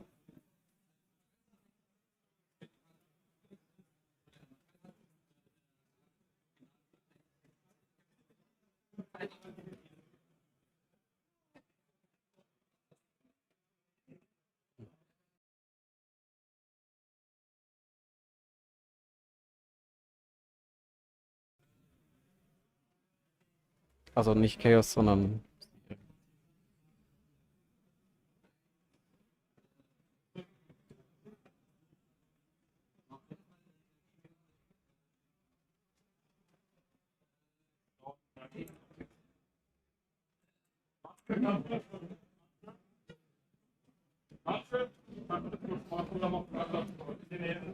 Alright, so we do see the Zeus and the alternative artwork. It's a Yeah. weekend full of alternative artworks here. And that is a 5 material Zeus. Yeah. We have first another few here. I think Daniel should have a bell in hand, right? I think he should have yeah, true. He has He a still bell he got the took bell. earlier, he never got rid of it. So we know there's something that we have to play against.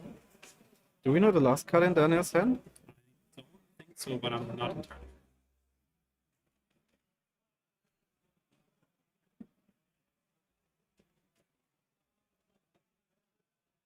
So what card are we searching?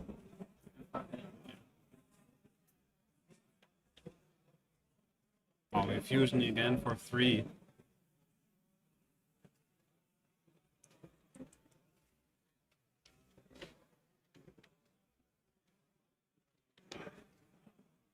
This should immediately deal with the Zeus, right? Yeah. Be forced to chain it. And I'm not sure if you even want to chain it here because Ah, true, then. you're outing more of your stuff than your Yeah. opponent's, and your opponent is going to get all the effects from the Draco tail monsters Yeah. he used for fusion summon, and you can even chain block them from Ripper. So I don't know if you even want to do that here. There we have Really, the bell. I'm really not a fan of it. Oh yeah, And then I we think have Leon this misplayed here because put in the wrong order of the cards. he used the Afterline as chaining 4, I think it was, which means that Daniel was able to go spell it and Yeah. deny all the resources. So So yeah, we did chain Zeus, and now we have setting some more cards, but I don't think this matters since it's all gonna be going in a second. Or is no, it's not going. Oh, because it's negated now, right? No, the Zeus was chain link 5, Yeah. and this is chain link 2, 3, And we're getting 1. rid of it. There we go. Yeah, sorry. And yeah, this is Right. negated and it's going to be a problem. You are completely right, yeah. I have one card in hand, but Daniel, I don't think it's gonna be tough to come back from that one, but Yeah, for I Bankr, think so it's yeah. pretty much. If you can get into the grind game. Yeah, never use it. But it still seems to have worked out in this case. Got rid of Bill, I guess, got rid of Zeus. Yeah, I I mean, mean it works in the end. So yeah, Daniel being on one card in hand makes it so it doesn't really matter that that play was probably not optimal. Because even if you can get to a Raisin, there's not enough attributes in hand Yeah. to actually get full potential of the Bankr Soul stuff. And honestly, drawing a K9 card is not something you want to do right now. Yeah. Because you went through Lantern, so there's not that many bodies that you can actually produce. Can't see the life points. Unfortunately, we also cannot see them. Yeah, it Sorry would to say. just be too much of a hassle to. We need someone to track their life points and tell them to us, and then keep updating us. And sometimes the players don't know themselves because they don't keep track. So yeah, it would be too much of a struggle to. That's keep track something of we're their gonna points. work on going forward. Yeah. That and also the timer. They do have a timer, obviously, but we also do have a timer. I don't Yes, have it right we had 19 minutes. but we don't have it like on stream right now. This is something going forward that we'll also try to do. Okay, so he did bring back the Lupus. Yeah. Does he play Typhon?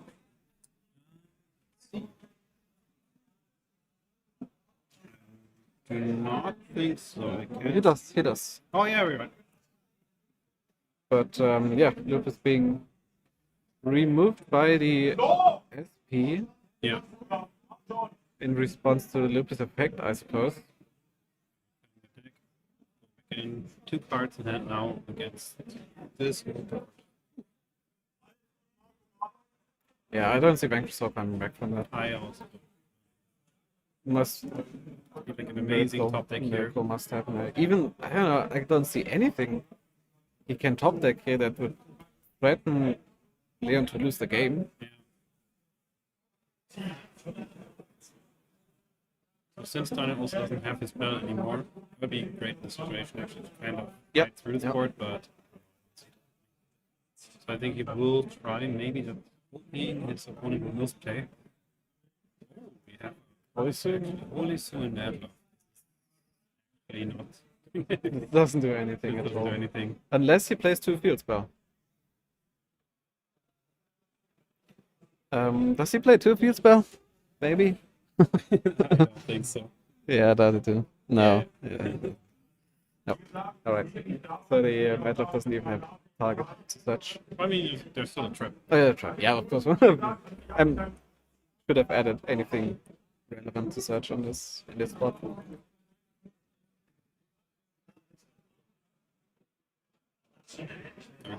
Attacking here, making some small damage, With a big glove.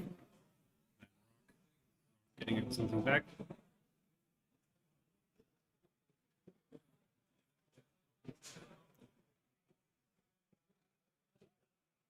And I think, oh, we have one set card. Yeah, the Oh yeah, you're right. Bankr trap. Yeah. We do that. Keep coming back. Some discussion here. Oh, because yeah, it's coming in the same position. position. Yeah. Yeah, that's true. Summon an attack mod to win, so summon back this. With is kind of important, I think. Let's see. In the long run, I don't think Yeah. so.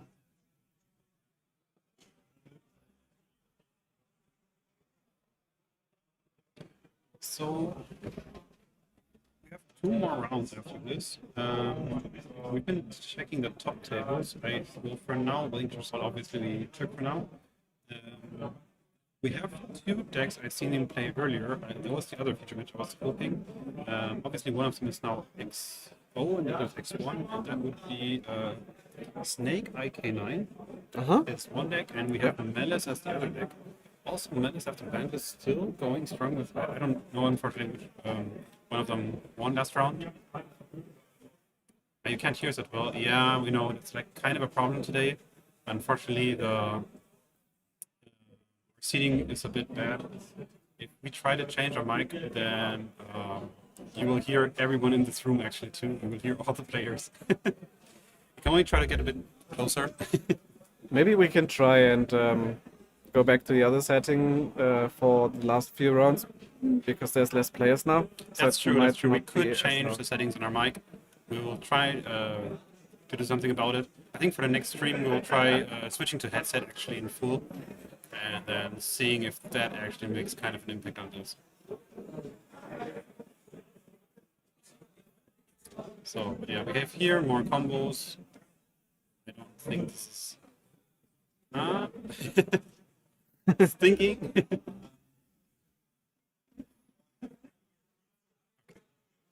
Made it. Okay. Yeah. I think Daniel's already just like giving a thumbs up for every play. Nothing there's to do. Yeah, it's got no cards in hand, no interruptions in Trap board, is so gone.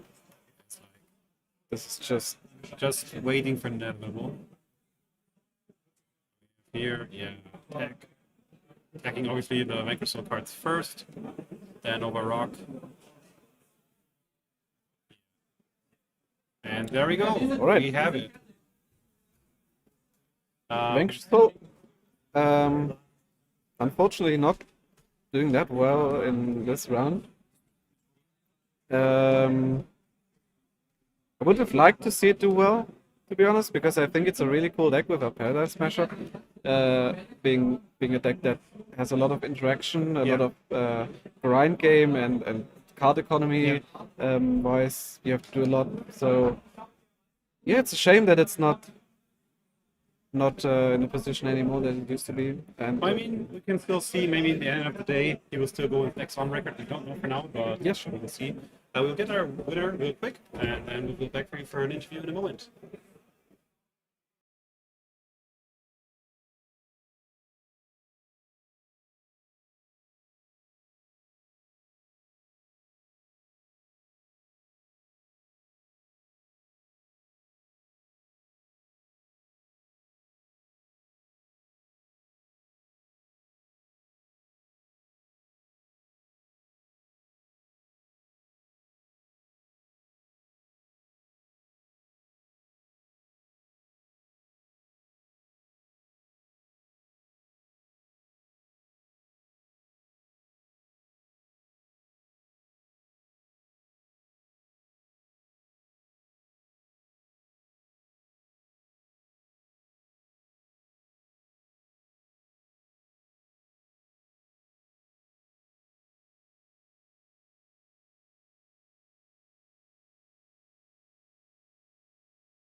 Guys, welcome back. We have our winner with us, and yeah, tell us about your matches, I guess, or your games. I play, as you guys saw, Draco Tail. Yeah, the game was usually like the Bankr Soul matchup is very tough to play because they can just push through with engine. But I think we saw that in game one, especially if you have like the Kaliga setup, it's really hard for them to do anything because you can attack with one monster, attempt to activate one effect. You can't really get the advantage you usually would have gotten. That is like the key to overwhelm the Draco Tail deck because you can just win with engine. But do you think maybe he should have tried, because with Draco he summoned both monsters in defense. Do you think he should have tried something then in tech mode and attacking? Obviously you have the droplet, but he didn't know that at this point, so we could have still have tried to go for one. I can see maybe with the traps you like bouncing one card, but I don't know, maybe going for the push. I'm not sure about the ruling. I think it's Kaliga says you can attack with only one monster. Yeah. So if he attempts to attack, I can bounce with Horn.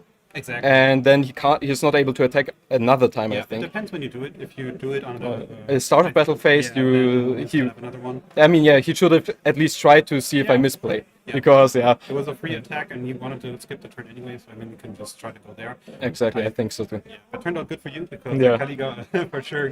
This card is absolutely disgusting. That Draco Tail can put up like such an overwhelming and like oppressive board. It's usually not in the nature of the deck, but if you have like the tools and it's like so accessible, I don't don't see like the reason to not play it. And game two, we had real quick, right? I used to Droll, but he had different dimension grounds. My hand was like Droplet, Crowley, Mululu, and Ash. And if I normal Mululu, he just sucks him up. And if I Droplet, and I can only out the rocks. So no matter, even if I get to like the main phase, when I activate Mululu, the Nash Knight just checkmates me. So there's like, at this point, so yeah, we saw that quick scoop to game three. I think that makes sense. Mm-hmm. And then And in game three, I think I completely blanked like on the ghost spell he added with prosperity. That was kind of embarrassing. I gotta be honest, because especially I was like, should I activate 5 mana or not? I could have just chaining for like the 5 mana. I'm tired. Gotta be honest, it's a long day. Here, like, I think all of our casters are like sweating. me too. So are in your shirt here. But no, I can understand that, and also like we had our chat on fire due to the bell. I get it. Yeah, that's embarrassing. Let's just forget about it, please. No, it happens, especially on stream. We always see people doing plays they would never do in a usual game, so it can happen. But I even like he had a double bell in the end, but as he had one bell for his turn, and then he added another one. I knew about the bell. I knew about it, and that's happens. About the prosperity, I think we saw that he first wanted to banish for 6, but then decided against it. No, he was like, I'm not sure if I want to banish for 6 or 3, so I was like, yeah, sure, just put the cards down you, and he's ready, and then just say if you go for 3 or 6. Especially, I also flamed it, which was maybe like, it's like a low impact flame, but you don't have that many targets, especially with Sacred Soul at 1. He already opened it twice, game 1 and 2. We were also saying the same. He was like the main character, so it was gonna be a 3 for 3, but it wasn't. The hand was actually kind of poor, I guess. But it happens, especially after the ban list. It's a bit tough to Sacred Soul. So anyway, we will make a short break, and then I think it should take like about 10-15 minutes. We'll get started with the next round, and maybe we will see you actually in 2 rounds again, because if you're still on table 1, we will feature the final of this tournament. Okay, I'm excited, Let's hope for less misplays. Okay. Thank you so much. And, Thank you. Maybe see you later.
Welcome back. I'm just here for a short moment.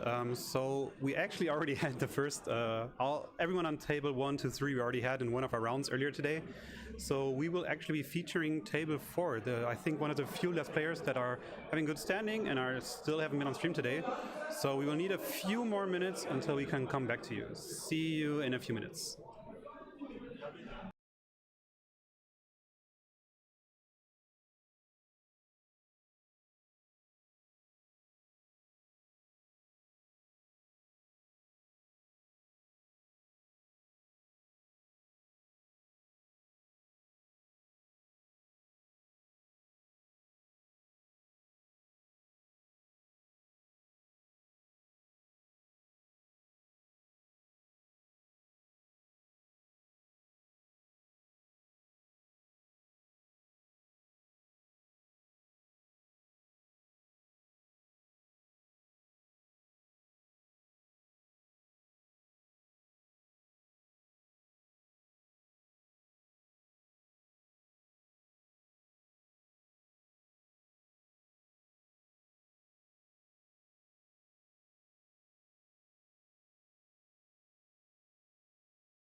Welcome back, guys, to round number 7.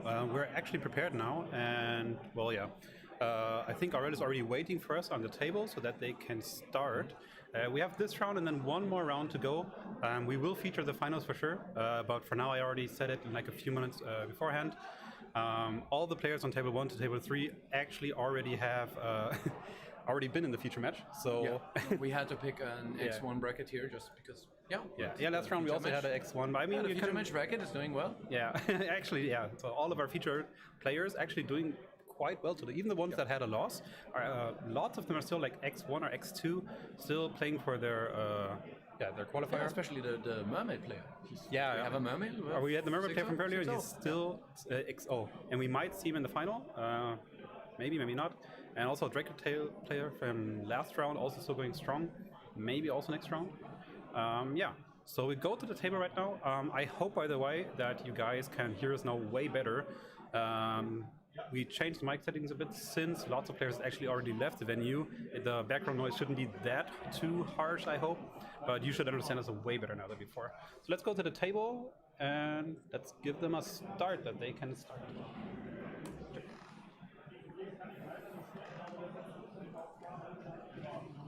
So Aurel already has the signal.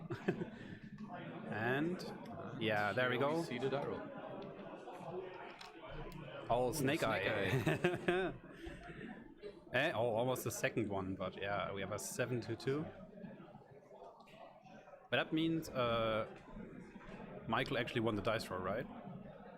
I think. Yeah, it's interesting nowadays. Like Striker is not.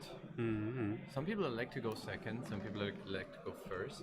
It's very matchup dependent. And as we're nearing later rounds, I think a lot of players will be aware what their opponents are playing. Yeah. So this is the second, the second Unchained I think we're featuring today. Yeah, which is actually, I think it's really cool It's to really see that going like today. Yeah, we have a deck that just makes great use of the FUNtainment cards because they're not only facilitating your end board, but they're actual really good starters in the deck. And we already saw in, I don't know which round it was, I think round 3 or something like that, that Tour Guide alone can actually bridge into the full FUNtainment engine with the Jin. Maybe, yeah, obviously he's also playing the same Trumpet Jin. Yeah, there's multiple ways actually nowadays. That deck, of course, having access to multiple level frees, not only the Tour Guide, but like in the Unchained engine, you can get 2 frees, but people have been experimenting with new ways to substitute the Moon. Yeah. One of those is the Jin. There's the Exciton Knight, of course, for the rank 4 decks, Mitsurugi especially. And we also have the Reprodocus, which if you play a Fiend deck or a Light deck, the Reprodocus can actually like do the other part of making it a viable target for the Requiem. And now we're looking at the hand and actually no Sky Striker card in hand. So Alex actually doesn't even know that he's still and now he knows. Knowing the hand, he should can continue though. So we have a Lightning Storm and because we see here a single Desiree would be amazing into this hand. But no further plays here. That of course. That's crazy. Striker does not need a lot to get going. Yeah. Now if that desire doesn't banish everything. If that desire resolves. Yeah, it resolves. Let's see. It looks kind of good. What are the odds to it? Yeah, the odds everything? are like. Oh, you never know for the feature match moment. Oh, and we have Engage. It's like a really good card, obviously, to draw into. Getting the Ray. Yeah, and nowadays Striker with a board that small. Yeah, that there can we be have the Lightning very Storm. quick OTK here. Yeah.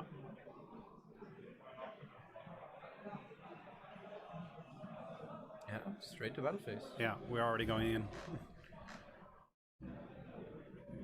This might already be the quickest game on here, I think. Yeah. Because we already have it here. Yeah. Yeah. Question is just. And there we already pick it up. Okay. Okay, that was a really quick one. Let's go back to us for. No, sorry. I'll go back for a second. It looked like his opponent was packing up his cards there. I think he wanted to pack up and then he. They talked it out and he just explained. Oh, okay, He explained never how it mind. works. So for the viewers, how it works is you attack with Ray. You go into the zero. The zero grabs the linkage, and then you linkage into Kagari. Kagari adds the linkage back, Yeah. and then you linkage again. And because you have both attributes in the grave, the last linkage gives you 1,000 boost, so it's over 8,000 just from Ray alone.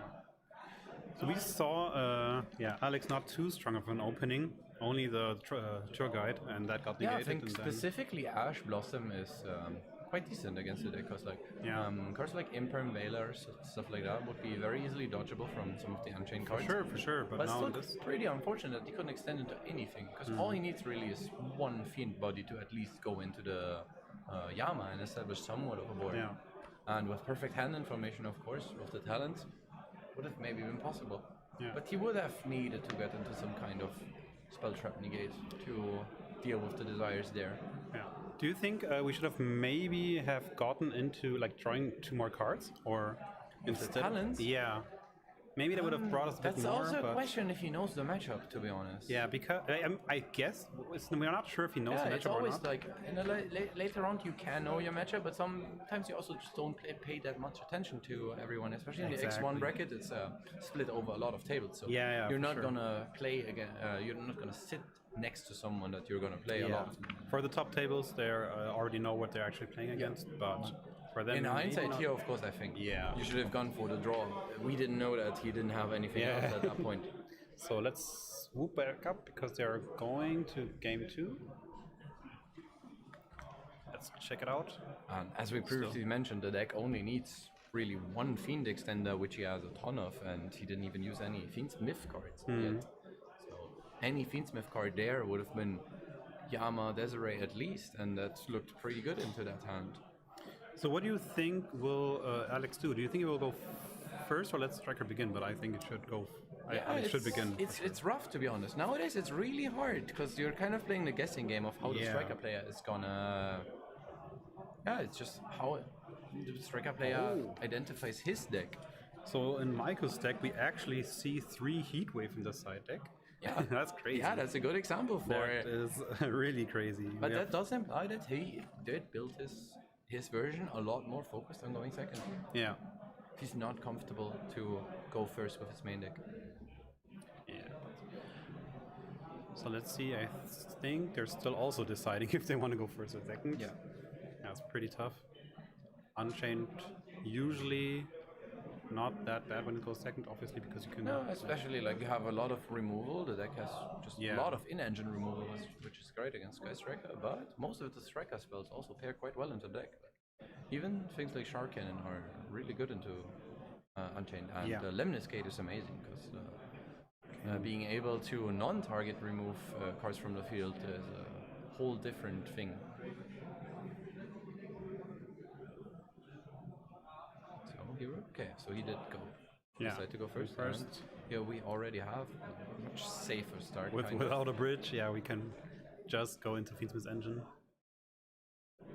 And that's the nice part about these Fiend decks. That it's not only what the engine adds to your end board, but it's also just facilitating your starts. Yeah. We can see, we already know that Michael plays 3 Tron Lockbirds, but apparently he didn't try any of them. The question is, do you even sight them into this matchup? I don't 'Cause think so. The Unchained deck, while it can search, it can do most of its combos without searching, Yeah. especially because once you have some Unchained cards in the grave, the Yama can just add them back from the grave. We see 1 Ash Blossom in hand. I think we see a Droplet in hand. And, well, a bunch of green cards. That's to be expected. The question is, Yeah. how good are those green cards? So we see, otherwise there's also 3 Lava Golem and 3 Regeki here. Yeah, the Lava Golems sound quite Lava nice. Golem yes. could be nice. Regeki destroying against Unchained, not the best They get idea. rid of the Caesar, but then again, like the Striker engine itself has no real issue to clear the Caesar. Yeah, I think the problem in this matchup is more like how much the field actually floats. Because no matter what board breaker you play against Unchained, they will always still have some sort of interactions just because everything bridges into each other again once Yeah. something gets destroyed. So let's check Alec's side deck real quick. So he has obviously stuff like anti-spell fragrance. That would be a, a really good card to draw it now. Troll and Lockbird, which nowadays Yeah. is even more amazing against Sky Striker because sometimes you can catch them stuck under the zero, which Yeah. if you can't search the engage, which you get sometimes, you just can't continue your place because it cannot be used as link material. Yeah. We also see here the TCG exclusive Fiend support we got, which is really good for decks like these, because the fusion play is basically just another sequence We see the Ash Blossom here. on the Yamas. Yeah. He did decide to put the chain that way though, so Yeah. that does kind of imply that he already has access to the I hope Unchained so. engine. I hope so. The deck has a lot of ways to get into the Unchained engine. Even now, if he doesn't have anything, he can fuse for Aerial Ether and just Yeah. send the Shavara to get into one of the traps. And here we see the Fiend Yeah. Smith sequence, and maybe we see the return of the first Fusion Lacrima summoned today. Yeah, we haven't seen it in the other games so far. We've seen the fusion a few times, but not with Lacrima actually. We couldn't see because actually I think our other Unchained player didn't even play the Lacrima actually. And here I also don't think it's in the deck. I Interesting. don't see it. Yeah, the deck has a lot of options. That's the problem. That, like, you have the Aerial Ether, which other Fiendsmith decks don't have.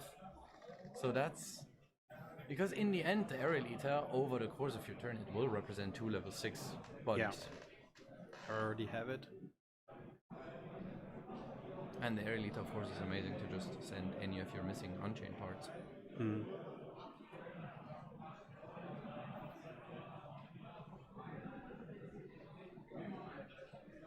You meant hello. Yeah, hello back to chat. Welcome to round 7. Here's the Shavara jet set in the chamber. Yeah. I wish I could see a bit more what's on hand. I think it was like lots of monsters and the fusion spell, I think. Yeah. Yeah, he's really hoping to open like Troll and Lockboard or at least an Ash Blossom to like add some hand layer to his. Yeah, anything against the deck. He didn't normal summon yet, so we have the Lacrima. Unchained is a deck that can end on Desiree and Wave King. We have another engraver and yeah.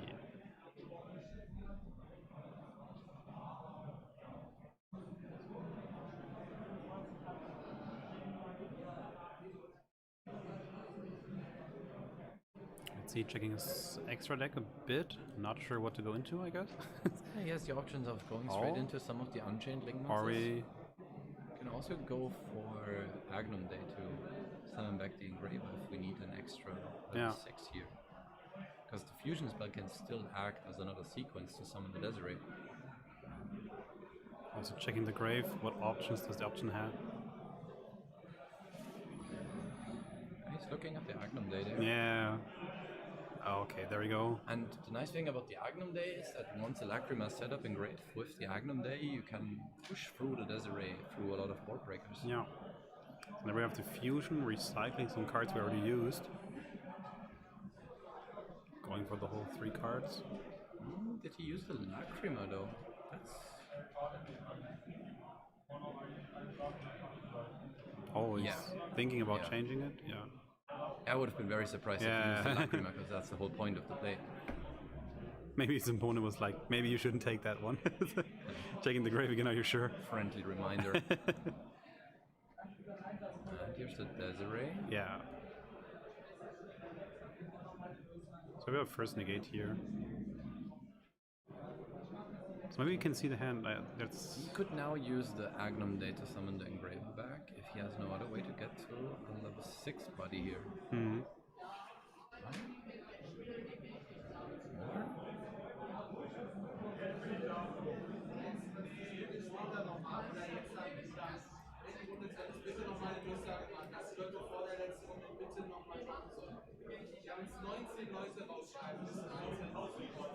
That's a throwback actually. We have the Unchained Abomination. Oh, that's really a throwback.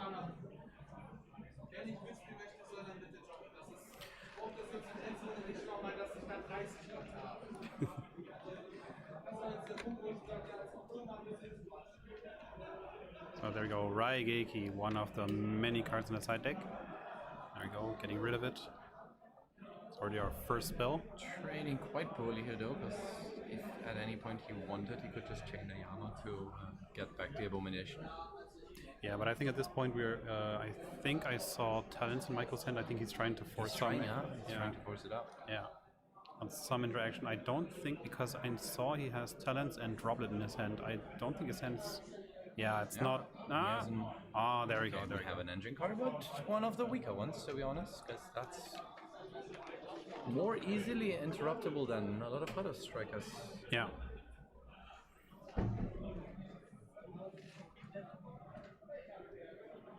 Okay, there we go. Yeah. Prion will be. Oh, Ash Blossom. That's the Ash here. Yeah. But now his talents is live. Yeah, now it's live. And I guess we will draw 2 cards. Yeah. Check here. And now let's see, did he draw engage or not? That would be. Okay, he's going for the Desiree now to try to check the newly drawn cards. Anchor, okay. He has the anchor. It's already nice, yeah. Yeah, now it's a bit problematic. Because he's down to only the chamber. And we have another Desires again. So this is already okay, we know that.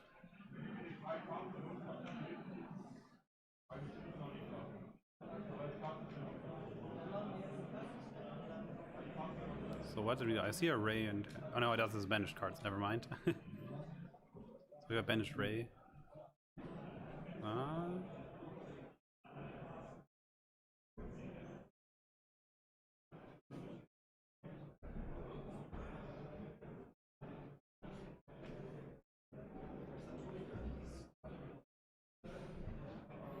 So yeah, I think I see maneuver in hand. Yeah, he's just trying to find a way to go for a quick OTK again. Yeah. The Lemniscate does trade with most of the board here. But he has to take it slow here. Yeah. So we're gonna go for a grind game here. Yeah, setting some cards. And now that Abomination can actually do quite a lot of work. Oh, Ghost Bill. Wow. He had a card for every interrupt his opponent had. Yeah.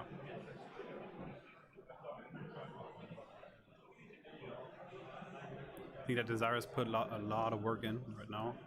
Yeah, just in this deck, like, where you're trying Talents, to Desires. 1-for-1 trade. Yeah, drawing those 4 plus cards. 1 card is just Yeah. so much advantage. Let's see, down to 2 cards and some Fiends will follow. So can Alex come back, or will this be a quick The 2-0? fusion spell is also a form of Fusion spell is because there. you can add it back.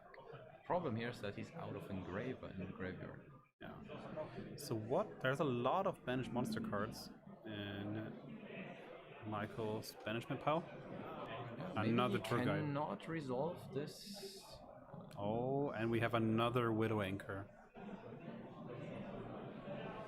And I think, yeah, we will take this here. I don't think Michael... Yeah, he still has some cards, obviously. Yeah, there we go. The fusion here. Oh, he drew the Shavara. It's pretty unfortunate. Trying to go for the fusion, and...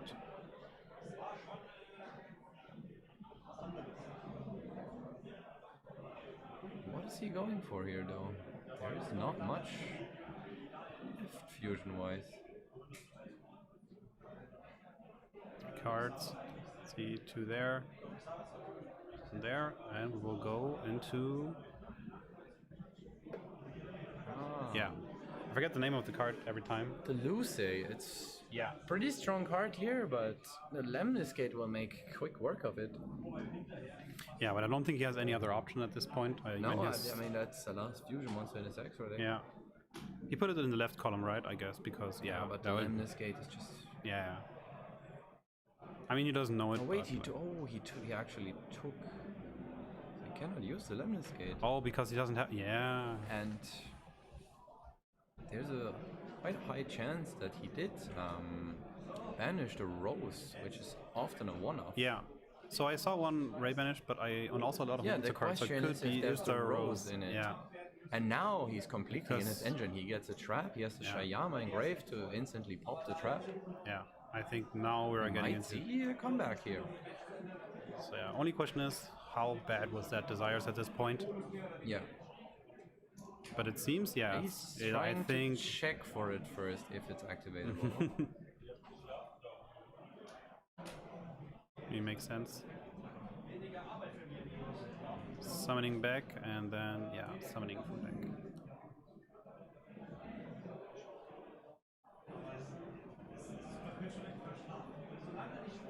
So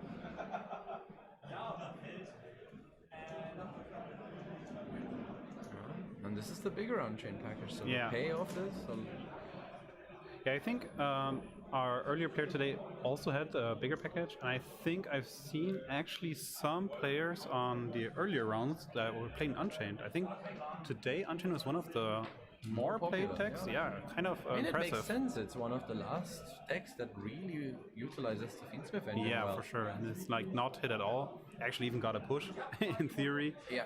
In theory, yeah. None of our players are utilizing it, but they could. Okay, this goes there. I think it's also an issue of extra deck space because For you have sure, so for many sure. options in that deck. Yeah.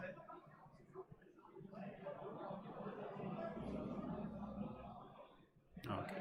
Now we go for the Rage. And Get the giving tour back the tour guide, yeah. And now we have only, I think, one card left in Michael's hand. And it is another Desires. Oh my god. Could be good, but the second Desires is really rough. Really rough, really risky. But there's nothing else you can do. We don't see what's banished, but I think this is either gonna... he still wants to play it out, so maybe we'll start getting somewhere. Or maybe not.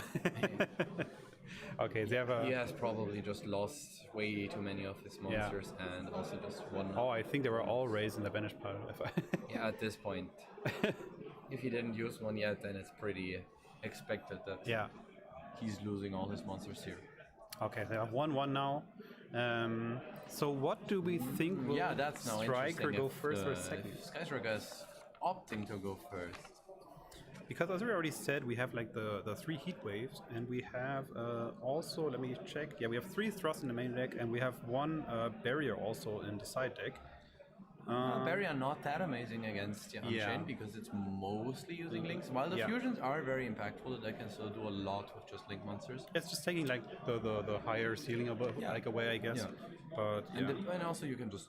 But if you get it with Frost, your opponent knows about it, so that's a big difference. Then he might not go into any lines that want to fusion summon Yeah. even. He's just gonna optimize around the link monsters. You can't see it, but we already see Michael's already shuffling his deck, so he already knows that, yeah, I think he's prepared. Yeah, he might. Maybe he might opt for going second again, like not changing his deck. I didn't see him side out any cards. Yeah. be 2 that- Unchained and 2 features, yeah. We have another Unchained because it was like the last table that we haven't featured yet, actually, from the top tables. Don't worry, next round you will get most likely actually someone we already featured. Not sure which deck yet, but yeah. So we see, you don't see it, we see it, but Alex is still siding. We have here, depending if he's going for first or second, it's pretty tough. I think my guess would more be that like into certain matchups where he knows they like to go second against Sky Striker, for example Draco Tail. I think that's where the heat waves are meant for. Because you can't really side them in and rely on an unsearchable free off to have your turn 1 setup. But Yeah. then again, the Striker deck nowadays puts up a lot more engine interrupts actually than it used to. So It can definitely go first, but I would fear that the Unchained deck is not bad at playing through boards in any way. So if I was him, I would let him. I think I would still go second with the Striker deck. Yeah. So let's go back to the table. I think they are getting ready. Yeah, almost done. Alex is still deciding if he really wants to side some cards or not. He was going back and forth with some 'cause cards. He doesn't know if he's gonna get to Yeah. go first or has to go second now. And if you look at his side deck, if he has any specific going second card, I think you could always put in like the Feather he Duster. has the Feather Duster and Lightning Storms. But then Yeah. again, if he gets sent first, he knows that those cards will probably be Yeah. too slow. For sure, for sure. So let's see both players drawing their hand, and we will see. Who's going first? It looks like Alex is going first. Michael already put down his cards, so yeah. Oh, setting one card and popping it. That does not mean a brick in that Yeah, deck. no, that's fine, that's fine. But it's Thrust Oh. actually. That is not that That good. is very subpar. Oh, normal summon and that fail. is Oh. incredibly subpar. He's just... But now we're going into the Jin, and the Jin is going to give us our full Fiendsmith combo. It has to fully resolve though to get us anywhere. Yeah. And we already see the bell in the hand of Michael. So Yeah, there's a Bell, there's a Regeki, I think, and because if the opponent started with this awkward of a play, he must know that there's nothing else. Yeah. And if he just belts that engraver, that completely shuts him off.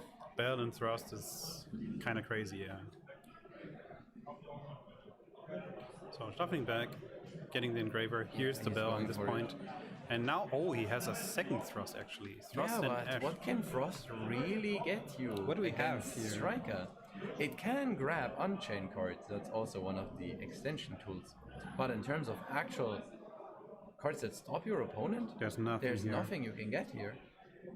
You can get the Black Gold Love. Black Goat, I guess, is That is the only thing that's really applicable. if he does have it sided or not. Now we see here in his deck that he did side in the Lightning Storms and evenly. One Yeah. evenly. He probably does not even have the Black Gold Loves in his deck. No, I don't think so. Yeah, so we're going here, He's setting the spell follow-up. and passing, hoping that the Ash will actually be enough. I don't think so. I think we saw lots of spell cards in his hand. Raigeki, of course. Then we have the Ray, and well, this doesn't If he look has too good. any additional card needed for that OTK, he just plays through the dash and Yeah. just does the same that he did game one. Yes. Yeah, we have the 0. And Yeah, here we go for basically the has Ash. the Ash. But if he has another engine card here, and there it is. There we go. Yeah, this is it. Kagari.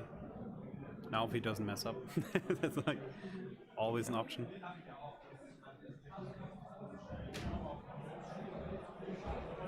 I think they're having a little discussion there, Yeah, probably on the attack points of the Kagari. yeah. In counting, it's already okay. Throwing his extra deck on the board. There we go. Okay. Yeah, it was real quick. Obviously, not too well, not good. Not something he could have avoided, Yeah, but like it happens. Striker It did happens. what Striker's game plan is there. Exactly. Completely. He used a few board breakers, he got through with his engine. Yeah. And then we saw what any Striker monster basically leads to. Yeah. Very quick OTK. Okay. So I'm not even sure how much time we have left until the next round. Because this was pretty quick. I think Yeah. we have like at least how long do we have? Let's check. 23 minutes. 23 so it was minutes. A very Okay, quick so, game actually. so we actually have more time for more play. Also not more player interviews, but a longer player interview this time. Yeah, we'll let them clean up real quick their deck, put it back together, and then we will get Michael for our player interview. See you in a bit.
Welcome back, guys. We now have our winner of the last round. It was actually our quickest match so far. As you could see in game 3, Alex not doing too well when he had a double thrust and then actually having to pop one of his own and not leading with a really good field, I guess. But yeah, tell us about game 1, I guess. About game 1, it wasn't as spectacular. He, I think, passed on nothing. Yeah. Right, and then I just nom some Dre OTK. And then OTK. It's like one card OTK now with. I think you even explained the OTK because we already went back to our table here again, and then like he said that everything resolves. So I told him that if everything resolves, you're dead. Yeah. So essentially, I explained how the OTK works. Yeah. You go like Ray into 0/0 get linkage. That's like 35 damage. Then you go linkage for Kagari, and that's boosted by 1,000 due to linkage needing a light and dark engrave. So you have 0 as a light and Ray as the dark. So you have a 25 attack Kagari, attack with that, and then 25 with Hayata. And then you already have the OTK. 85 damage. Yeah. It's an easy game. Yeah. Also saw that in game 3. And in game 2, what would you have there? Game 2 was unfortunate. Like he messed up his combo, so it wasn't as spectacular of a board. I think I still would have broke it with the cards I had, but I think you banished all 3 Ray. Could my Desires vanishes just ruined the game for me. What did you banish? Yes, I banished Triple Ray, Limnis. I don't know if it's Limnis. No, I drew Limnis Gate. Oh, okay. It was Triple Ray, the guy that adds rolls back and. That makes 0 unable to activate. I think you were bluffing at that point. Maybe he misplays something. You never know. Maybe misplays into the 0 that's not activated. That's not activating. But I had to hope that I draw Rose or Engage or whatever off the top, just to be able to play again. Because today I actually won a game without Ray already. Oh, okay. Like banishing Triple Ray of Desires. Yeah. But no, this game sadly wasn't. Yeah. And I think he checked even for attacking with it. Yes, he was like, okay, it's the last point. Realistically, after some diffusion, I could have popped it, and then that would have secured the game. But Ray doesn't believe in me. Desires doesn't. Yeah, in game 3 we saw it. It was like a sad game, I guess, for him, but happens. And we saw in his deck. We saw that he actually has a black goat in his side deck, and we were wondering, we thought like the thrust would actually, because it would have prevented the OTK at this point. I think, but and then I don't think it would have mattered. No, I don't think either. But I just had too many. I think you had only engine cards on hand. I think you had a droplet too, right? No, I had Lightning Stone, Ray Geki, Desire, Spell, Linkage, Ray. Okay, yeah, that's so like he wasn't coming back from that. Like I just secured the game from him. Yeah, but. Funnily enough, I played against almost the exact same deck last round, so shoutouts to my opponent. That game was really fun though. Like it was a very drawn out resource battle. So, and we saw your side deck. We were not sure if you wanted to maybe go first or not. Was there ever anything where you prefer to go first in some matchups? It's weird to explain. I think it depends on the vibe of how my opponent's boarding, right? Yeah. So it just depends on how the deck he plays fares into mine and what cards he might be setting. So, for example, into higher ceiling combo decks that aren't essentially this, like Lunalight or whatever, I have to go first. A pulse side is just a mind game of if my opponent thinks they're going first or second, whatever. I have cards for exact that game plan. The mind game is not only for me, but also for my opponent. If I win game 1, they can just let me start. I don't know. It's hard. Yeah, you never know because your opponent also could be they could also be aware that playing the double mind game is not that. I mean, it doesn't put up that big of a board. It still does something. But if you started Storm Duster, it's easier to beat for sure than me having all these breakers. Yeah. So it's a mind game in both directions. Yeah. Okay, so I guess you have one more round to play. Yes. I don't think we will see each other in the future because we will streaming the finals. Maybe if you get a down pair, never know. I hope not. Because I know that there's 2 Lunar Lights and that's literally my worst matchup. Out of all the decks in the format. Yeah, we have a few decks left. I think the Mermaid player was also XO. Oh my god. I'm not sure. Lots of weird decks today. That deck is giving me nightmares. Yeah, so we saw a huge shift after the ban list. Maybe it will be the same next week, not sure, but Also, new set drops next Thursday. But yeah, are you going to Lille next week? Yes, or yes, are you also I'm, playing Striker? Or I'm trying to. If it's convincing, I might bring it, but I'm not 100% set on it. what are you heading to? Or The options are between that and whatever my friends cook up, and maybe that's something like I feel more comfortable Okay. with than Striker. But yeah, probably not. fair enough. Okay, guys, we will make a short break and we will see you in like about 15 to 20 minutes. I think for the last round today is regional. Stay tuned.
Guys, welcome back to round 8 and the finals of today's regional. Yes, we're through it. Yeah. We're in the last round, and We had a bit of convincing to do because we were first yeah, one of our players is not that delighted to be on feature, but yeah, maybe depending on who wins, we won't have a player interview, but that, I guess that's okay at this point. They won't be, I mean, we're not seeing anything of them personal right now. Yeah, so we have 2 decks. We have Lunar Light again, and we have also again Mitsu Yami, but both players haven't been on stream today. So yeah, I think Aurel is already waiting for us in front of them, so we'll switch real quick because they are already hoping to begin their last duel. So when they are waiting, I'll just give them the go. So then they can start the timer actually. I'm not sure if they already had the dice roll or not. Lorenzo, did you already play one of the... Well, I think you played Lunar Light, right? Yeah, for sure. But have you played Mitsu Yami at all? I or? tried it once, but that was firstly pre-ban list, and it was a very rough draft, so Yeah, it was I see, just I for see. fun. Okay, so I think they're still going for the dice roll now. Oh, we still have... No, of course we still have the wrong names. Give me a second. Obviously, we know that these are different decks. Oh, the Lunar Light is actually Lunar Light is correct, the Lunar Light yes. is correct, but obviously it's not Unchained, but Yami Mitsurugi. Let's download this real quick.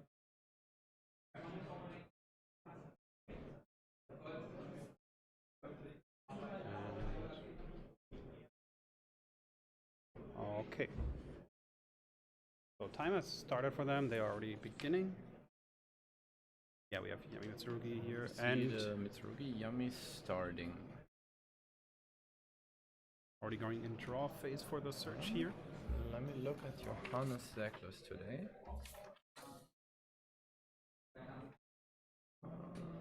Okay, he's on the 2 Hound today. Because we see he opened one Silver Hound.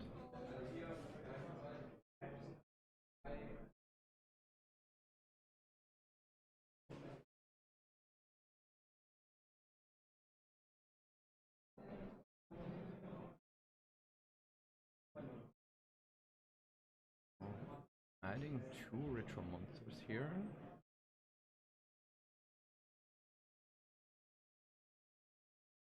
Did not elect to summon with the prayers. That's interesting. Yeah. So let's see. I haven't seen the hand so good right now because I was a bit occupied with. We just see a lot of monsters and the 2. It's all engine, Mitsurugi. right? Yeah. I think. Yeah. I mean, monsters could be hand traps, but Yeah, true. So maybe we only have the 1 card Yami starter. does he play anything to actually make with the level 4 bodies of the Mitsurugi board? No, he does not. So that's probably the reason why he didn't opt to resummon Aramasa. So here we go into most likely Cupsy, I think. Yeah, there we go. Go for another search. Nothing to do here. I don't think that Yeah, we have... Johannes is only on the Fuvalas in terms of hand traps. The Yeah. rest are the standard Everything ball else breakers. is- But today he opted to play 3 heavy polymerization in Oh, the we- main deck. But we also have 3 impulse actually. Oh, we have 1 in the main deck. Oh, I'm sorry. We have 1 in the main deck, which is probably just a target for the Frost going first. Yeah, makes sense.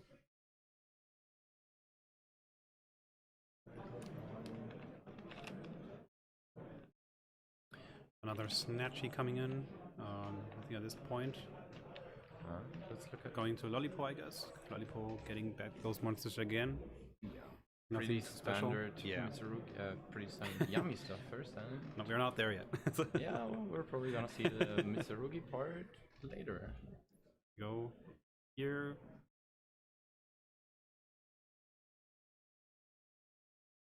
Getting back the Synchro. But here, what is it? Oh, we still have more summons. Yeah, I think we're going to Snatchy again, and then Snatchy we're gonna special summon 1 level 1 monster afterwards, going to the Herald, and then I guess we were gonna bridge from there further. But we already have some Why would stuff. you go for Yeah, the we already Herald first?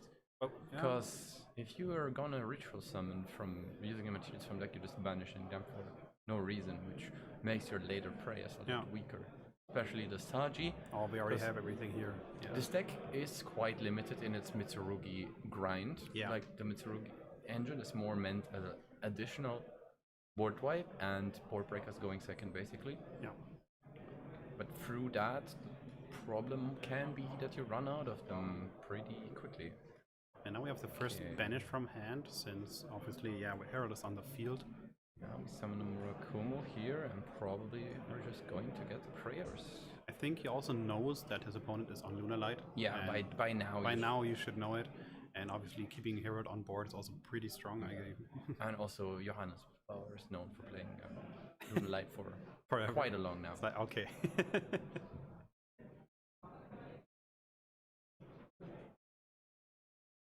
So this seems like the import we're going for. Is there more gonna happen? Just the standard Yummy Yeah. board with Well, an it's fine. additional prayers. Yeah. Okay, we So we see tanky Johannes here. start with the tanky. The question is just how many crazy spells he has in his hand, basically. Because if he can push through that arc light, any of the high impact spells resolving can just completely swing the game on the spot. While it does give the Yummy deck more flexibility, it does not give the deck an out to Liger Dancer.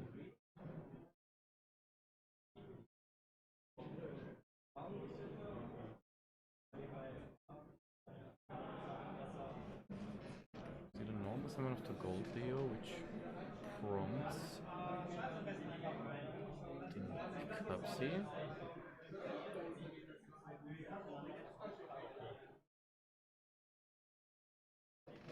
Yeah, summoning back more cards. We're gonna So go, we go for the gonna go for cookie the pop here here. to Yeah. pop the Gold Leo on resolution. Gold Leo is limited in value though because he cannot discard a monster while the Arclight is face up. But we saw that he has the talents in hand, so that activation already made that live. Yeah. At this point, then afterwards we will have to negate because Yeah. The question is just if he has an additional of the yeah. really good spells here, because the heavy polymerization here would That would be insane already. Yeah. Does he? So let's check the main deck real quick. Yeah, obviously we have 3 thrusts, so that could also be something that we might be going for now. Yeah, he leans very heavily into the punish of the heavy polymerization. Yeah, I can see that. So we're gonna pop here, as we said, and most likely, yeah, we go for the talent. So this will more than likely be negated. I mean, why wouldn't you? I guess. It depends what effect he's trying to do. Yeah, for sure. But I would assume But we're I gonna would- take. Yeah. It depends on how strong his hand is. Yeah. How about There's always a negating here? universe. A bit of thinking, so it could be a call. No, I by the think grave. it's a nice bonus of the Herald actually being able to search after it negated something. True.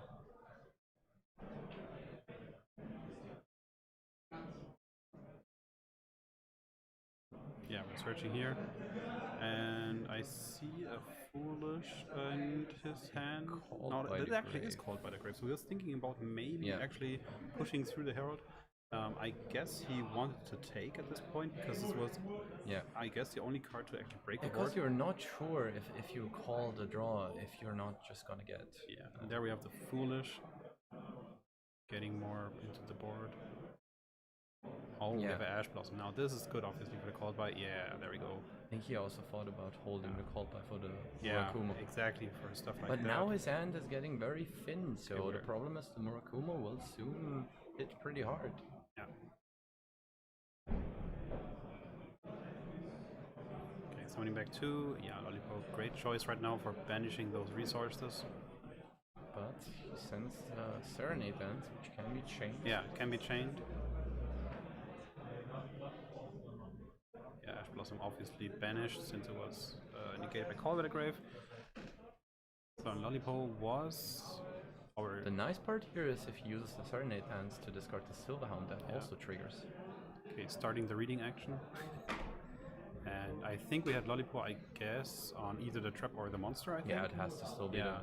And then we have the other chain link for getting the other field spell. I think he plays both, obviously, when he's trying to activate both. Yeah, because our other Yami Mitsurugi player today didn't play both. He only played the one, actually, the minion. Yeah, I mean, for the combo itself, you only need the minion. Yeah, but, and since you have a higher ceiling with your the stuff, Croaky is just...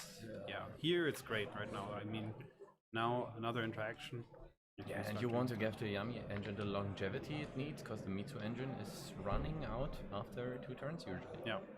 You're only gonna really have one strong push with the Mitsurugi engine. After that, it's just prayer summoning Murakumo. Yeah. Oh yeah, now I see what he's going for here. The Martin will get him the Lunalight Fusion, and if he has enough bodies, he might be able to make the Liga Dancer there. Don't be too surprised. Yeah, the Martin going in and out of the grave is because of one of our head judges sitting next to the table for the last round. So checking if everything is a-okay, but yeah. He just has to find a way to stick some Lunalight bodies that cannot be cleared with the Murakumo. But the problem there is also, like, when he goes to activate the Lunalight Fusion, the Murakumo can still try to negate that. And if he's too low on bodies at that point, he will not have enough monsters to actually go for the Liga Dancer. Yeah. So we don't, because I've seen in chat, we don't have a live timer for this event, but right now we are still at 40 minutes in game 1, so there's still plenty of time going. Yeah, I don't think we will reach something here. So keep in mind, since this is a regional, we don't have a top cut, so there is a timer still going on for the last round. Since this is not really finals, it's just normal Swiss round. Yeah, but this is basically deciding who's gonna win. Yeah. I think a double yeah, unless it's a double game a double loss, game loss actually. would be crazy in the finals. That will actually make everyone X1 right now so happy. Everyone would have the choice of winning this tournament today. Yeah, now he's just trying to get more names into his hand.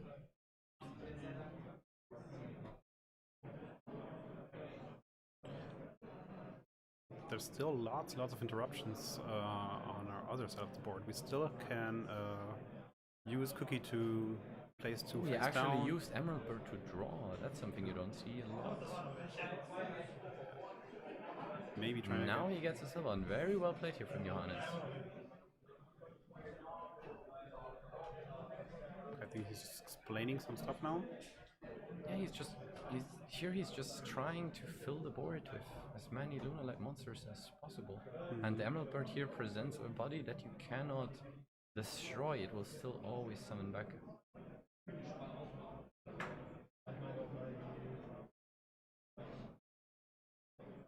He's thinking what to get with the Silver Hound here. There's not that much with value left.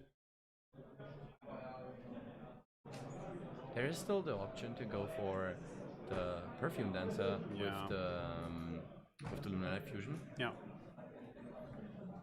But he has to get a Kaleido trick in rotation to start dumping the fusion materials to actually be able to hard summon a Liga without relying on the Lunalight Fusion. He's going for the board wipe now, but that Emerald Bird can bring back the Kaleido chick. Yeah. But now the question is, how much do we know how he knows how to play against Lunalight? Yeah, it's not easy because your interactions are the impactful interactions are very limited. But I also feel like that a lot of players actually are not that much into the Lunalight game right now, because even though like it's a really strong contender, like it hasn't been played all too much like lately. I think it's a matter of like people simplify on what they have to do against the deck and just I have to play a Liger out, but you also have to play the mid game actually. In these scenarios where you're going first and they're trying to break your board, you have to know where to interrupt. Yeah, and I think this could be a huge problem on his side now.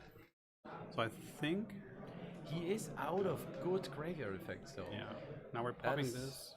Yeah, using the Cupsy effect. That is mostly the last relevant interactions he will have to face, but he's also out of completely out of any effects. Yeah, he's not even gonna use the Lunalight Fusion.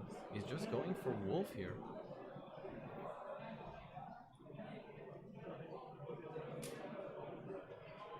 Yeah, we're gonna chain the Cupsy here, get 2 new cards, but I think at this point we already... did we activate Cupsy yet? I don't think so. Cupsy can still draw a card. So we had the Synchro Cupsy search a bit of follow-up right now, so maybe at this point you just want to get the extra draw card. So cards, yeah. Seeing the Lunar Light Fusion though, it's interesting that Yuri did never opt to use the Snatchy that was actually summoned from the extra deck. If he would have used that earlier, he would have never had an actual monster summoned from the extra deck on field. A Lunar Light Fusion's bonus effect would have never been live. Yeah. Now Johannes is just trying. But from here, I don't see anything he can do. Let's see. Yeah, he looks He already used the... face down here. He can go for Tiger King. Can revive another level 4, and he's basically down to 1 rank 4 here. And do we still know that there's a surprise set? I think we do, yeah. It's a surprise here. Because now we're gonna bounce here, and then we're picking up our stuff, yeah. I guess. So. Okay, yeah, I think at that point there was not much to do here. So yeah. Yeah, the question is also if Johannes played around the fact that his opponent could always use the extra deck, the Snatchy in the extra deck monster zone, and go into Synchro, tag it out, and then there's nothing on board, and Lunar Light Fusion wouldn't get its bonus effect. Yeah. And as he was down to so few Lunar Light names, there was no way to really fuse into anything impactful. Yeah, but lucky for Yuri, there was basically no more interactions here, so yeah, I guess it worked out. So yeah, both players already deciding what to side out and what to side in. Let's look at their decks here. So we'll most Yuri likely has see 1 Artifact Lancia, which is pretty good in this matchup. Yeah. I think if you have more, you would definitely bring in all of them. He has Salesman, which is interesting, because technically you can call the Liger and he cannot activate the effect. While it's not directly an out, it is kind of an out into the interruption part of it at least. And then he's on 2 Droll and Lockbirds in the side. Yeah. I think he's just gonna bring in the Lancia, the Drolls, and maybe the Bell. Maybe the Bell is decent, but usually those lower impact hand traps, you have to draw a lot of them to stop the Lunar player. Yeah.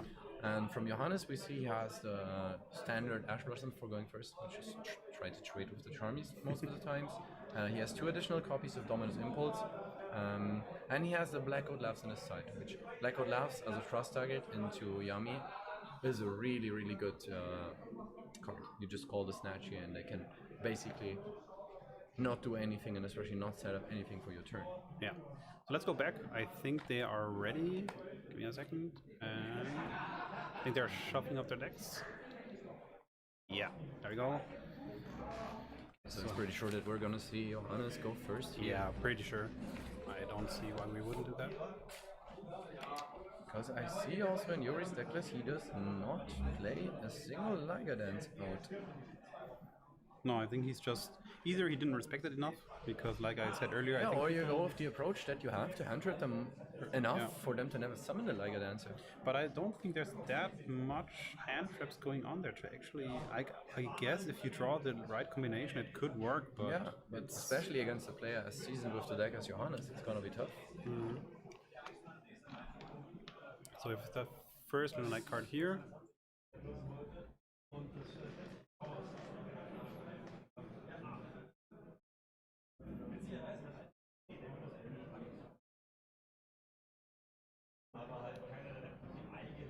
Onomat Riza is still doing well. I saw him earlier today. I think he was X2 at that point. I'm not sure. Maybe you can. Maybe I actually know who this one is, so I can actually text him. I think Oliver, you have to wait a week. We need that Onomatukage. Yeah. And we can pro those people.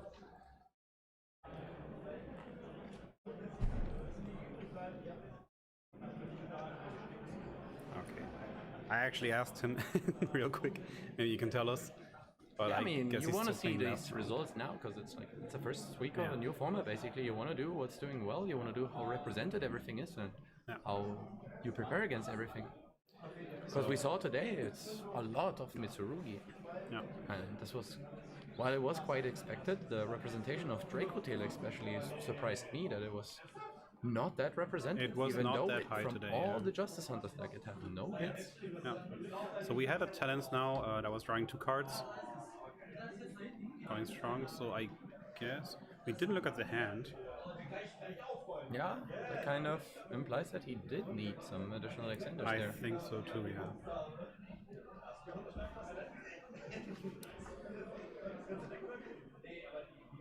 Yamimitsu, yeah, it is indeed a real deck. How much cards they play? They play 40 cards. 40 cards straight.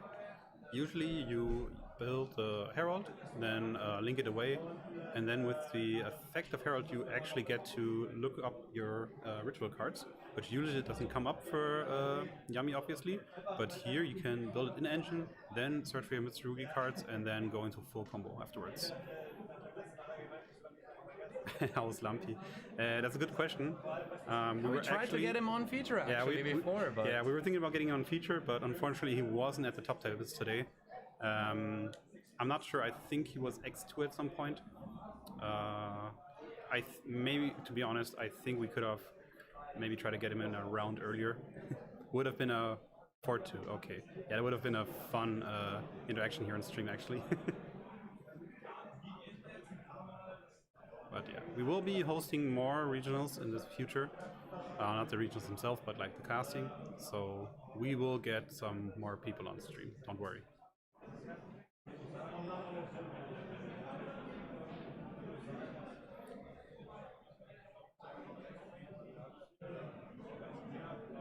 So can you tell us right now what the plan of Lunite is here? Or he's just going through the motions basically. He's just he knows that in this matchup, once he summons one Liger, he basically won the game. Yeah.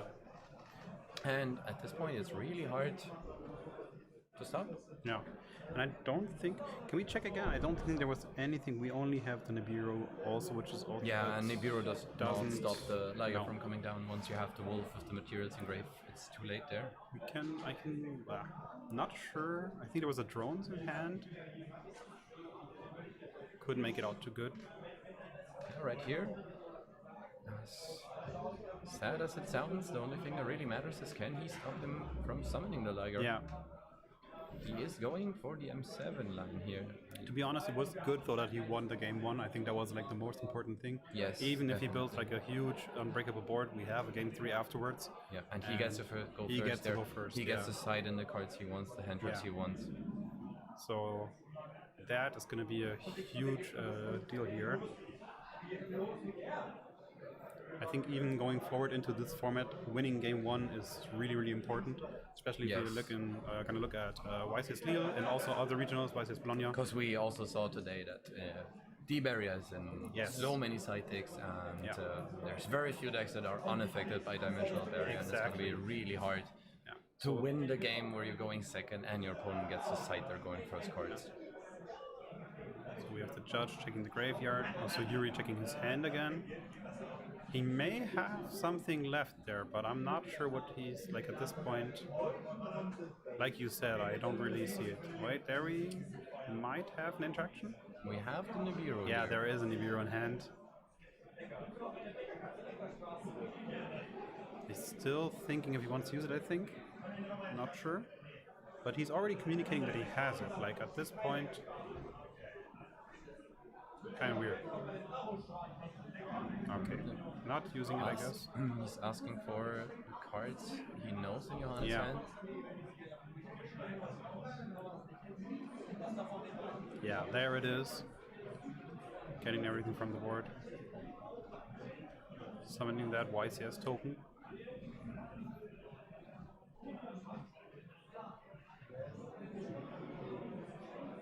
So, and where do we go on from here?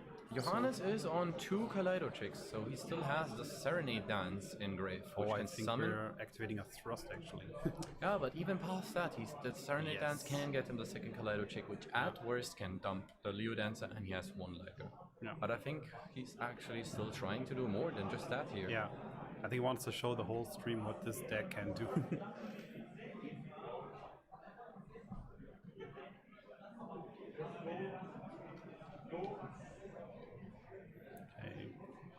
taking his time to look through the deck. Maybe he's even not sure himself what he wants to build right now. Yeah, because like all the options. The heavy polymerization here is not that impactful, just because he's low on Lunalite names. Yeah, the resources. And the talent is already gone, so this would be like one of the spots where a talent's looking at hand would be incredible. But yeah, there we go. He's just using that trust as if yeah. the opponent didn't have a monster, because he knows this Black God Loves just is basically a turn skip against Yami. Yeah.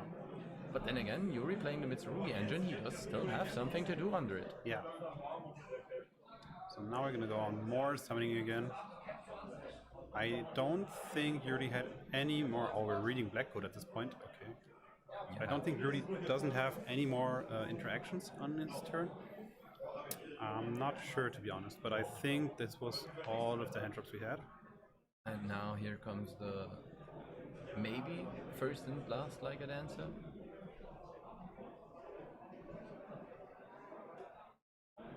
He's still trying to get some more Lunalite bodies into his grave to not have to banish the Silverhound and the fusions. Checking again. Okay. He has not used Tenki yet, so he still has the option to go for the Tiger King. Yeah. Going through the deck again. We have now Goat in Grave. Checking again what Goat in Graveyard actually does. I think Yuri's kind of exchanging the field effect with the grave effect. Yeah. It's something you can easily forget which one is what. Yeah. But you do know which one is which, right? I sometimes have to remind myself too.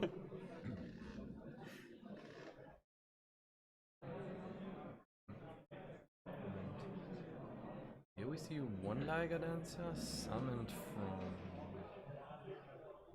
Polymerization using the Masquerade, so he can actually go for two.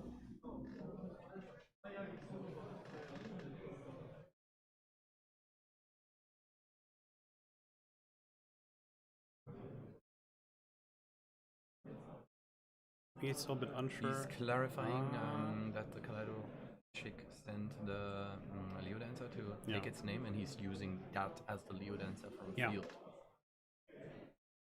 Checking here what is banished and what not, but yeah, I don't think this makes much of a difference actually. Yeah, as we previously mentioned, one Liger Dancer is already enough. Yeah.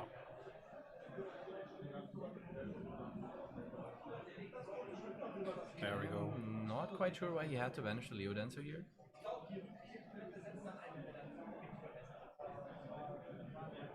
Yeah, good question, but he can still just use the Emerald Bird to resummon a Kaleido Chick and send another Leo Dancer from his extra deck.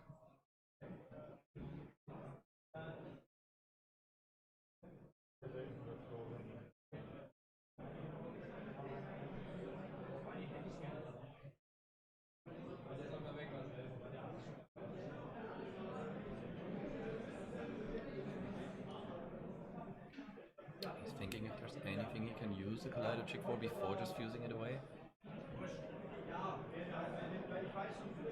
There we go, banishing everything. Putting... Okay. We're looking again. Trying to read if the wolf can use monsters from field. Yeah, but that shouldn't be a problem. There we go. And with that, he is passing turn. We're passing turn, and now let's see what we can do here. But I don't think, like you said, there's much to do here. There is the salesman. Oh, there's the salesman. Yeah. But are we chaining the goat here? Or? I don't think so. I think it's too early now. Oh, there we have the drones. Yeah, getting that into play. I guess we're going the good old line. Gravity. Okay, getting back to drones, activating drones again. I think this is something we all know by heart by now. Yeah, the only thing he can do is he has to summon basically 6 yummy monsters with the minion. Yeah, going into a huge field is like the option here.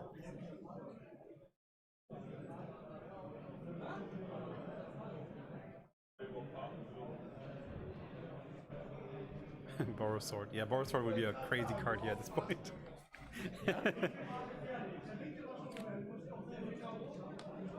I think the problem here would be actually, well, it would still work, but like Snatchy locks you out of Link 3, so I think that would be a problem here. No, the only thing he can really do here is Johannes is probably calling the Cupsy synchro here.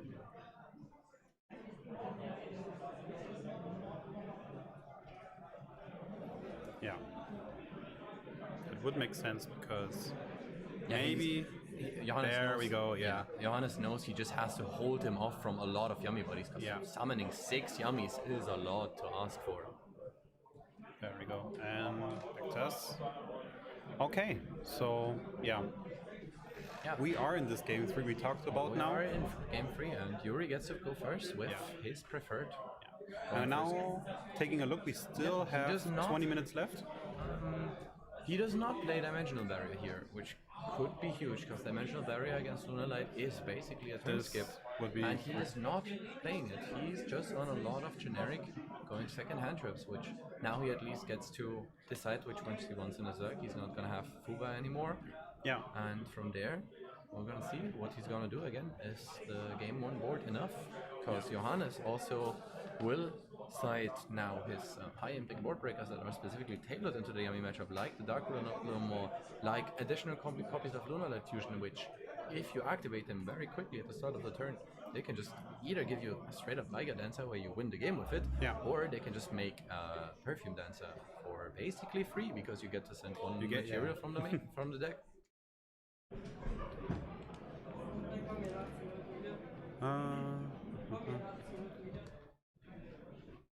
The Dark Embarrass Sword to try to out a double dagger. I mean, that's a question that players have to ask themselves now. The more popular Luna it gets, you have to find ways to have organic outs in your deck without really having to play any. You have to try to fit them into the extra deck or be highly searchable. Yeah, I think we're at the point where Moonlight is so popular, then we will actually might see a decline again. Yeah, definitely. It's the same kind of like branded. I've always said if Lunalight is respected, it gets a lot worse as a deck. Like the deck is good if it's an underdog pick, and you actually win the game if you summon a Liga Dancer, because a lot of the combos through hand traps like Droll or Fuvalos are basically just that Liga Dancer. You cannot really set up a good enough board next to it. So if people are prepared for the Liga Dancer, you get punished by hand traps a lot more. Okay, I think they're almost done. Let's switch back to the table and see how they are doing. Yeah, they're shuffling up right now, so I think they're good to go. And we will most likely see Yuri going first in game 3, obviously. There's no way he's gonna try some outplay. Shenanigans. And, I mean, you can always think about it, because in theory the Lunar Light player will have a lot of dead cards. No, I don't think. It's way too risky. Only something you would want to do for the final in the stream. It is way too risky, because you know if there's one Liga Dancer. It's already game out. Especially with the side deck not. And there's also no way that he sides out the Black God Gloves. That always stays in. True, yeah. Because even going second, he can just Foolish Burial Goods for it, call the Herald of Arclight, and then activate any of the heavy polymerizations or Lunar Light fusions. Yeah. A bit of more shuffling going on here. Really want to make sure that they have the perfect hand. You don't want to brick in the last game. Not in the last one. Last It'll match. be a very anticlimactic end. The last round was kind of sad, where we had like a thrust set and then pop thrust and then handle the thrust. That was really sad. And if you have to start that way, your opponent knows that's a sign of a weak hand. Yeah. And then you all will bell an engraver. Okay. So we're starting for the last game of this tournament.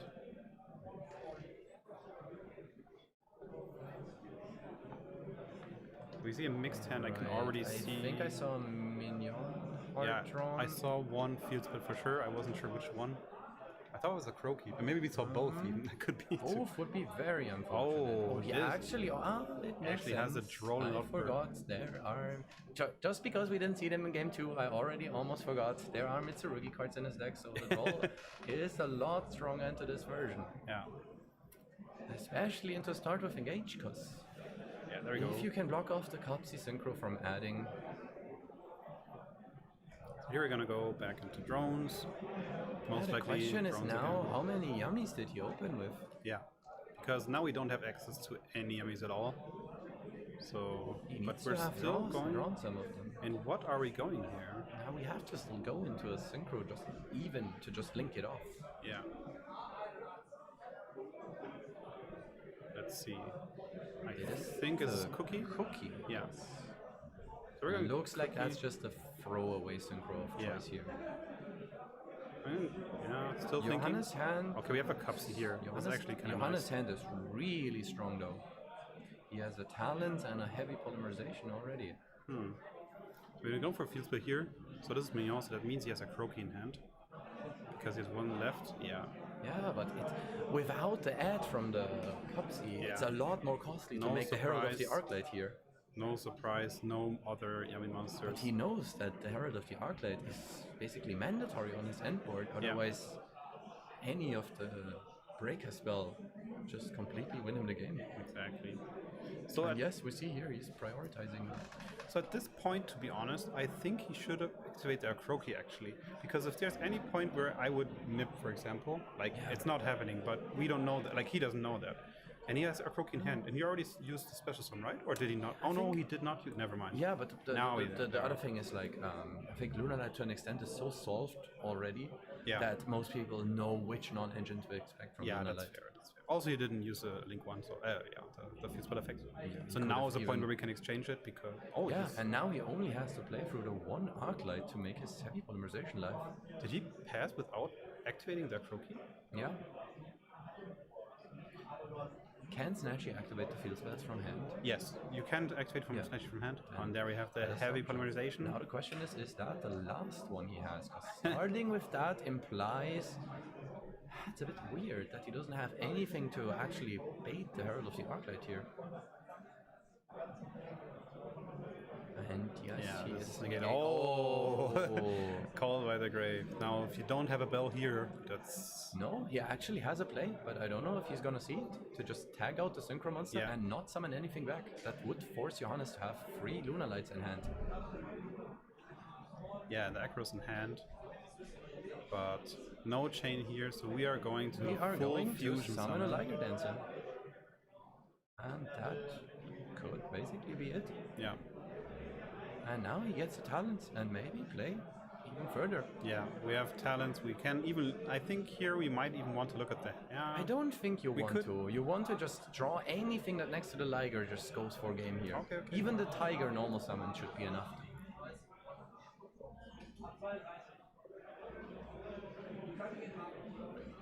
So I think the only thing. Yeah, there we go. This is gone at this point. Yeah, I think here we already have he's game. just normal summoning the Tiger and going for game. And there we have it. Go back to us here. Yeah. Okay. I think in the end it's that play with the Synchro Monster, that he didn't tag it out into not summoning anything. Because that would have changed the game drastically. Johannes had 2 Lunalight monsters in hand only. He could have. Are you sure you can tag out for nothing? Yes, you can summon up to 2.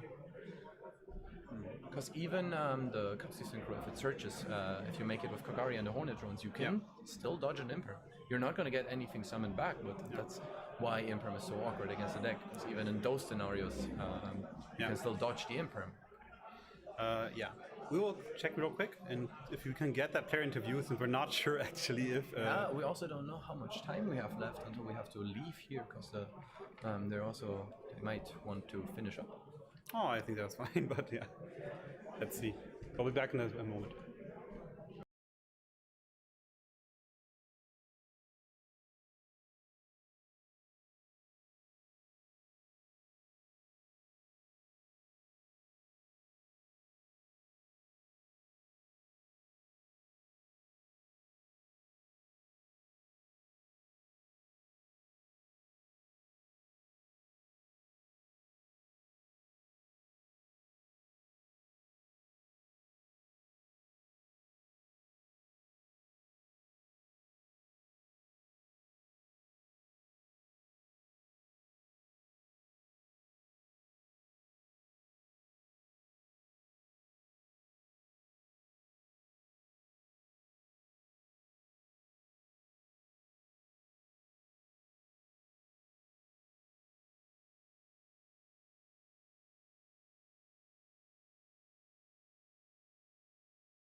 All right, guys, we've got our regionals winner, Johannes.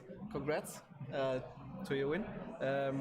How does it feel to win a regional with Lunalight? Pretty good. Already won one 2 weeks ago. Uh-huh. The deck is pretty good, especially if people don't know all the card effects. Yeah. Can be very, very surprising. Yes. All right. So, apart from people not knowing the card effects, is there anything you think the deck has an edge in the format? So, is there anything special that you think the deck does that other decks can't do? I think it's really nice how it's very good against Yummy and especially Draco Tail. Very good matchups, and how into Fuvalos you can commit a bit more and summon like the towers, and in most matchups one tower is game, and in some matchups you need to make a second. So in 3 to 4 draws you often get to a win condition, which is like nice if you open like a full engine hand that you win against Fuvalos, which you can't with other decks. Yeah, that's definitely great. So you've been playing the deck for a while now. Are you going to play it going forward with the set release next month? And if you're at YCS Lille, are you considering to bring it again? I will consider it. It's been very fun for me mostly. Yeah. I like it a lot, and yeah. I haven't really looked at all the new cards. Maybe there's something cool, but I will definitely consider Lunalight. All right. So Lunalight is one of those decks. The more popular it gets, the arguably worse it gets because people are prepared. Do you think that's an issue for the deck, or do you think you just put on your the towers on your board and just rock it? I mean, it's more that some matchups are coming that are a bit more difficult, and maybe some side cards like D-Barrier, but it's mostly that pure Mitsurugi is not a very easy matchup because they can stall out the game with many bodies that you can't kill through, and then keep making the Wozu, the basically kaiju of the deck, and then grind you out a bit. It's a bit annoying, but that most people are prepared. I didn't feel like it today because I had to explain my cards to everyone. Okay, great. Anything you want to add? Any shoutouts? Any thanks to people? Shout out to Weidinger, he's the goat, and yeah, that's it. Funny enough, we had Weidinger at the last weekend's regional in the winners interview, so there has to be kind of a Yeah, correlation. he's a good friend. He's a good friend. Yeah, all right, great. Congrats again for winning the regional, and we hope to see you in the next regionals as well. All right, thank you.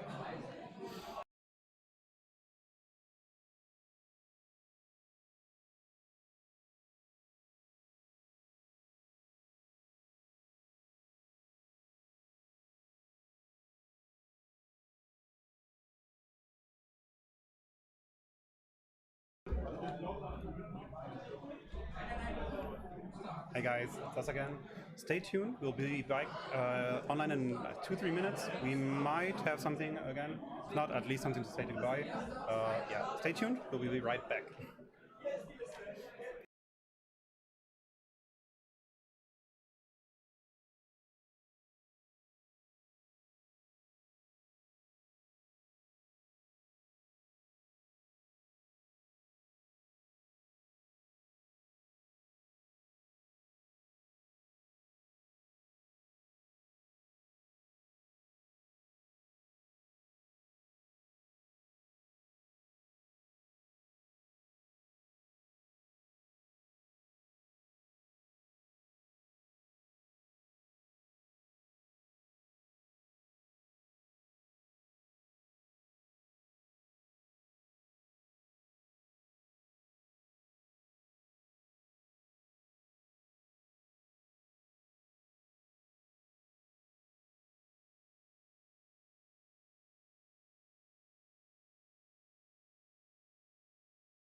Ja, dreh einfach mal. Ich habe keinen Control gespielt. Was soll das Deck übertragen? Ich sehe deine Hand. Andersrum. Ja.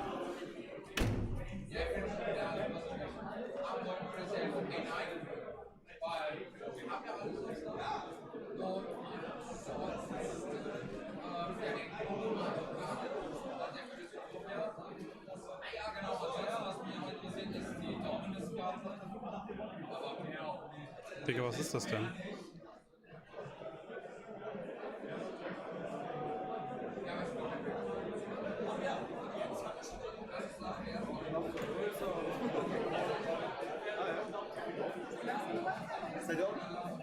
Gleich wieder. Siegerehrung oder nicht? Siegerehrung. Wir machen Siegerehrung, ja. Wir haben jetzt gerade nur Dings so. Stell dich mal davor. Ich will kurz. Alter, wenn wir ganz nett das da oben gezeigt hätten, weißt du, wie geil das aussieht. Das haben wir überlegt, aber das funktioniert nicht, weil Dings. Weil?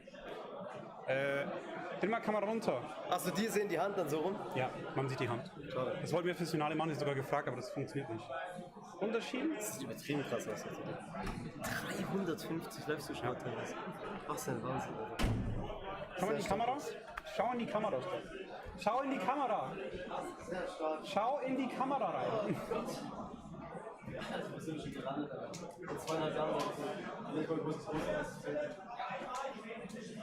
Ja. Muss er jetzt auch nicht sehen.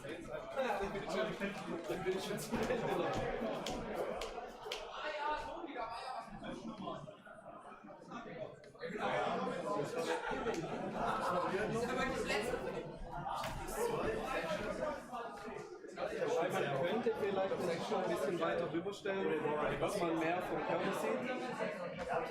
Also den Ball kann ich auch weiter rüberschieben. Nee, das war doch weiter vor.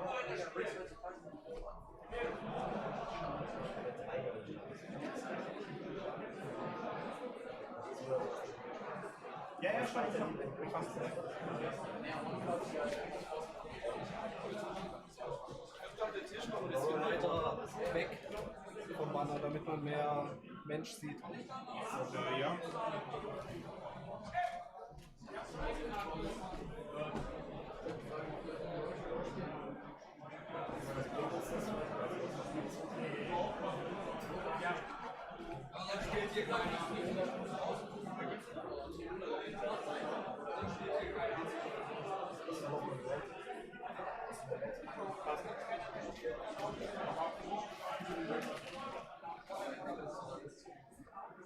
So viel kann ich Singer nicht machen. Das ist okay. Aber das habe ich gespielt.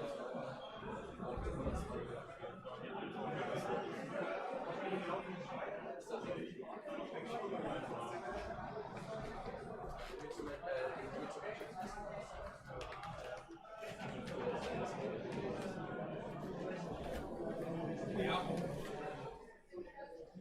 Das Einzige, was wir jetzt nicht haben, ich kann jetzt die Kamera hier nicht wieder anmachen, weil jetzt ist ja Müll im Hintergrund.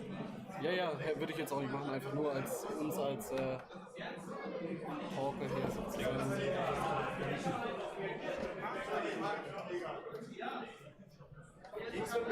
Wir könnten auch. Ja, hat schon gepasst. Kriegen wir das so laut, dass man das hört? Das wäre natürlich optimal, denke ich. Ja, das Mikro können wir halt nicht mit rübernehmen. Nee, aber ich glaube, das hört man auch so. Was ist das, Mann? Unglaublich.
Hey guys, we're back. Actually, you won't see us anymore today.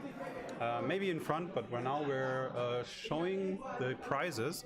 Yeah, so I think they're giving out prizes for the top 32. We're trying to show a bit of the top 8, I think, in front. Yeah. Stay tuned. I think we'll just leave it on for now. You might hear the background noise. That might be nice. Yeah, it's getting really noisy now that I'm launching the placement. Yeah. So yeah. Everything's wrapping up. Yeah. As you can already imagine, like the banner you're seeing right now in the front is the one that was actually behind us the whole time. So now behind us is nothing. And yeah, I don't know. Maybe we'll give you a quick behind the scenes in the end. We have to see what they're gonna do here now. Prizes.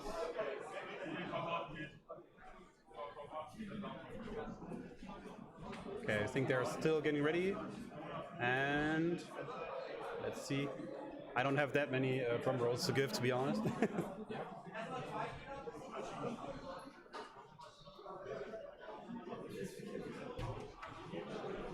Okay, being quiet.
So yeah, guys, we're making the small top cut right now. The small top cut, like 32 to top 9, I guess, and then the top 8 we will be seeing live on stream.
So we're almost done, guys. Don't worry.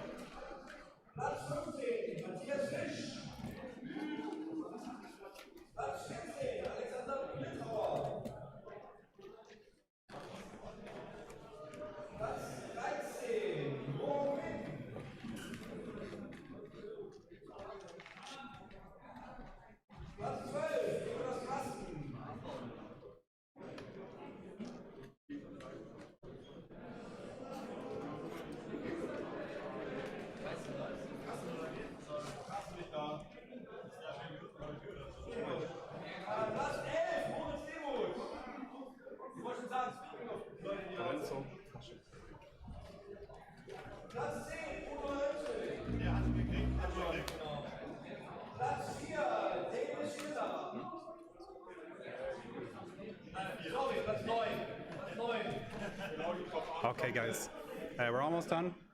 We're now getting to the top 8.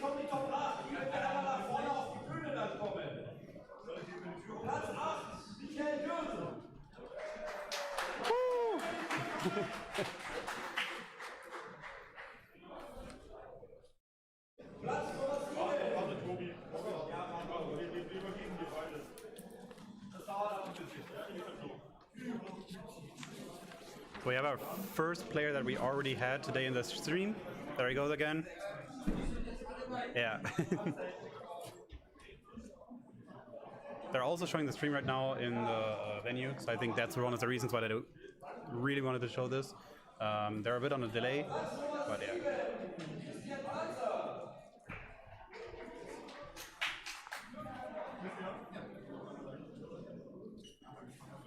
There we go.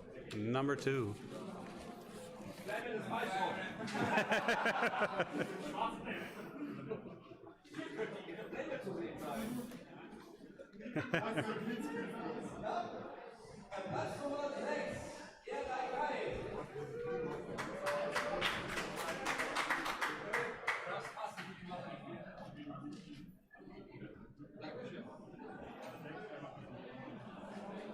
There we go. Woo!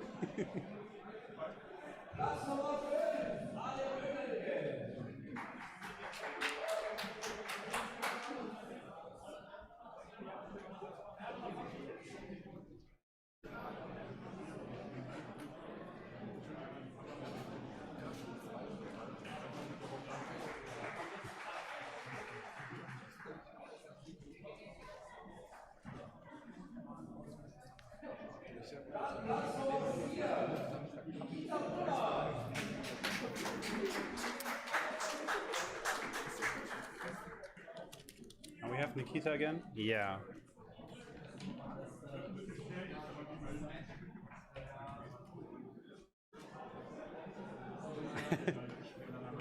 Good, nice top 4 spot, for sure.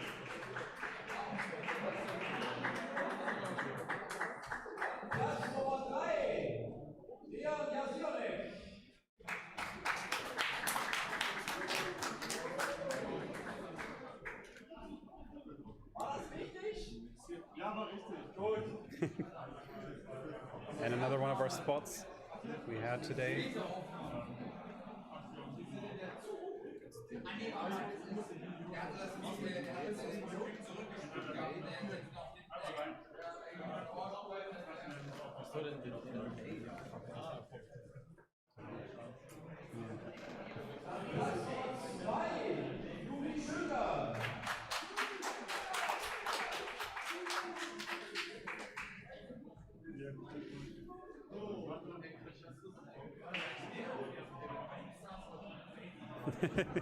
He's looking for the camera. There it is. Who won in the end? You will see it in 1 second, because Johannes Bauer with Lunalight. There we go. There's our winner today.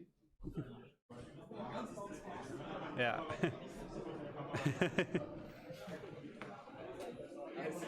Okay.